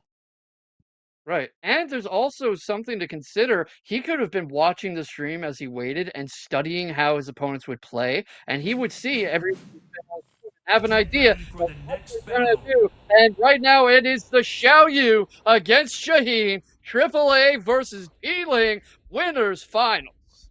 Yep, in those losers quarters. I think, the studying is not going to be that helpful because it's a different character for Peeling. Gets the launch right away. All good. Losers quarterfinals action happening, and we got that pick for Peeling. Peeling already enforcing the game. Another launch right off the board. AAA being caught sidestepping by Peeling into the heat engage. Does this finish? Oh my goodness, that's a perfect. That is the strength of Peeling's Ling Xiaoyu. Just so good at being highly evasive and aggressive and setting the tone. But unfortunately, very fond of that raw AOP as you just saw, which Shaheen has a perfect tool against that, the baseball slide. Absolutely. Watch for those Shaheen slides. A big part of Shaheen's mixed game, and in the neutral. Hop kick / orbital from Peeling. Okay. You can already see that AAA is going to hope for a very lateral movement-based strategy. Lots of sidewalking, lots of luring Peeling into overcommitting. Yep. Well, AAA just going to whiff on that end of the combo there. Peeling taking the opportunity to activate the heat. Nice low. Uses the heat smash into the hypnotist stance, and yeah, that's scary, the mix-up there. 19 seconds left on the board. Who's going to take this one? Both just prodding away. AAA anticipating. Triple A over-anticipated that a little, was expecting Peeling to come in. Here comes the Rage Art. That's a little overkill, but if you need to set the tone, you might as well go and do it. It's not like you can take the Rage with you into the next round. The Pokeball finish from Peeling, looking stylish in the Team Rocket glam. That's 2 straight rounds here for Peeling, getting another nice little float here into the heat engage. Picking up with the kick, keeps the combo going. Doesn't quite get the finish, but doing okay. Triple A though, sidewalking away. Now both these two spacing each other out. You can see the spacing becoming very important in this matchup as they try to feel each other out and wait for opportunities. A lot of work on the lows, which neither of them are really doing a great job of watching out for, but that AOP is there for Peeling yet again, consistently. Peeling went for the unblockable setup, but didn't quite get it. Triple A uses the heat smash. Not quite gonna land anything there. Nice whiff punish with the jab, but still, 20 seconds left and Peeling is just biding his time. Nice low block, but no punish. Still, biding their time. Peeling could just shut the door right here and now and just spend the next 12 seconds waiting at the far end of the screen. You know, that's a lot to catch up with, and all he has to do is not give any openings, and it's looking like it's gonna work out. 3 seconds left. He doesn't even need the KO. Here we go. And almost Triple A. If that had been a moment faster, he could have done enough damage to take that round. What a twist that would have been. Yeah, Peeling almost putting it all at risk, but manages to close it out with the 3-0 victory in that first game. Triple A gonna have to put together the pieces, make something happen quick. What do you think of how Triple A's been playing this matchup so far? What adjustments do you see him making? I think Triple A is gonna have to find some slightly different timings to get the step and basically change the range up slightly. More of those slides is gonna be helpful. We'll see how it goes. Yeah, both of them have been getting a lot of mileage out of the lows, out of the slides, out of the switches into AOP. The problem is that when they stop doing that, it stops working. But on the other hand, you don't want to overdo it and have your opponent be looking for it. Well, it was a good sidestep there from Triple A that managed to get the sidestep off the heat engage, but this time getting swept around by Peeling. Good throw break though, and so they space each other out again. No whiff punish though from Triple A, and back to neutral. Heat engage from Peeling is good. Goes into the spin, the shooting star into the hypnotist stance, the sweep into the finish. Perfect on the board again for Peeling. See what I was talking about with the sweeps and the slides and the AOP? It's Peeling knew that he was going to be guarding high and anticipating something, so that sweep was there immediately. And there's only so many directions you can look at once in Tekken. It feels like Triple A is just getting caught pressing a bunch of times, but Peeling is using sort of really small, chippy moves. And just as I say that though, big launch with the leg, keeps it going. Hypnotist into heat engage, keeps the combo going. Heat dash. Another round on the board. Peeling only 1 round away from sending Triple A out of the bracket. Yeah, if Triple A is going to make something happen and find out a way to counter Peeling's playstyle, it has to happen now. There are no more opportunities. He has his back against the end zone with a full offensive line ready to get that ball into the touchdown. And right now, Peeling is running away from this. Well, so far looking a bit better. Good low there, but gonna get... Okay, not quite floated. Heat engage right back from Triple A, but get interrupted by the low. Good heat smash from Peeling into the nice block from Triple A on the low mix-up after the Hypnotist. Has the heat smash. It looks like Triple A is starting to see coming what I was talking about, where he's starting to anticipate these little motions, these little chipping moves that you're talking about from Peeling. As he brings us into a final round, potentially getting us a final game, he might be starting to read the book of Peeling. Oh, good punch parry though from Peeling into the grab. No float off the ground though. Nice throw break from Triple A, stays alive. Heat engage from Triple A as well. Gets floated, but no combo. Good throw break again. Heat engage from Peeling as well. Good down jab just to interrupt. Big heat smash as well. Nice slide. Triple A has a chance here. Gets interrupted by the lows though. Heat smash from Peeling is into stance. This time can't block the sweep. That's gonna be counter hit into the combo, and that's it. Peeling shuts the door on Triple A and moves forward into the loser semifinals. You know, we've been saying this. I'm sure people are sick of hearing it, but that is not a match you would have expected down here in losers semis. That was something you expect much further into the bracket. Thank you very much, AAA, for an incredible performance. Going home, but not going home unhappy, because Oh boy, what a fight he put up tonight. But Peeling was just a little too on top of it. Let's see the tape. Yeah, first game here really was just a tale of interruptions and pokes from Peeling that led to eventual timing mix-ups that were, all in Peeling's favor. It kind of looked like all Peeling for a while. And, AAA had some adjustments, had some better timing in the second game, but I think Peeling just, momentum was too strong. Yeah, I mean, that is this game in a nutshell. It's a game of momentum. It's a game of pressure. It's a game of mental stack. And Peeling is just so good at managing that stack. We were talking about how he had a chance to decompress, to catch his breath, to relax, and how AAA had been waiting so long for this match that there was a chance he would get cold. Entirely possible that's what happened here. I'm looking through back at the replays here, and I'm noticing that, a couple of key moments really came down to this see, there it is again. Hypnotist stance into the sweep. And one time AAA was able to block it and guess right and get sort of a nice punish off, but the other two times, those were round enders from Peeling. So that Hypnotist stance is mighty scary. The mix-up's going to be really scary for whoever has to face Peeling next. I believe it's Suzoru who has to face Peeling next. Going to have to deal with all those Hypnotist stance mix-ups. Yes, certainly, because otherwise, much like AAA, you're going to be a dead battery. Oh, goodness. Well, hoping that, Peeling still got the battery well charged and ready to go, because going to have to go immediately into another match here. What's it like when you have to play the 2 consecutive matches in a row, right? It's like you just got finished with one. You're like, okay, cool. Immediately got to jump right into the next one, right? It's going to be tiring. It could be, but it could also be that your adrenaline's already up, you're already warmed up, you're already comfortable, you're already in your mood, in your groove. You might as well go for it. We just had the question of, is it better to have to wait a long time or to go straight in, and whether it makes you get cold. Arguably, AAA did lose a bit of heat, lose a bit of momentum in the waiting for finding out who his opponent would be. Well, we'll have to see who can keep the heat and the pressure on their opponent in this next one. Yeah. Yes, certainly. Suzoru, I mean, it's funny enough because Shaheen loves the slides. If you're talking about a character who loves slides, you got to talk about Law, right? I feel like Law also loves the slides, so it's going to be interesting to see if that's a good answer to the AOP as well that Peeling brings out so often. Yeah, I mean, we saw a lot of good results from AAA where Peeling would go low and find AAA ready with a slide, a sweep, some kind of low kick. And if Suzoru can focus on shutting that down and shutting down one of Peeling's big offensive and defensive tools, force him to go more into Hypnotist and stuff, could make something happen. But of course, Peeling's nothing if not adaptable. Absolutely. Yeah, character adaptations, in-game adaptations, timing adaptations, mix-up adaptations. Peeling's got it all. Can Suzoru deal with all of it? We're going to see as... Is that a Lucky Chloe cosplay I see on the screen? Shout out to Lucky Chloe enjoyers. Oh my goodness. Lucky Chloe, Ryu Hayabusa, let's go. All right, here we go. Good launch from Peeling, keeping a combo on float into the Hypnotist, and that's going to do quite a bit of damage. Goes for the running jump into the heat engage as well. Nice low sweep out of Hypnotist again.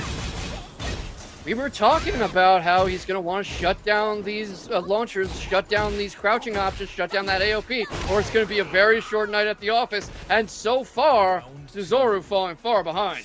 Yep, Suzoru's going to have to figure out something quick. Able to break that grab, which is a good first step. But going to get punished for that armored kick. Nice slide, there it is. Slide against the AOP is a good option. It is, but of course you don't want to go to that well too often, so he might be worried about resorting to it too many times and letting Peeling get the read, because all you need is one little launcher, and look where all of Suzoru's health has gone. We are knocking on the door of a third round, a potential no-round round already, and I feel like I hardly just sat down for this match. Yeah, seconds elapsed. Already, Peeling has 2 yellow dots next to his name, right? So it's looking pretty rough, but Suzoru gets the heat going, pulls out the nunchucks. Nice low block, but gets parried into the grab again from Peeling. It's a sense, but what you want about Suzoru. What a flip kick call out from Suzoru. Yeah, what thinking to keep that in his pocket and know that Peeling was going to go for some kind of low launcher. Unfortunately, you can't keep up those kinds of guesses forever. Nobody can guess right every time, and you almost have to against someone like Peeling. Got caught ducking, and Peeling punishes for it with the launch. See what I mean? Hypnotist. See what I mean? Tried to go for the unblockable, but interrupted. Now they're both in rage levels, but Nunchuck is guaranteed. 1 pixel left for Peeling. Who's gonna do it? 15 seconds left. Nice jab from Suzoru. Getting on the board. No round brown today. I mean, it's a lot like regular fighting sports. You know, people go to the big flashy moves, the huge combos, the rage arts, the finishers, the supers. A good old jab is often all you need. The jab is the cornerstone of everyone's offense, everyone's defense, and that's all you need to get down someone's last bit of health. Well, this is looking like the unblockable. Oh my goodness, unblockable dodge by Suzoru, but doesn't matter. Peeling has the coverage on the lateral option, gets the KO. 3-1.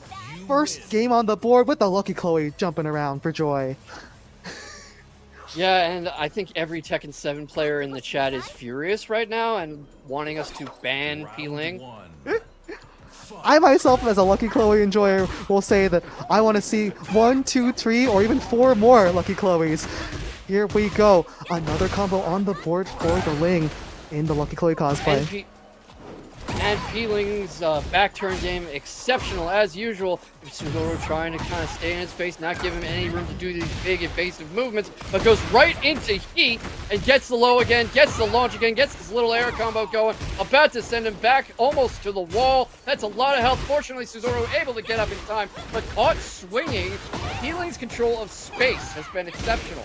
Absolutely, just catching Suzoru out with whiffs over and over again, expending the heat for the smash into the Hypnotist. This time it's the mid, saying if you're gonna duck, here comes the mid. 1-0 on the board for Peeling. Tell you what, nothing mid about that round. Absolutely. High quality, high launch there as well from Peeling. Keeping it going by activating the heat. Throw break from Suzoru is good though, but nice stuck from Peeling just to avoid the high kick. Even dodge the slide. Peeling looking very strong. It's in Hypnotist stance and just sort of posing for the cameras. Uses the heat. Another Hypnotist into the mid again. You can see how Peeling is willing to slow things down to kind of force Suzoru to come to him and abandon his own defensive posture. You can see how he's forcing him to come in, commit himself, and that creates openings for Peeling to exploit, as he's doing right this second with this back turn combo. Absolutely, Peeling looking dominant again. Using the heat and keeping the combo going. Oh my goodness. Half of Suzoru's health is gone. Suzoru at death's door, trying to survive. That low is going to help. Both have heat activated. What a heat dash from Peeling. Going to keep the combo going, but drops it at the end. Suzoru with the whiff punish. Heat dash of his own into the flip kick. And couldn't finish the combo off though. Nice lift kick from Peeling, but going to get punished for the whiff. So all of a sudden, Suzoru saying not so fast. Yeah. Suzoru's very good at fighting from behind and getting these last-minute round victories to keep himself in the set. The question is, can he turn that into another round, into a game, into a set? Because he needs to be able to maintain that momentum, not just steal it. Both these two. What a duck from Peeling again, avoiding that kick. But spinning around with the heat smash. Good block from Suzoru. Love for the spinning. Got the flip to save right in his face. Back turns there. The flip's there. Blocking all of this punishment. Goes into heat. Goes into the Art of Phoenix. Backs off. Lots of life advantage. Not a lot of time. Doesn't need to hurry. Breaks the grab. Is this going to be the end? Is this going to be the last interaction? Breaks it again. Suzoru can't do anything. He can't get anything off. And that is going to do it. Peeling. Losers final. Peeling looking mighty fine and looking mighty strong. A very dominant 2-0 there. What a skillful showing on the Ling Xiaoyu. And has a chance to make some big money as that prize pool has increased all the way to over $100 to $112. Wow. Well, oh boy. This Ling's gotta be excited. Peeling looked really strong the whole game through. Both games really just looked like he had a handle on what Suzoru wanted to do. Yes, absolutely. I mean, this is such an experienced Ling Xiaoyu main that he really just knows what Law is going to do. He knows what someone like Cesaro wants to accomplish, and you can see how he controls the spacing and the pace throughout. Absolutely.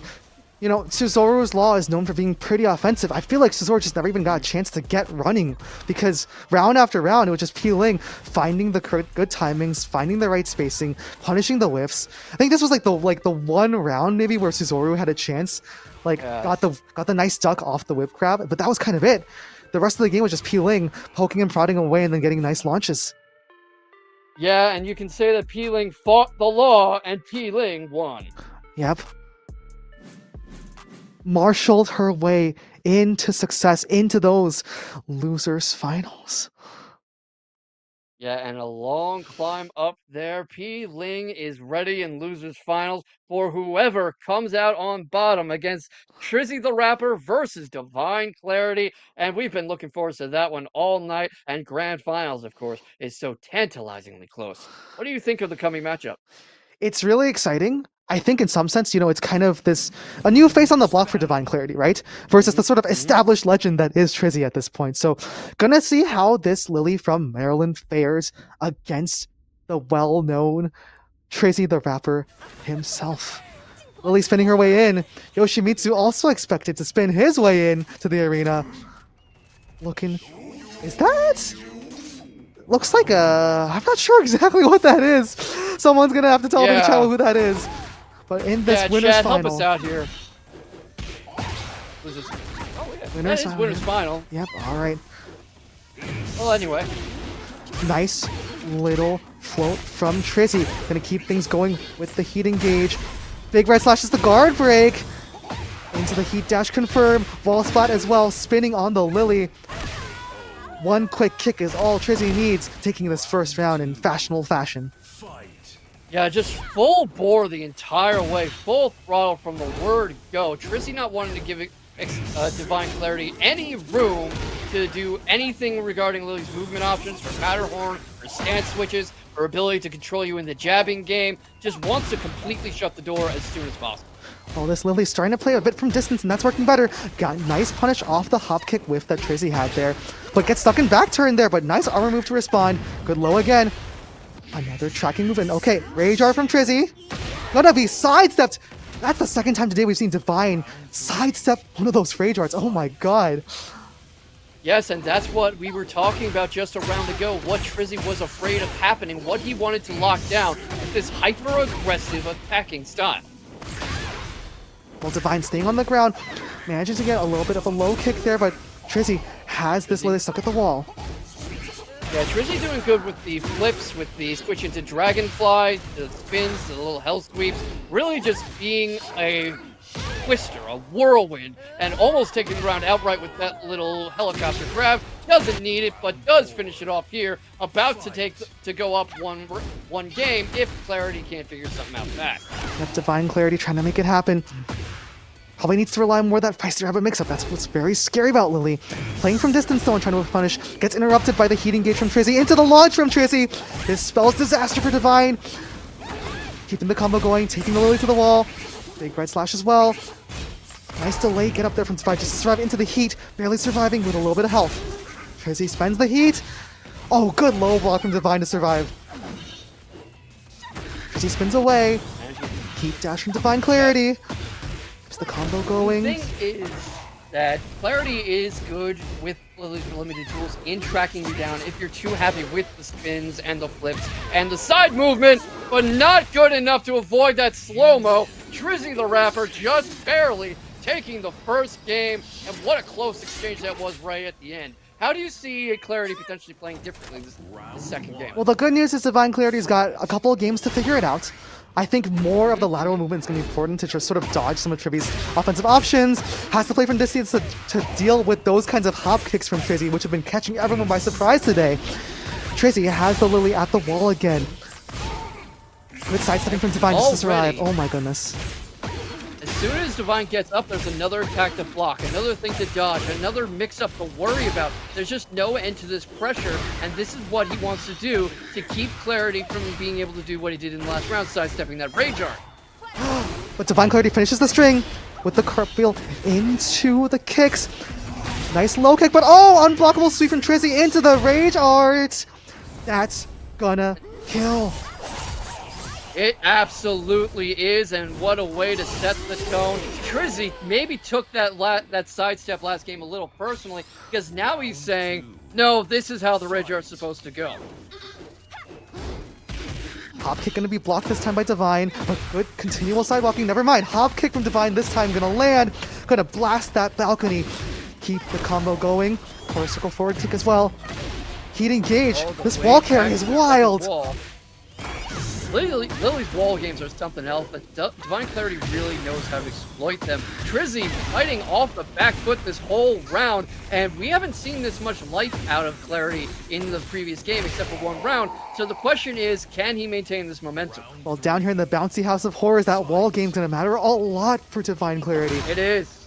Absolutely no room to run, or at least nowhere near as much. But Trizzy is so good at being so tricky as he wraps and glides around the arena. Playing from distance just like the Lily should. Nice way to finish the string. Gets a nice bit of health. Jumped off, but wait a second. Trizzy with the launch as well. That sword is going to keep this Lily flying. Gets blasted off the wall. There it is. The bounce happening. Slices right through her. Absolutely. Float from the Lily though. Okay. Has the heat to spend. Heat from Trizzy in response. What a spin away from Trizzy.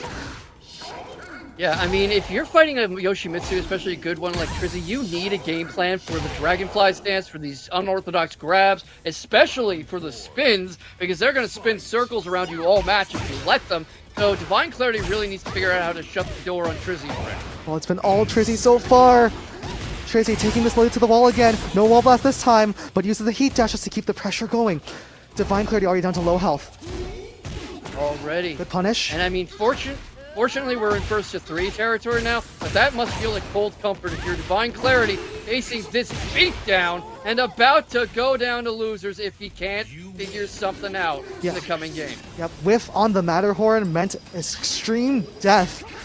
And the Cursed Blade of Yoshimitsu looking extremely scary to deal with. Trizzy the Rapper about to make it a quick 3-0 unless if Divine Clarity can figure out the adaptations on this Lily. I mean, that's what shows you he's such a world-class player who's used to fighting these incredible names, these world champions. He's up there against the very top of our competition, our esport, and the best of what they have to offer. Just how well he's able to adapt to different game styles like Divine Clarity's. Absolutely. Well, adaptations are going to be needed from Divine. We'll see if they can happen. The Lily looking stylish as always, but going to have to be more than stylish to make it happen.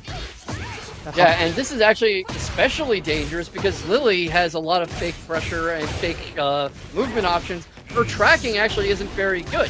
So Trizzy has all the room he needs to just spin all over the place if he wants. Oh my goodness. Well, Divine gets a lot of health back from that. Heat activation. Trizzy into the Dragonfly stance. Nice duck from Divine Clarity. Good adaptation to deal with the grab that's been happening. Has the rage as well. Uses the heat dash just to keep the pressure going. But failed on the Captivant. And that means Trizzy has a combo here. Yep, and that's all he needs to go up one more point closer to set point. All you really need to do is give Trizzy an inch, and he's not going to take a mile. He's going to take the whole damn park. Absolutely. Take the park and all the alpacas in it too. Oh my goodness, with the wall self as well. Just keeping this Lily to the wall. I'm not sure. I think Yoshimitsu would take very good care of alpacas, honestly. I feel like Yoshimitsu is good at being traditional. Yeah, probably. Well, Trust me, as a vegetarian. Lily takes the back turn and tries to go for those feisty. There it is. Feisty rabbit. I'm telling you, Divine, you gotta get those feisty rabbits going. There it is. Yeah, you can see Trizzy start to rely on the spit, on the bad breath a bit to anticipate whatever Clarity was going to do. That was a good use of the feisty rabbits to kind of throw off his mental. You could see him not being quite sure how to respond. Well, 15 seconds remaining for Divine to get the health lead back. Trizzy just sort of playing the distance game. Gets the Dragonfly kick as well, and so it's tentatively gonna be Trizzy in the finals, unless if Divine can make something happen here. Not looking good so far. not looking good at all. Anything is possible in this beautiful game of Tekken, and you know, if it's in the code, it's doable. But right now, I'm not seeing how Clarity can do it, how he can pull it off. The answer is he can't. A perfect KO to close it out and send Trizzy to grand final. Trizzy just gave Divine the big bonk on the head. Oh my goodness, the perfect to finish it off is extra salt in the wound. What a showing in the Absolutely. finals here from Trizzy. Trizzy is just so good at controlling the momentum. I've been talking momentum my entire time on mic tonight. Momentum, momentum, momentum, momentum. And you could see that at no point was Clarity really comfortable with the pacing of this match. He was able to get some good offense in here. It wasn't like he got perfected 9 times in a row. But you could look at this. You know, he recovers very quickly from what Clarity's able to do. The Rage Art comes straight out. This was the one good moment that Clarity really had with this sidestep. And after that, I think what Trizzy was looking out for the rest of the fight, basically. Yeah, Trizzy just like figured out exactly sort of how Divine Clarity wanted to time things and play things, and just started answering sort of every option almost perfectly. And especially in those situations where we get a life lead, we just sort of step back and say, look, you really can't approach me as Lily. Your pressure is going to be kind of fake as Lily, and you can't, you know, I have the top 2 Yoshimitsu. I'm going to make you come into me and figure out how to deal with me. And did a good job of just enforcing life leads. And yeah, dodging Matterhorns, dodging Captive Vaunts, dodging all these things.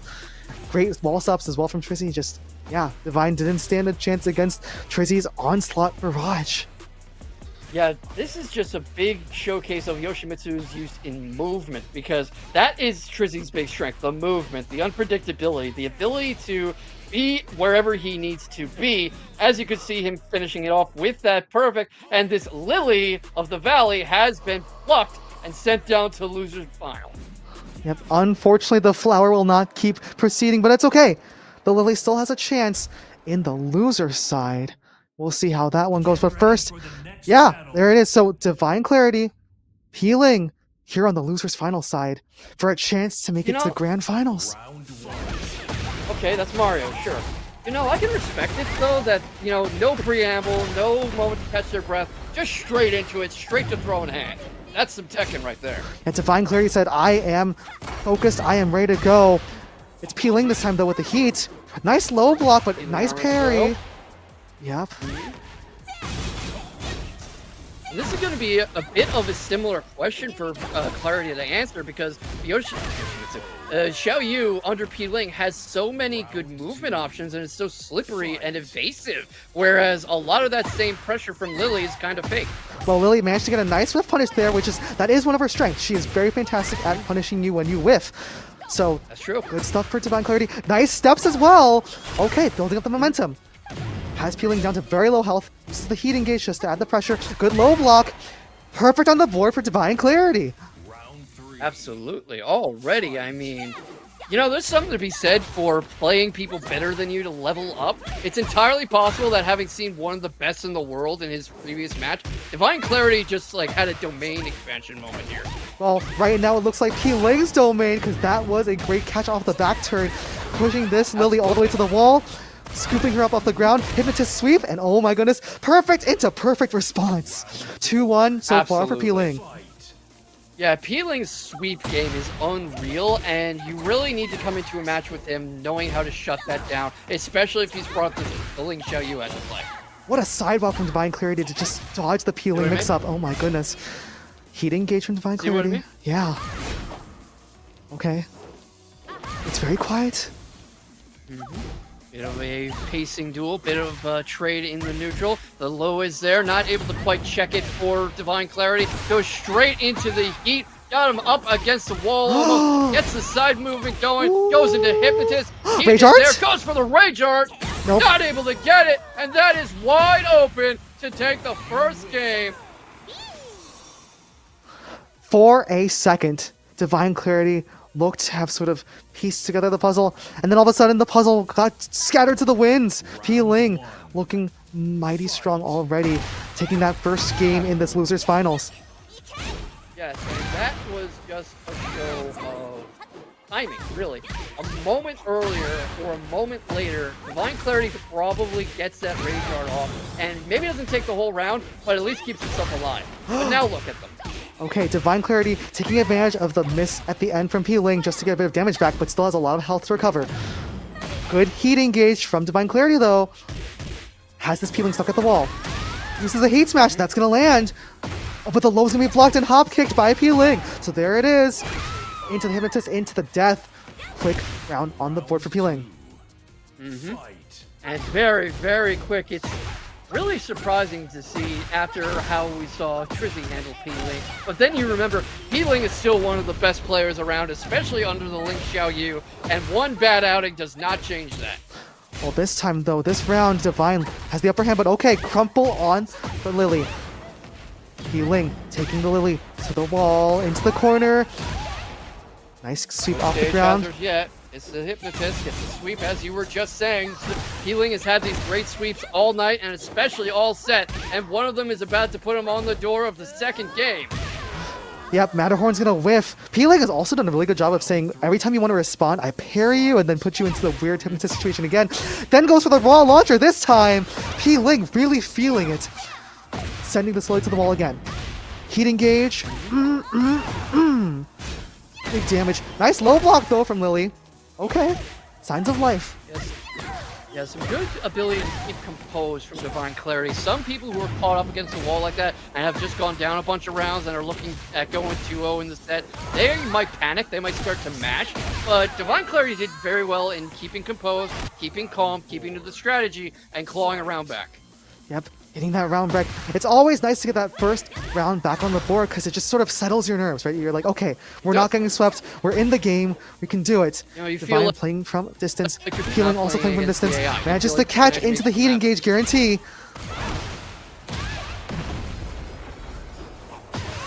Yeah, Hypnotist sweep from Peeling. Pretty strong. Peeling keeps the combo going. Nice chop from Divine Clarity though. Heat engage. Okay. Spacing each other out. Who's gonna make the first Backing move? off a bit, trying to... Peeling likes to do this, kind of backing off and looking for an opportunity. Often he'll be looking for you to come to him, but sometimes he'll just decide to run in like this. Hop kick gonna seal the deal. Peeling gets the combo and finishes the next game off. Divine Clarity at risk of being bounced out of the tournament here. One more game. One more life on the line for Divine. Can he get a resurrection? Or is he going to be stuck with the 3-0 sweep? Peeling looking to close the door soon. Peeling definitely playing on a whole new level and reminding you why he has won multiple breakout series, why he's so frequently in grand finals, why he seems to make top 8 every time he enters. I think last week he didn't, but that was like the one time I know of. And why he's a threat anywhere he shows up. Right now, he's one of the best players around, and Divine Clarity's no slouch, but really has to level up the game if he wants to get out of this and not, go home early. Well, that's not a good way to start for Divine Clarity. Peeling, getting the heat engage off already. Divine down to half health, stuck at this wall, but nice recovery from the Lily. It's a nice little combo there off the whiff from Peeling. Feisty Rabbit into the low, gonna whiff, but no punish from Peeling yet. Matterhorn is gonna land! Divine, unable to pick up the pieces though. Got stuck on the sidewall. Heat engage, gonna keep the pressure going. Heat dash from Peeling, gonna keep the pressure going for Peeling. Absolutely. And already starting to back up. I've been talking about this. Peeling likes to forcibly reset neutral by backing way off and kind of look to see what you're going to do. And looks for something he can use to punish you. That recharge's gonna land? Yes, it will. It is! And this time, giving Clarity so much room to move backfired. Here we go. Taking a round with the Rage Art and finally, perhaps taking some momentum. I always say, K-Box, it starts with one. Maybe this is the one that Divine needs. Good Absolutely low. right. Good heat. It's the heat engage. It's all that health back. Has Peeling at the wall. Good throw break from Peeling, but nice punish from Divine Clarity into the wall splat. Here we go. Nice Rabbit. Nice low block from Peeling, though. That goes into the grab. Not going to be able to grab it this time. Not going to be able to break it this time. Backing off a little, but the lows are still there. A potent threat up against wall. Rage is active, but not going to do him much good. And Divine Clarity knocking on the door already of taking a game and finally getting on the board. Something has drastically changed in his mental, but right now Peeling trying to shut that door before it's wide open and all the horses flee the barn. While peeling with another good parry there into a nice counter hit low, but Matterhorn again! Divine Clarity, spinning, Matterhorning, kabooming. Is this gonna be it? Not Heat quite activation was yet. cancelled by peeling. Divine Clarity. Is it Caught up going? against the wall, the Rabbit? Feisty Rabbit. Yeah. A lot of Feisty Rabbits coming from Divine Clarity, not able to really make much happen, maybe wasting a little too much time from it, and peeling on the board again, looking to settle this and get back to Grand Finals. Perhaps a tiny notch of impatience in his fighting style as he gets Divine Clarity all the way up to the board again. What do you think, Doomset? Yeah, I feel like Divine was trying to seal the deal, but wasn't able to do it there, and just getting punished for it now. Getting caught pressing too many times, and Peeling, it just has every answer. Another perfect on the board for Peeling means we're off to a final round.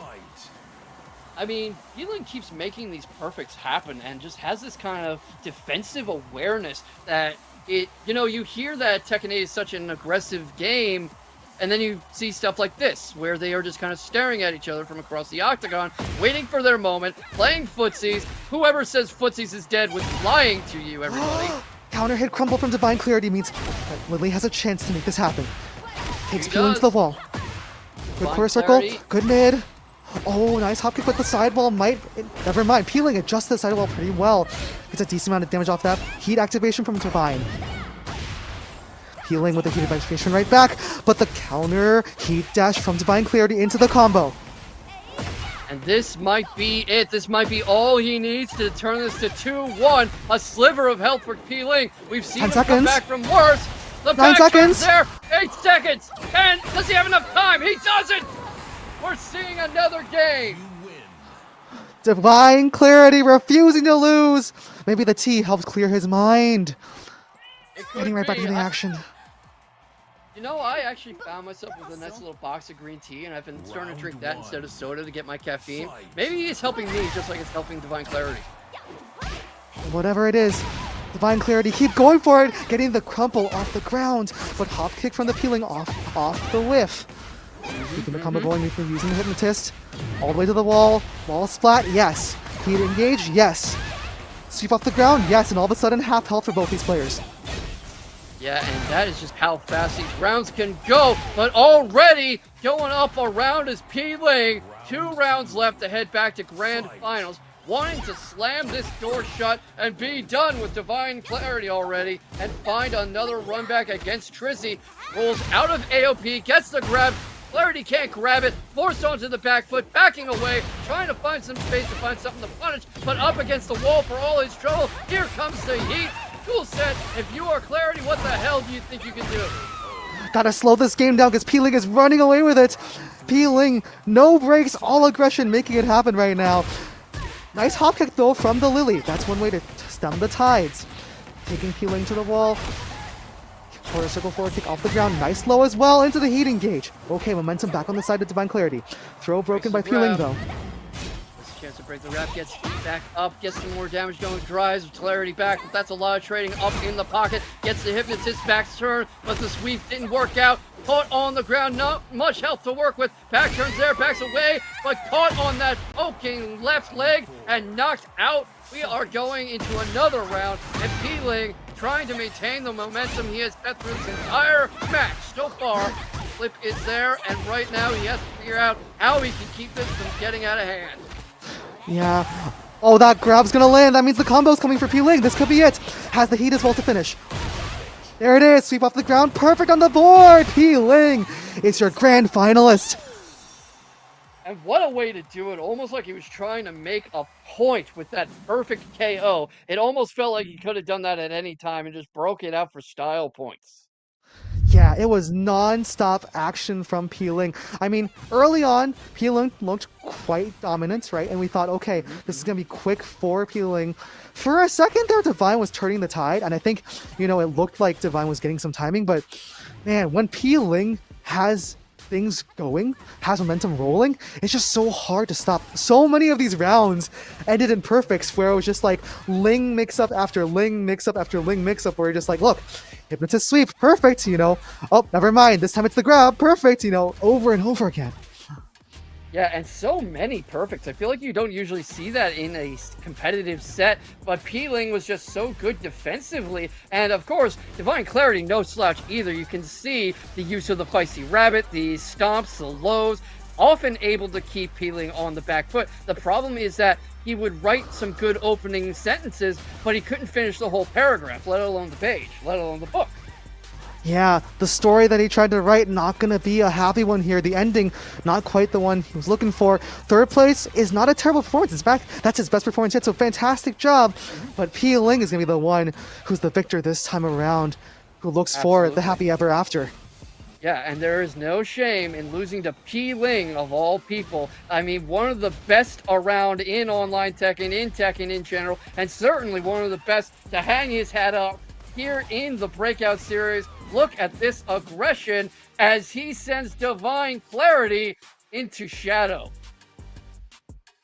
There it is on your screen just to confirm. Peeling, the quick 3-1. You know, usually 3-1s are a longer set, but like you said, so many perfects, so many quick aggressive rounds. It was like over in a jiffy. It was like, okay, we're one game in. All of a sudden, wait a second, we're done. What just happened, right? So big plays from both of them, but Peeling hoping to carry on that aggression against a now possibly cold, possibly waiting Trizzy. Disadvantages, you had to wait for a while. Advantages, you get 3 extra lives.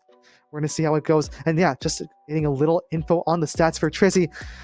Been around the block. Yes, but also his first Grand Finals appearance here in Breakout Series, of mainstay of TNS, a mainstay of TSE, the Sweet Esports, a 100% win rate in top 8 so far, this being his first top 8 appearance, and what a slaughter it has been as he goes through our bracket regulars. I mean, a world-class player who regularly fights people like Arslan Ash, Nee, Joe Crush, of course.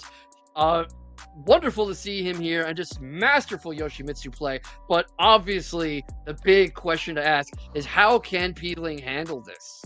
Now, keep in mind that these two fought earlier, right, in the winner's semifinal. So Trizzy does have a decent handle of Peeling, but I will say, Peeling, sometimes going through that loser's bracket can be a transformative experience. You know, like, you sort of learn more about yourself, you learn more, you regain your confidence, and you come back sort of a changed fighter, right? And you're gonna hope, if you're Peeling, as a many-time Tekken 8 champion here at Breakout, right, you can reconjure that magic that you've had. Yeah, I mean, 7 out of 10 matches won in match 8, just 70% win rate, 100% match point conversion. Once he gets you on match point, it's done. He's gonna get the finish. You know, 4th place finishes at Paragon Line. He's one of few there. And here's something important. He was playing Lydia when he fought Trizzy. That's not his main. He's bringing Xiao Yu into this. So I am waiting with bated breath to see how this is gonna play out. What do you think, Duelset? Yeah, Ling, shall you enjoyers rejoice? It could be the Ling trying to set us to a reset. We'll see if Ling can do it. I think there's a chance we could get to a reset. But for now, Trizzy with the floater to start things off. Absolutely, and that is the kind of aggression I was expecting from Trizzy, and Peeling's attempts to slow down the tempo are definitely going to have to get much more careful, because Trizzy has seen all the tricks. Absolutely. Nice sidestep from Peeling, though, into the launch. Okay. Good damage. Hypnotist stance is the call out. Bad breath from Trizzy, not quite going to land. Another hypnotist stance. They are just sort of posturing at each other. Yeah, AOPs as well. Move. Really risky move trying to go for the heal there when Peeling has all the room he needs to just run up on you. As he takes the first round after what looked like it was going to be a very dominant Trizzy performance, but it's kind of like saying, welcome to Grand Finals. Absolutely. Peeling, a changed fighter, looks like so far. Nice hop kick as well, calling out Trizzy again. Possibly going to try for the wall blast here. Heat engage. Okay, mix up instead. Good damage into the throw. That's going to be another combo. Good pick up off the ground. Indeed. I mean, these air combos from Peeling, this is where he's most comfortable. He's fighting in his own round, and it's really a very different match from what we saw when Trizzy was fighting his Lydia. Absolutely. Maybe the Ling with the secret sauce all along. Jesse from Team Rocket doing the work so far. Trizzy hasn't gotten many a blow in. Another big combo on the board for Peeling. Gets the high wall splat to boot. Heat activated into the pick up off the ground. Heat smash, and what's the mix up? There's the mid to end it so That's perfect the on the mix-up. board. What a mix indeed. That is basically P-Link saying, welcome to Breakout Series, welcome to Breakout Grand Finals. This is my home ground. This is my main. You're going to deal with it. Have fun. Have fun indeed. P-Ling looking like he's having fun. Jumping for joy. And I think we might be seeing a change of scenery here. Probably. I mean, I can't imagine Trizzy changes character. Trizzy, definitely the Yoshimitsu specialist. And P-Ling can't change characters, so I'm guessing just not a fan of the stage? We'll see. We'll see. Could be, because even that is a good way to force a bit of a change in perspective, a chance to catch your breath, and there's a bit of a superstition going around that you shouldn't choose the same stage you just lost on. You should choose a different stage. And it looks like we're going to see it. We're going back to Ortiz Farm. Alpacas are approaching for these two. Hopefully they're not going to get in the way as these two get set to battle. Healing, looking fancy on the Xiaoyu again. You know, we have... Oh my god, that's Sans. Excuse me, Anyway. Sans Undertale in my Tekken 8? That's Sans. See, you can see the blue eye, see? In the jacket. Well, Trizzy the rapper saying that the birds are chirping, and on days like this, P-Ling should be the one trying to be slain. We'll see. That's the bad breath going, trying to catch P-Link coming in, but that was seen a mile away. Of course, caught up in that sweep. P-Link trying to turn this into a bit of a stepping duel, turning it into a bit of a dance battle, gets the back turn throw, and the air combo, got the back turn going, gets him almost all the way up to the wall, but he scrambles up, here comes the heat, and he's got rage active, not going to be able to use it though. P-Ling knocking him down for the first round. 4 big rounds in a row from P-Ling. Even in the cases where Trizzy looks like he has chances, P-Ling is just finding cases to sidestep and get big heat engages. Another sidestep there, look at this! Sidestep, hop kick, combo, Hypnotist. I was talking about this with you earlier, about how it would turn into a battle of movement, about how that very evasive, movement-heavy style is common to both Xiaoyu and Yoshimitsu, and thus P-Ling's domain.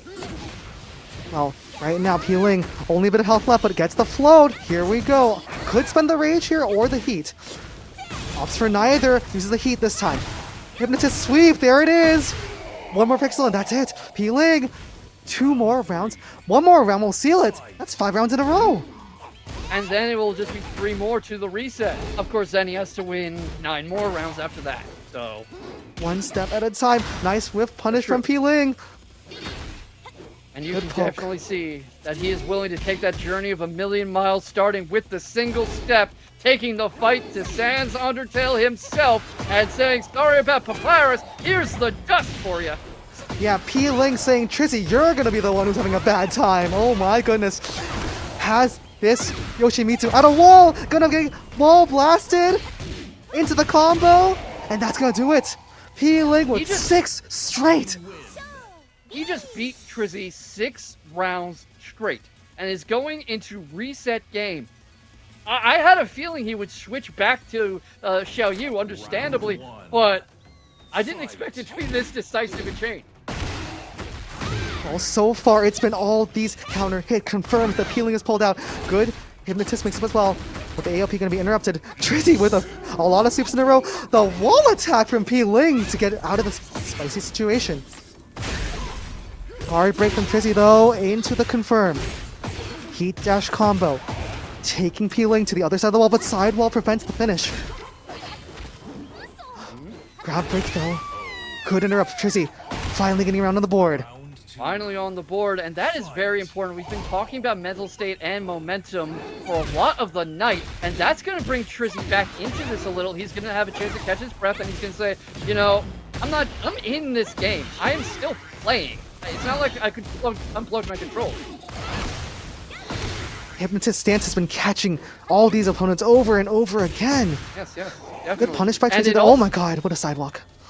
You'll also see that P-Ling has good answers for the spin and the dragonfly stance. The tracking moves from Xiaoyu, the understanding of the timing, has the timing on the sidewalk down. This kind of movement is what's allowing him to keep up with Trizzy when nobody else tonight has. Really good sidesteps as well from P-Ling. Another counter hit into the confirm again. This is gonna get dangerous for a Trizzy. Hypnotist into the mid, that is blocked. Nice low from Peeling. No whip punish, but again, another low from Peeling. Counter it this time means that Peeling is 1 round away from resetting the bracket. Harry. One more round. You know, if you ask me, if I'm Trizzy, I wasn't expecting this to happen, and I'm like, okay, what the hell am I doing, and how do I get this to stop?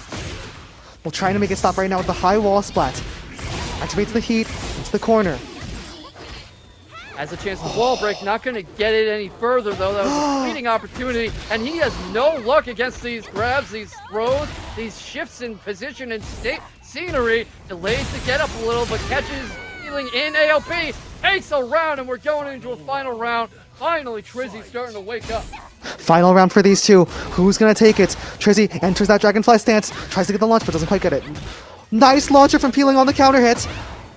Gonna kick Trizzy all the way to the corner. Heat engage to keep things going as usual. Big, long splat damage.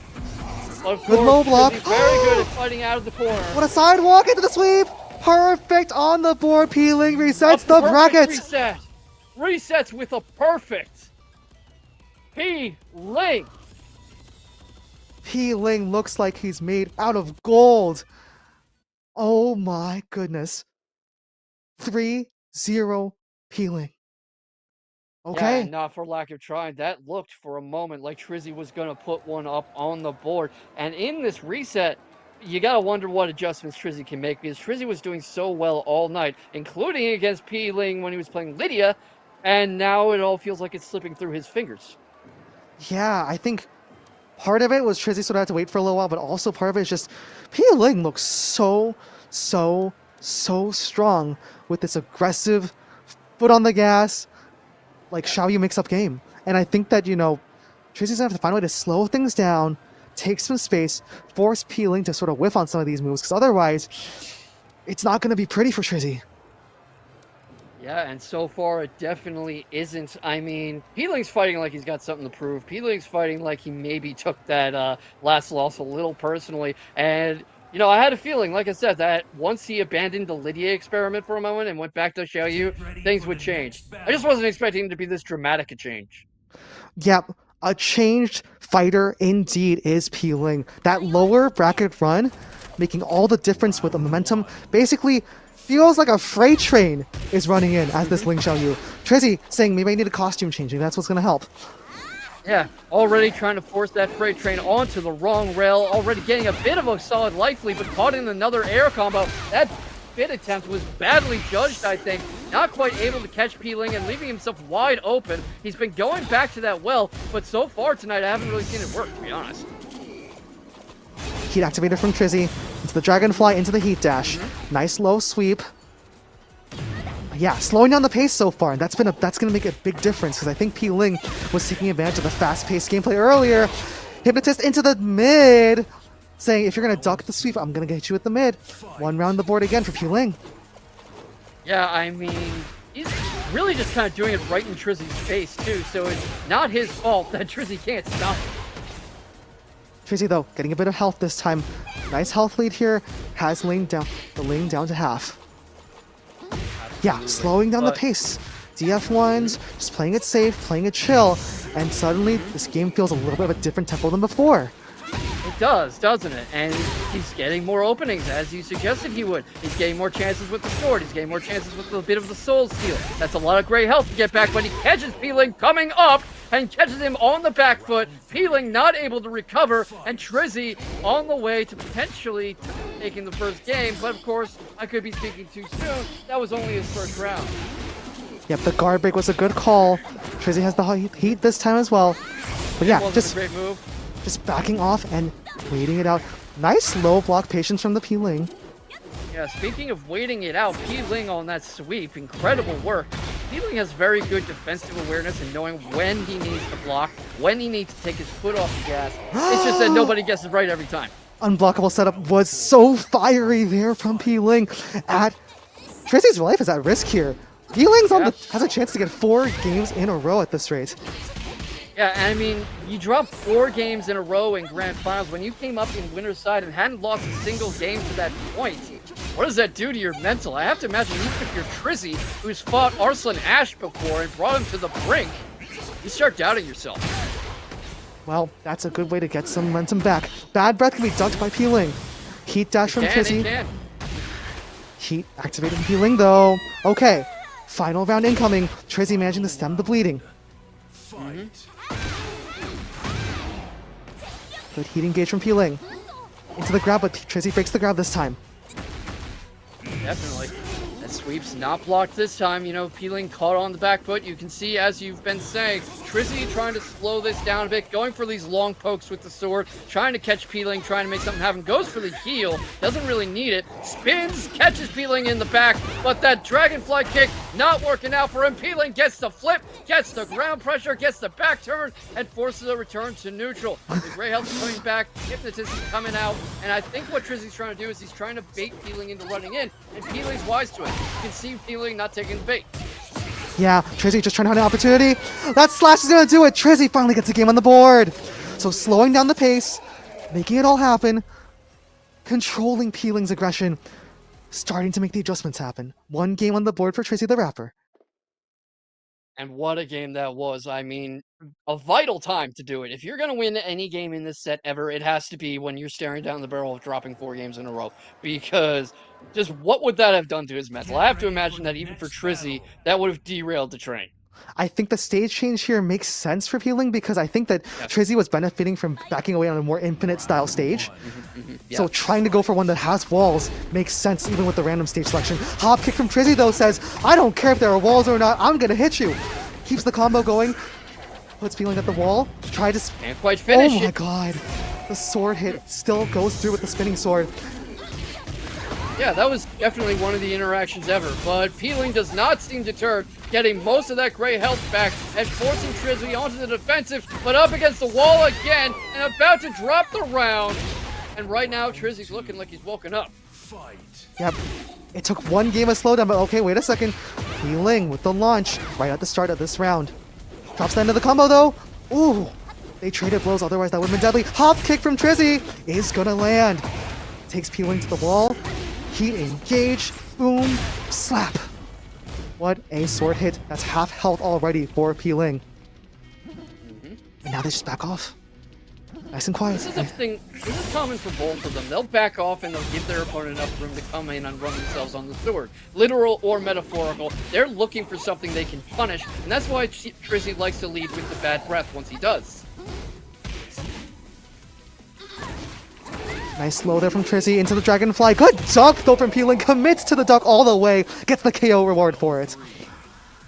Peeling's patience is something to be admired and seen, really, because you could see how he knew what Trizzy was going to do and isn't too eager to press. Lets the string play out, lets the motion play, and then finally does something about it.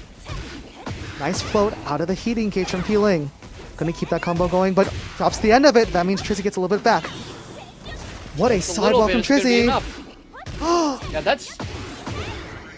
Launch from air Peeling. juggle, though. Unblockable stuff again! Really Peeling. likes that unblockable setup, and I mean, why not? Unblockable, it's in the name. As the floor turns to lava, Peeling has a chance to put another game on the board. Throw break What from would you do if Trizzy your is good. floor was lava? If my floor is lava, I'm gonna make sure to put on some socks. Fair enough. Alrighty. Wall sweep from Peeling. Nice hypnotist sweep. Going back to it. Heat smash as well. Perfect on the board and Peeling. It's a game on the board. It's 1-1 now, and off of perfect. I mean, wow. Just what a game that was to put himself back on the board in the reset bracket, because I don't think Trizzy expected that. I think Trizzy was expecting the momentum to stay securely his. A number of just good floats, good commitments. I think the real big sort of mental boom moment was when Peeling just sort of ducked that entire helicopter stance mix-up and then got rewarded with the KO for it. I think that completely changed the tone of that game. Are there going to be any more tone changers here? We'll see. Now it's just the first 2, right? 1-1. Whoever gets 2 more games is the winner. Round 1. Fight.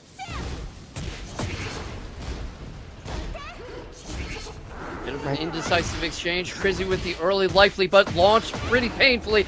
Carried all the way to the wall almost. Gets the air combo going. The wall splats going. That is a lot of hurt piling on TK God P-Lane. A caught going into AOP.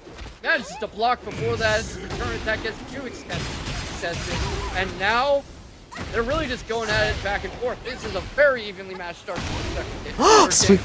Sweeps is the snake edge from Peeling is gonna be good. Has the Rage Art, yes, Rage Art at the end. Gonna spend it using the Pokeball to try to finish.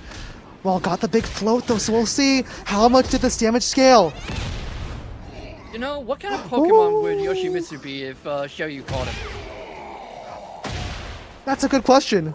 I'm not I mean, sure, probably honestly. Ghost, right? Maybe like Ghost fighting? Ghost fighting? Maybe grass? I don't know. Feels kind of grass poison to me. With the bad breath. Yeah, and Any with like case. the forest motif. Especially on this Well, custom. Yeah, Well, Snake Edge after Snake Edge has been rewarding for Peeling so far, and all of a sudden has all the momentum. Uses the Heat Smash into the mid off the Hypnotist. Because he's surviving. Like Nice low Tekken. block. Good float. Gonna keep the combo going as well. Spins, That's a lot of health slashes. coming back too. Trizzy manages to get most of that back, gets back into the fight, gets rage going, and that might be all he needs to send this into another round. Here comes the Rage Art, and that hits! And both of them liking to bring that early and often to put an exclamation mark on the round. Just a raw DF2 call out. Like Trizzy was like, I'm just gonna press DF2 and it's going to hit, and it did. So all of a sudden 1-1 here. Nice float combo out of the helicopter. Big high wall splat. Slash slash boom. Trizzy putting on the pressure. Against the wall, but managing to fight back, coming out. And Trizzy is doing a good job slowing down the pace, like you said, and really not giving Peeling the opportunity to get that great health back. Yeah, See what just I mean? spacing out, taking time, saying, look, you gotta approach me. Good approach that time for Fortunately, Peeling, that's exactly though. what Peeling did. Yep. Sweep comes out, Peeling not looking that time, trying to make something happen here. Almost runs onto the bad breath. Trizzy keeps going back to that, and it doesn't seem to really ever work. Well, the sidewalk was good, but this time gets floated out of the air. Flips Has there. 13 seconds to make something happen. Peeling this time backing off. Grab is broken, but the grab is a good way to end, get some time off the clock. Rage Art, Desperation! It's gonna land! It's gonna land! Trizzy Not sure, catches is that TK enough? Godpie Ling in Hypnotist stance, and that Rage Art is going to kill! Wow! The read on that to know it would kill at that level of health and that he could bring it out at that exact moment. That is why Trizzy is a world-class Tekken player and always fighting even when he's on the back foot. If you're Peeling, you have to be palming yourself in the face. That Hypnotist stance, so risky. Trying to make the ends meet, though. Has the heat engage this time. Getting close to it, that's for sure. Trizzy, though, with the heat. Yeah. Nice low from Peeling. Away. Oh my Maybe god. send the spin away. Able to get the float. Oh my. Good I damage. think he's going up. I think he's going to take it. I think he's going to take this game and bring it to tournament point. There it is. He is! Trizzy is going on to tournament game after an incredible loser's run back from P-Ling. This might be the harsh ending to the comeback story, unless P-Ling can really lock in. Alrighty. Trizzy, you know, it looked so dire with those 4 games in a row. And all of a sudden, Trizzy's just like, nope, I'm going to show you why I'm Trizzy the Rapper. Absolutely phenomenal turnaround here. And on championship point, has the chance to get the prize pool majority if he can close it out here amongst all the alpacas. But, I mean, if you've seen how P-Ling's fought so far, that very much is a question of if and not when. And P-Ling draws first blood. Yep, got that heat engaged into the Hypnotist. Good low block, though, from Trizzy the Rapper. That's going to mean a launch there. Heat engaged to keep the combo going as always. High wall spot into the spin. Slash. Low unblockable as well. Big damage from Trizzy. Also expired, and the wall spot again. All of P-Ling's health spinning blade. suddenly gone. Oh my goodness. 2 more. And that, yeah, 2 more rounds. And that was a dominant statement if I've ever seen one. Peeling trying to get back in this, but Trizzy doing a lot of what you said. Forcing the pace to slow down, forcing Peeling to come to him more. And when he plays like that, he does seem to be getting better results. Yeah, that time sidestepping after the wake up. Managing to dodge out of the way of Peeling's moves. Both have heat. Trizzy will spend his. Good low kick. AOP from Peeling. Heat dash. Forces him back, but Trizzy backing off, giving a lot of room. Goes for the healing, probably trying to draw Peeling into doing exactly this. Catches him running in. The sweep is blocked, though. Bit of a standoff near the wall, near the alpacas. Goes for the heal again. I think he's mostly using that as a feint to draw Peeling in. I know I said that before. Here comes the helicopter grab. And 10 seconds. health is getting solo. So few seconds. And this is probably Trizzy moving on to tournament points. Wait a second. Hold your horses. Sweep into the Rage Art. Is that enough, though? It might It be. could be. It could be. Oh! It is! 2 seconds. There's no time. Just stay there. Desperation Block Rage the Art. Don't move. Nice punish. And Peeling keeps himself alive on a timeout. What a time to bring out his Rage Art. All of a sudden, it's 1-1. Bad breath, though, gonna land. Trizzy, gonna get the flow combo. I think that's the first time all tournament he's made that bad breath work. Well, this is the perfect time to make it happen. Slashes the Ling while she's on the ground. Helicopter into the low. That's still not quite well splat, but keeps... Okay, Healing stays on the ground, knows about that setup. Yep. Takes it out. Good I mean, you punish. can only pull the same trick on someone like Peeling so many times before he's just wise to it. Nice punish again. Healing spent the heat smash though and got spun out of Trizzy. Championship point. One more round is all he needs. Trizzy could be the breakout champion in seconds now. Peeling fighting desperately to stay in this. Caught on the wall, caught in the mire of swords. Here comes the spin. Here it comes. Fighting out of the corner, gets the juggle, knocks Trizzy back. He's in rage. Goes for the heat activation. Trizzy backing off, forcing him to come in, forcing a bit of space. Counters! Trizzy is the champion! Trizzy the Rapper is your Breakout 20 champion. Well played, Trizzy!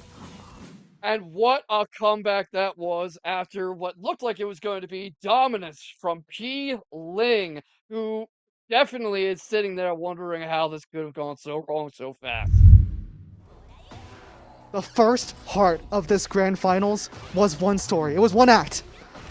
Peeling said, I'm here to dominate. I've come through the loser's bracket. I've changed. My Ling will shut you down. And for a second, that looked like it was the whole story. 4 straight games in a row. The reset. Peeling looking so dominant. And Trizzy just getting outstepped, outplayed, out-aggressed over and over again. Perfect on the board, from Peeling. But all of a sudden, something changed. And the Yoshimitsu started cooking. The Yoshi brain got activated, and Trizzy managed to put together the pieces and make it all happen. Trizzy is a problem for any Tekken player in the entire world, especially with his sheer mastery of Yoshimitsu. And while Peeling's own knowledge of the character helped him figure out an initial game plan, you have to factor in Trizzy's adaptability, his experience in high-level matchups against incredibly strong opponents, his mental fortitude from being in the lab and in competition so much, and the training advantage of having a team behind him in TSE who he can constantly prepare with and stay in top form with. And I think that has all made the difference in this grand final run back. Yeah, the Sweets eSport representative looking so solid. Even when all the things were going wrong, stayed calm, slowed down the game, found the right timings, and suddenly got everything figured out against this Ling. And what a time to do it, too. I mean, it wasn't like a complete one-sided slaughter. Peeling was very much in that fight, even though he didn't get any of those last 3 games. But against somebody like Trizzy, I mean, what can you even do once he's warmed up? What you're seeing with that exact last replay that's on the screen right now, just a second ago, that raw DF2, I think, was such a turning point because like at that moment it looked like Peeling had a lot of momentum. Trizzy was down to pretty low health, probably was going to lose in like another game, but just the raw DF2 calling out Peeling that was going to do something or try to hypnotist stance into the rage art, into the finish, that changed the momentum completely. And I think after that it was just, you know, Trizzy taking control and saying, look, this is my game to lose. Oh yeah, definitely, and it was very much his game to lose. Although you saw this blocked rage art into the timeout, but no, all said and done, Trizzy is your Breakout Series champion for Week 20, taking the title for the very first time, and in what a fashion. I didn't even come up with a pun for this one. I was just awestruck. What a match, what a tournament, what a set, and of course, we got all the Matcherino codes, so thank you all very much as we look over this bracket. Yep, you can see the journey that these two took, Peeling with a ridiculous loser's run to try to make it back, but man, Trizzy the Rapper said, I'm closing it out. I'm gonna make it happen. Gets the win, finishes it out in style, winning the entire tournament and winning a big chunk of that massive prize pool, which is, I believe, up to the 118 or so, I believe? Yeah, 112, yes. For winning most of that, and that is definitely going to be feeling really good in his pocket as he turns off the game and unwinds, stretches his hands, gets some water, which I think you should all do in chat too, by the way, because, you know, we've been here for a long time for some incredible Tekken, and I've had as much fun as you all have, as my co-commentator Toolsit has, as Yui had, and as all these players have had. But, I mean, what else is there to say? Just incredible Tekken. Absolutely. Big shout outs to my co-caster K-Box, Uwe, who was here before me, as well as the entire Breakout team and staff who have been supporting us behind the scenes, and all the players and all the fans for showing up today. You guys were great in the chat. Thank you. It was fantastic having you guys for some amazing 5 hours of fantastic high quality Tekken here at Breakout. I mean, time flies when you're having fun, right? I can't believe I've been sitting here for 5 hours. Yeah, I'm just looking at my watch and I'm like, oh my god, it's already 9:30 PST. It's insane. But like you said, good ass Tekken, we're always here for it, and it's always a fun time. Any amount of time is a fun time when it comes to Tekken 8. Yep. I mean, time spent doing something you love is never wasted, even if it's 5 hours, even if it's 5 minutes. So take that home with you, chat, because we are here every week, every Thursday at this time for Tekken, and we have Street Fighter 6 on Tuesdays. Absolutely. Get that Street Fighter action as well on the Tuesdays here on Breakout Esports. Well, on top of that, I think, you know, it's pretty cool because you said this is Trizzy's first win here at Breakout. I think Peeling actually had won a few times before. In comparison, I think it's the first time I think we're seeing a Yoshimitsu on top, at least here at Breakout, right? I think so, because Peeling has won, but he's generally used the Ling Xiaoyu. I don't think he's used Yoshimitsu to take the whole tournament. Yeah, I'd be interested to see how those character pick rates go because I think, you know, I myself being a June main, someday I want to see June do well, but it's always cool to see some of the characters that you don't see as often, even if they are top tier like Yoshimitsu. Still, seeing some of those other characters do well that aren't just Dragunov doing well at some of these tournaments is always fantastic. At the beginning of the night, I was actually talking to Yui about how I'm so happy with the diversity of the pick rates in Breakout Series. You don't see just everybody picking one character. You don't see a top 8 that's 6 Dragunovs or 6 Leroys or 6 Jack 8s or whatever. And it really just helps you see what a fun, diverse game this is and get a feel for how every character is unique and beautiful and fun in their own way. I really appreciate that side of Tekken is shown here. Absolutely. I think earlier on the broadcast we saw that Panda coming out. We saw a bunch of characters, but you mentioned the pick rates for the characters. Look at this, right? We've seen honestly, Law seems to do quite well here at Breakout, but like that's Cesaro. Lily, Lydia, Xiaoyu, like it's not just the Dragunov Nina show, right? You get quite a few of these. Li Chaolan looking marvelous and excellent, right? So this is, a pretty grand diversity. Tekken 8, as much as you can say certain characters are great, I'd say every character has a pretty good fighting shot, and some of the folks who have been here have really shown that to be the case. Yes, absolutely. Li Xiaolong, mostly the work of Shinigami, who unfortunately couldn't join us in top 8. Xiao Yu, primarily peeling, but not entirely. Yoshimitsu, of course, getting lots of love all around. Tanjiro, peeling, Trizzy, just so many Yoshis going up there into 12 with 11.101% of the picks. And just what a slate of characters to see in the top 5 of October. And I know Divine Clarity got knocked out in those losers finals and out of the winners finals, but hey, the Lily also looked quite promising. And we've seen other players at different tournaments throughout the year rock that Lily and make her work. So, you know, interested to see in future breakouts how that Lily performs. I'd be curious to see if Divine Clarity can surpass that third place finish even further. Gonna be tough though with all these killers in the brackets.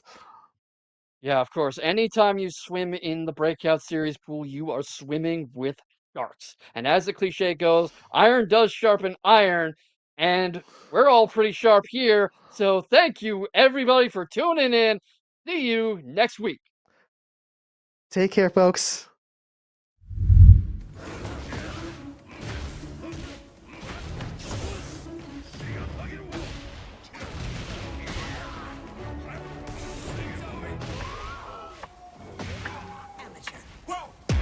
Who knew I would make it this far? They hated, they never believed me. Yeah, I would never drop the ball. I know I make it look easy. Yeah, Mayweather with the defense. I don't care what a critic gotta say. I got 'em picking up the pieces. That mean you really playing with your life. I'm about to come and run it all back. I'm the new era, about to snap back. You ain't fitting for it 'cause you all cap like. Hold up, I shoot my shot. Wait, hold up. I'm really about to run this go up. You know it's all net when it go up. Ain't got no other plans. You don't need to understand. Ay, we on overtime. You don't need to understand. Ay, you just show 'em how to do it when you don't know what to say. Tell me how you plan to win if you plan to play the same. Moving fast, already gone. Yeah, but you bringing me back. Try to double cross me, dog. Just let me relax. Stop assuming what we doing. Keep it moving. What we doing? 'Cause I can get bigger. 'Cause I can get bigger.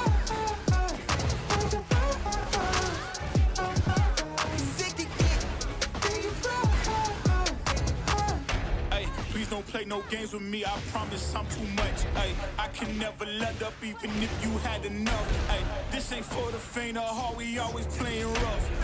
I had enough, it ain't luck. I needed a vision, I needed ambition, I needed a mission to be this submission with no intermission. I see the collision, the crash and the distance, they coming off track. No, now when they ask what's the motive, don't talk like the show. They all about to see what I mean in the moment. I gotta keep going, I'm shaking the dice and I'm keeping it rolling. They already know. Ain't got no other plans, you don't need to understand. Ay, we on overtime, you don't need to understand. Ay, you just show 'em how to do it when you don't know what to say. Tell me how you plan to win if you plan to play the same. Moving fast, already gone. Yeah, but you bringing me back. Try to double cross me, dog. Just let me relax. Stop assuming what we doing. Keep it moving. What we doing? 'Cause I can get bigger. 'Cause I can get bigger. 'Cause I can get bigger.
I'm a threat. Oh yeah. Really, y'all don't know this, y'all in danger. I'm a threat. It's a gamble with your life, 'cause you know that it's a bet. It's a bet. You know I ain't letting up. My foot is on your neck.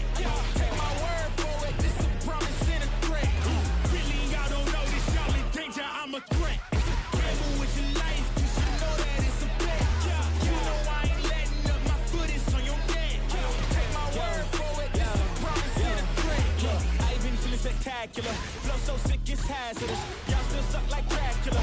Sit this beat, let's back it up. I don't care about critics, 'cause they talk too much, and I know that I gotta keep on grinding, finding myself. I ain't gonna stop until I know I had enough. Mama, I made it. I know that they see me. I'm popping these bottles just like I'm a genie. I'm glad that you made me. It's all in my DNA. I'm about my cheese like I'm working for Frito-Lay. And bet it bag on myself.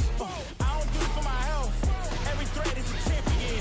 Got the title, need a belt. I don't need your money. You can pay me in respect. Once I do it big, what's to follow is a check. I need 100 bags, nothing more, nothing less. And the ops feel away, 'cause I'm next. I'm a threat. Oh yeah. Really, y'all don't know this, y'all in danger. I'm a threat. It's a gamble with your life, 'cause you know that it's a bet. It's a you know I ain't letting up. My foot is on your neck. I don't take my word for it. It's a promise and a threat. Really, y'all don't know this, y'all in danger. I'm a threat. Gamble with your life, 'cause you know that it's a bet. It's a you know I ain't letting up. My foot is on your neck. I don't take my word for it. It's a promise and a threat. Still young spits, but you call me young boss. Eating real good, so a man's gon' floss. Got my weight up in my view real posh. You a frisbee man, so that mean you get tossed. Got a new pitch, to yo in the back. Numbers rang up, had to split it with the chaps. Realest in the city, in my record, I'm fat. But your man's only chat when you do it in the raps like that. Man, swag go lost and don't really care what it cost them. You don't wanna cost them. My lifestyle awesome, couldn't decide if my gal wanted to, so I butt them. Don't run trap, but I run up the check. Run, do it real big, gotta one up the next. Point to the side with the one up, I'm blessed. I'm young, rich and black, so you know I'm a threat.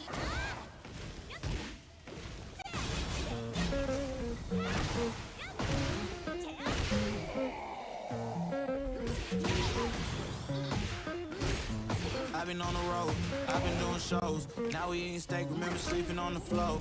Chilling at the gas station when the time was cold.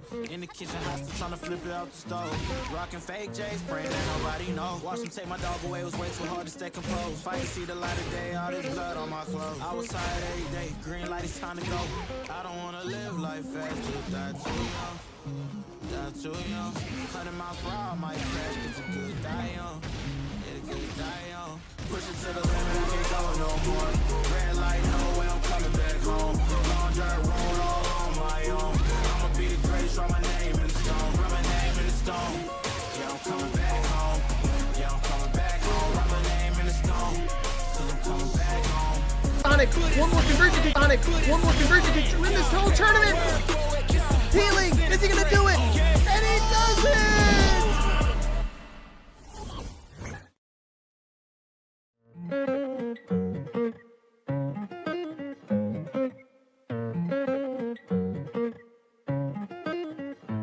I've been on the road, I've been doing shows. Now we eating steak, remember sleeping on the floor. We chilling at the gas station when the time was cold. In the kitchen, hostile trying to flip it out the stove. Rocking fake J's, praying that nobody know. Watch them take my dog away, it was way too hard to stay composed. Fight to see the light of day, all this blood on my clothes. I was tired every day, green light, it's time to go.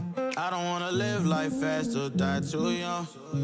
Die too young. 100 miles per hour, I might crash, 'cause a good die young. Yeah, the good die young. Push it to the limit, I can't go no more. Red light, no way, I'm coming back home. Long dirt road all on my own. I'ma be the greatest, write my name in the stone. Write my name in the stone. Yeah, I'm coming back home. Yeah, I'm coming back home. Write my name in the stone. 'Cause I'm coming back home. 'Cause I'm coming back home. Right back where I left because I know my people needed me. Diamond in the rough, I don't know what it is they see in me. Go down as a legend in my city, 'cause we beat the streets. Trying to spread the wealth around the block, no, I can't keep from me. Told me I should leave. I see the bigger picture and it's way bigger than me. Can't be living like a king, but my people need to eat. If I got it, then you got it, we gon' get back on our feet. And I put it on me. I don't wanna live life fast or die too young. Or die too young. 100 miles per hour, might crash, 'cause good die young. Yeah, but here I come. Push it to the limit, I can't go no more. Red light, no way, I'm coming back home. Long dirt road all on my own. I'ma be the greatest, write my name in the stone. Write my name in the stone. Yeah, I'm coming back home. Yeah, I'm coming back home. Write my name in the stone. 'Cause I'm coming back home. 'Cause I'm coming back home. I'm coming back home. I'm coming back home. Y'all coming back home, yeah, I'm coming back home. I'm coming back home, yeah, I'm coming back. Push it to the limit, I can't go no more. Red light, no way, I'm coming back home.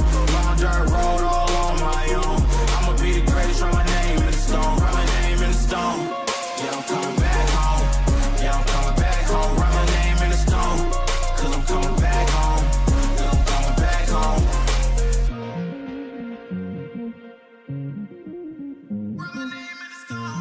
Cause I'm coming back home. Yeah, I'm coming back home.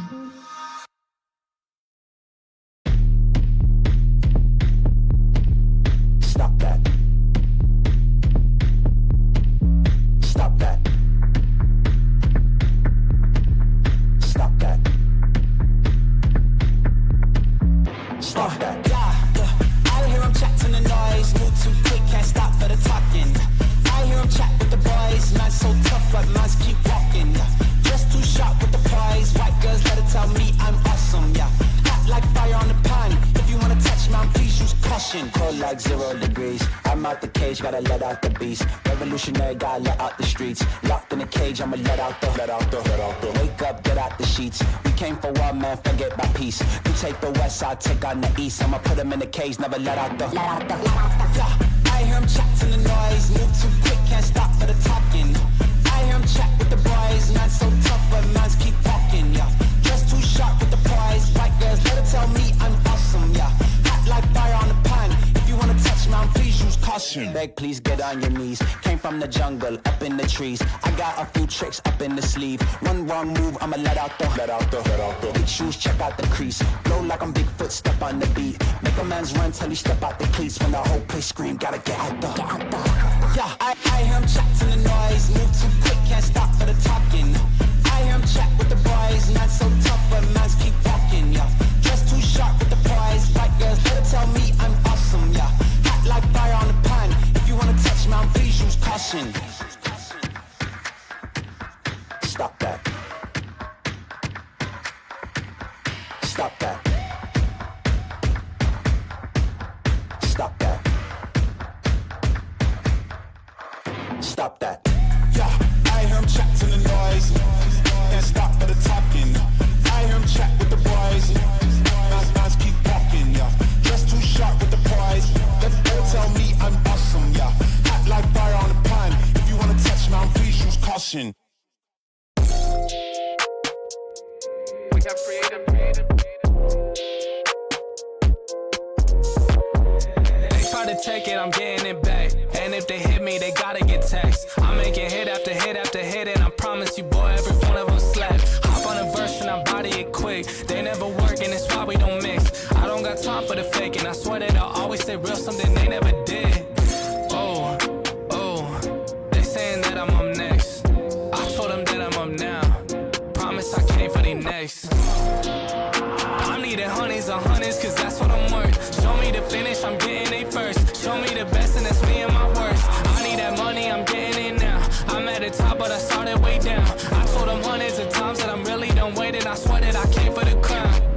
Oh, you should go ahead and write over. I was in a 4, leveled up to the Rover. Feeling like Blake, I'ma put him on a poster. I don't really play when it come to my checks. I've been in the gym, so you know I gotta flex. If I shoot a shot, then it's gonna be a wet dog. I'm coming for these meals, I ain't taking no less. Yeah, I ain't really taking no less. Now they tryna send me that text. I ain't hitting back, they stress. I'm needing honeys on hundreds, cause that's what I'm worth. Show me the finish, I'm getting it first. Show me the best, and that's me and my worst. I need that money, I'm getting it now. I'm at the top, but I started way down. I told them hundreds of times that I'm really done waiting. I swear that I came for the crown.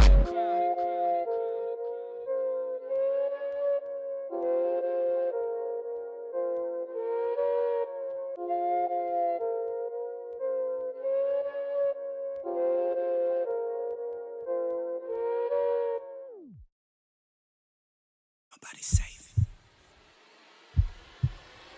Nobody's safe. Nobody's safe. Soon as as we step out the cage, we raising all of the stakes. Make no mistake, either you stay in your place or we putting you on a plate. Look at our face, we put the fear in the dirt. We had to struggle for change, pick up the pace. We put in infinite work, that's why we stay getting paid. Y'all running late, we moving on to the next. You still been stuck in a phase, there's no debate. We draw the line in the sand, we say it straight to your face. They underrate, till we put the team on our back. We took the city to state, what it's gonna take. Another S on our chest, another beat in the grave. We innovate, we always switching it up. They can't predict what we say, come out the cave. They see the blood on our shirt, they see the teeth in the face. They watching tape, still trying to figure us out. They think we came here to play, they sending snakes. They trying to give us a curse, they want us taking a bait. But that's okay, we keep on dodging the bull. We keep on saying Olay, blocking the way. Thinking we flipping reverse, but we keep rushing the gate, stopping the rain. We know they sit on the throne, it's looking easy to take. We not afraid, we put the fear in their bones. Ain't no more running away. They trying to trace, they trying to follow our steps. They trying to copy the wave, boy that's no name. That's why they keep getting curved, you gotta stay in your lane. They wanna claim that we not giving them work, like this is minimum wage. Boys you crazy, why you keep feeding the beast? Now that you open the cage, nobody's safe. Nobody's safe. Nobody's safe. If you come then please don't drop your guard. Nobody's safe. If you come you're messing with a star.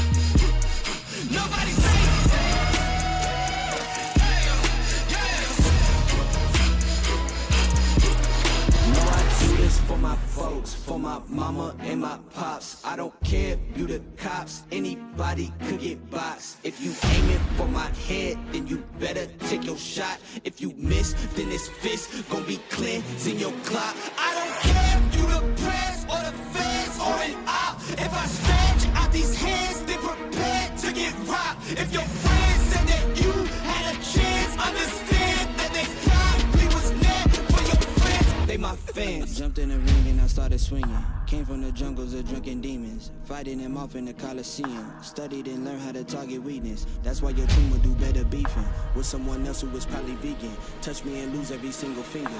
Touch me and watch how I turn the scene. Massacre as soon as he had the nerve to try to step to me. I was snatching turf and matter of fact, scratch that. I was snatching earth. You tried to breathe to see how the asthma works. We don't compete. I'm not in a class with earth. My boys are down the ball if I say the word. The team is down the hall if I call the serve. I snap them best believe that a massacre.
XL up in the paint, you can't shake that. All the way gassed up, full tank, man. Moving too quick, keep the cameras in the playback. Dang, so tell me how you feel with it. You put a lid on it, I ain't got no chill with it. This right here your problem, you gon' have to deal with it. Lay it on the line, high risk, that's the meal ticket. Yeah, we ain't never fall back. Hold our ground where we at. Never fall back. No lies on facts. We gon' stay right where we at. We ain't never fall back.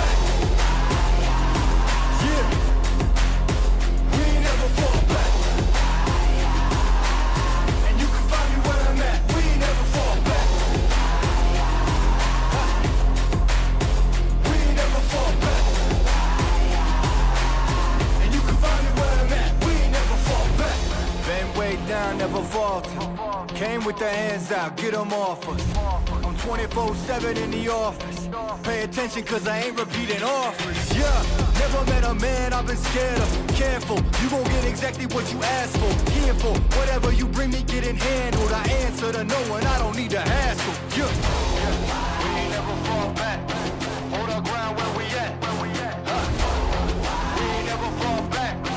Hold our ground where we at. Never fall back. We ain't never fall back. Hold our ground where we at. Yeah.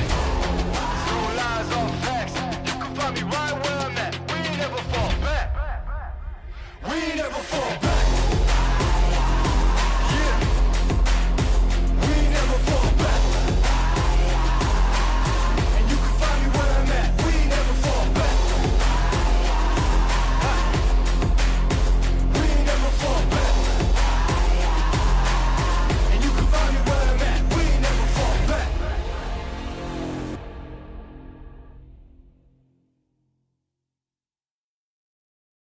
Maybe mom and dad were right when they told me this wouldn't be nothing.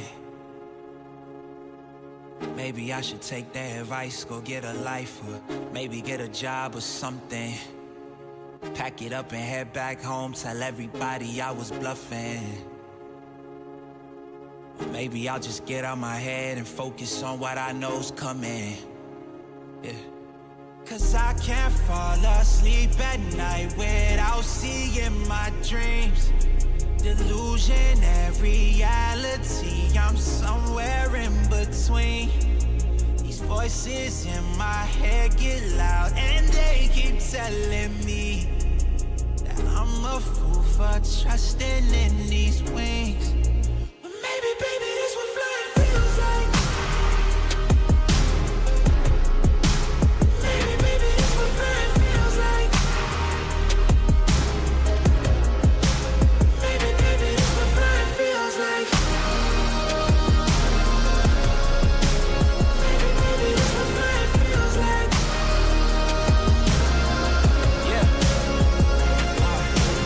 Maybe all my exes just drinking themselves crazy tonight. Maybe I should call and say, told you I'd be right. Wondering how long it was before you realized the biggest mistake of your life, and now you're paying the price. Oh, is it confidence or confusion? Either way, I feel like I ain't never losing. Your opinion of how you know just what I'm choosing. I gotta do this, cause I can't fall asleep at night without seeing my dreams.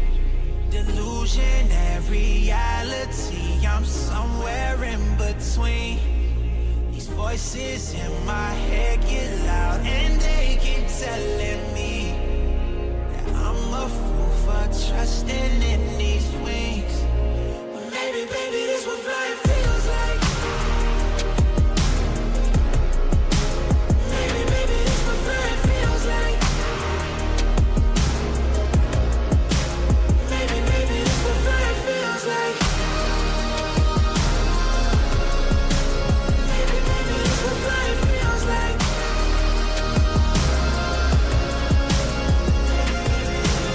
Feels like. Maybe, baby, this what flying feels like. Maybe, baby, this what flying feels like. Maybe, baby, this what flying feels like.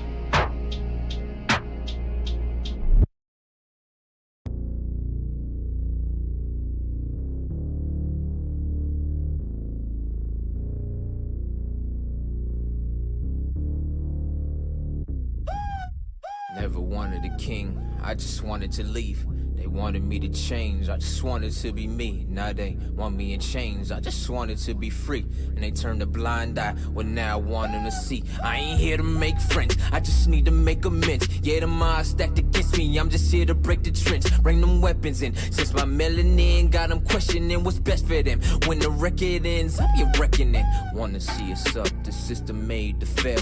I'm on my way to heaven, but for now I give them hell. Where I'm from, 21, you either dead or in jail. It feel amazing looking at they faces when you prevail. What more do you want from me? Couple sins from my past, they been haunting me. I'm a legendary song, you gon' get all of me.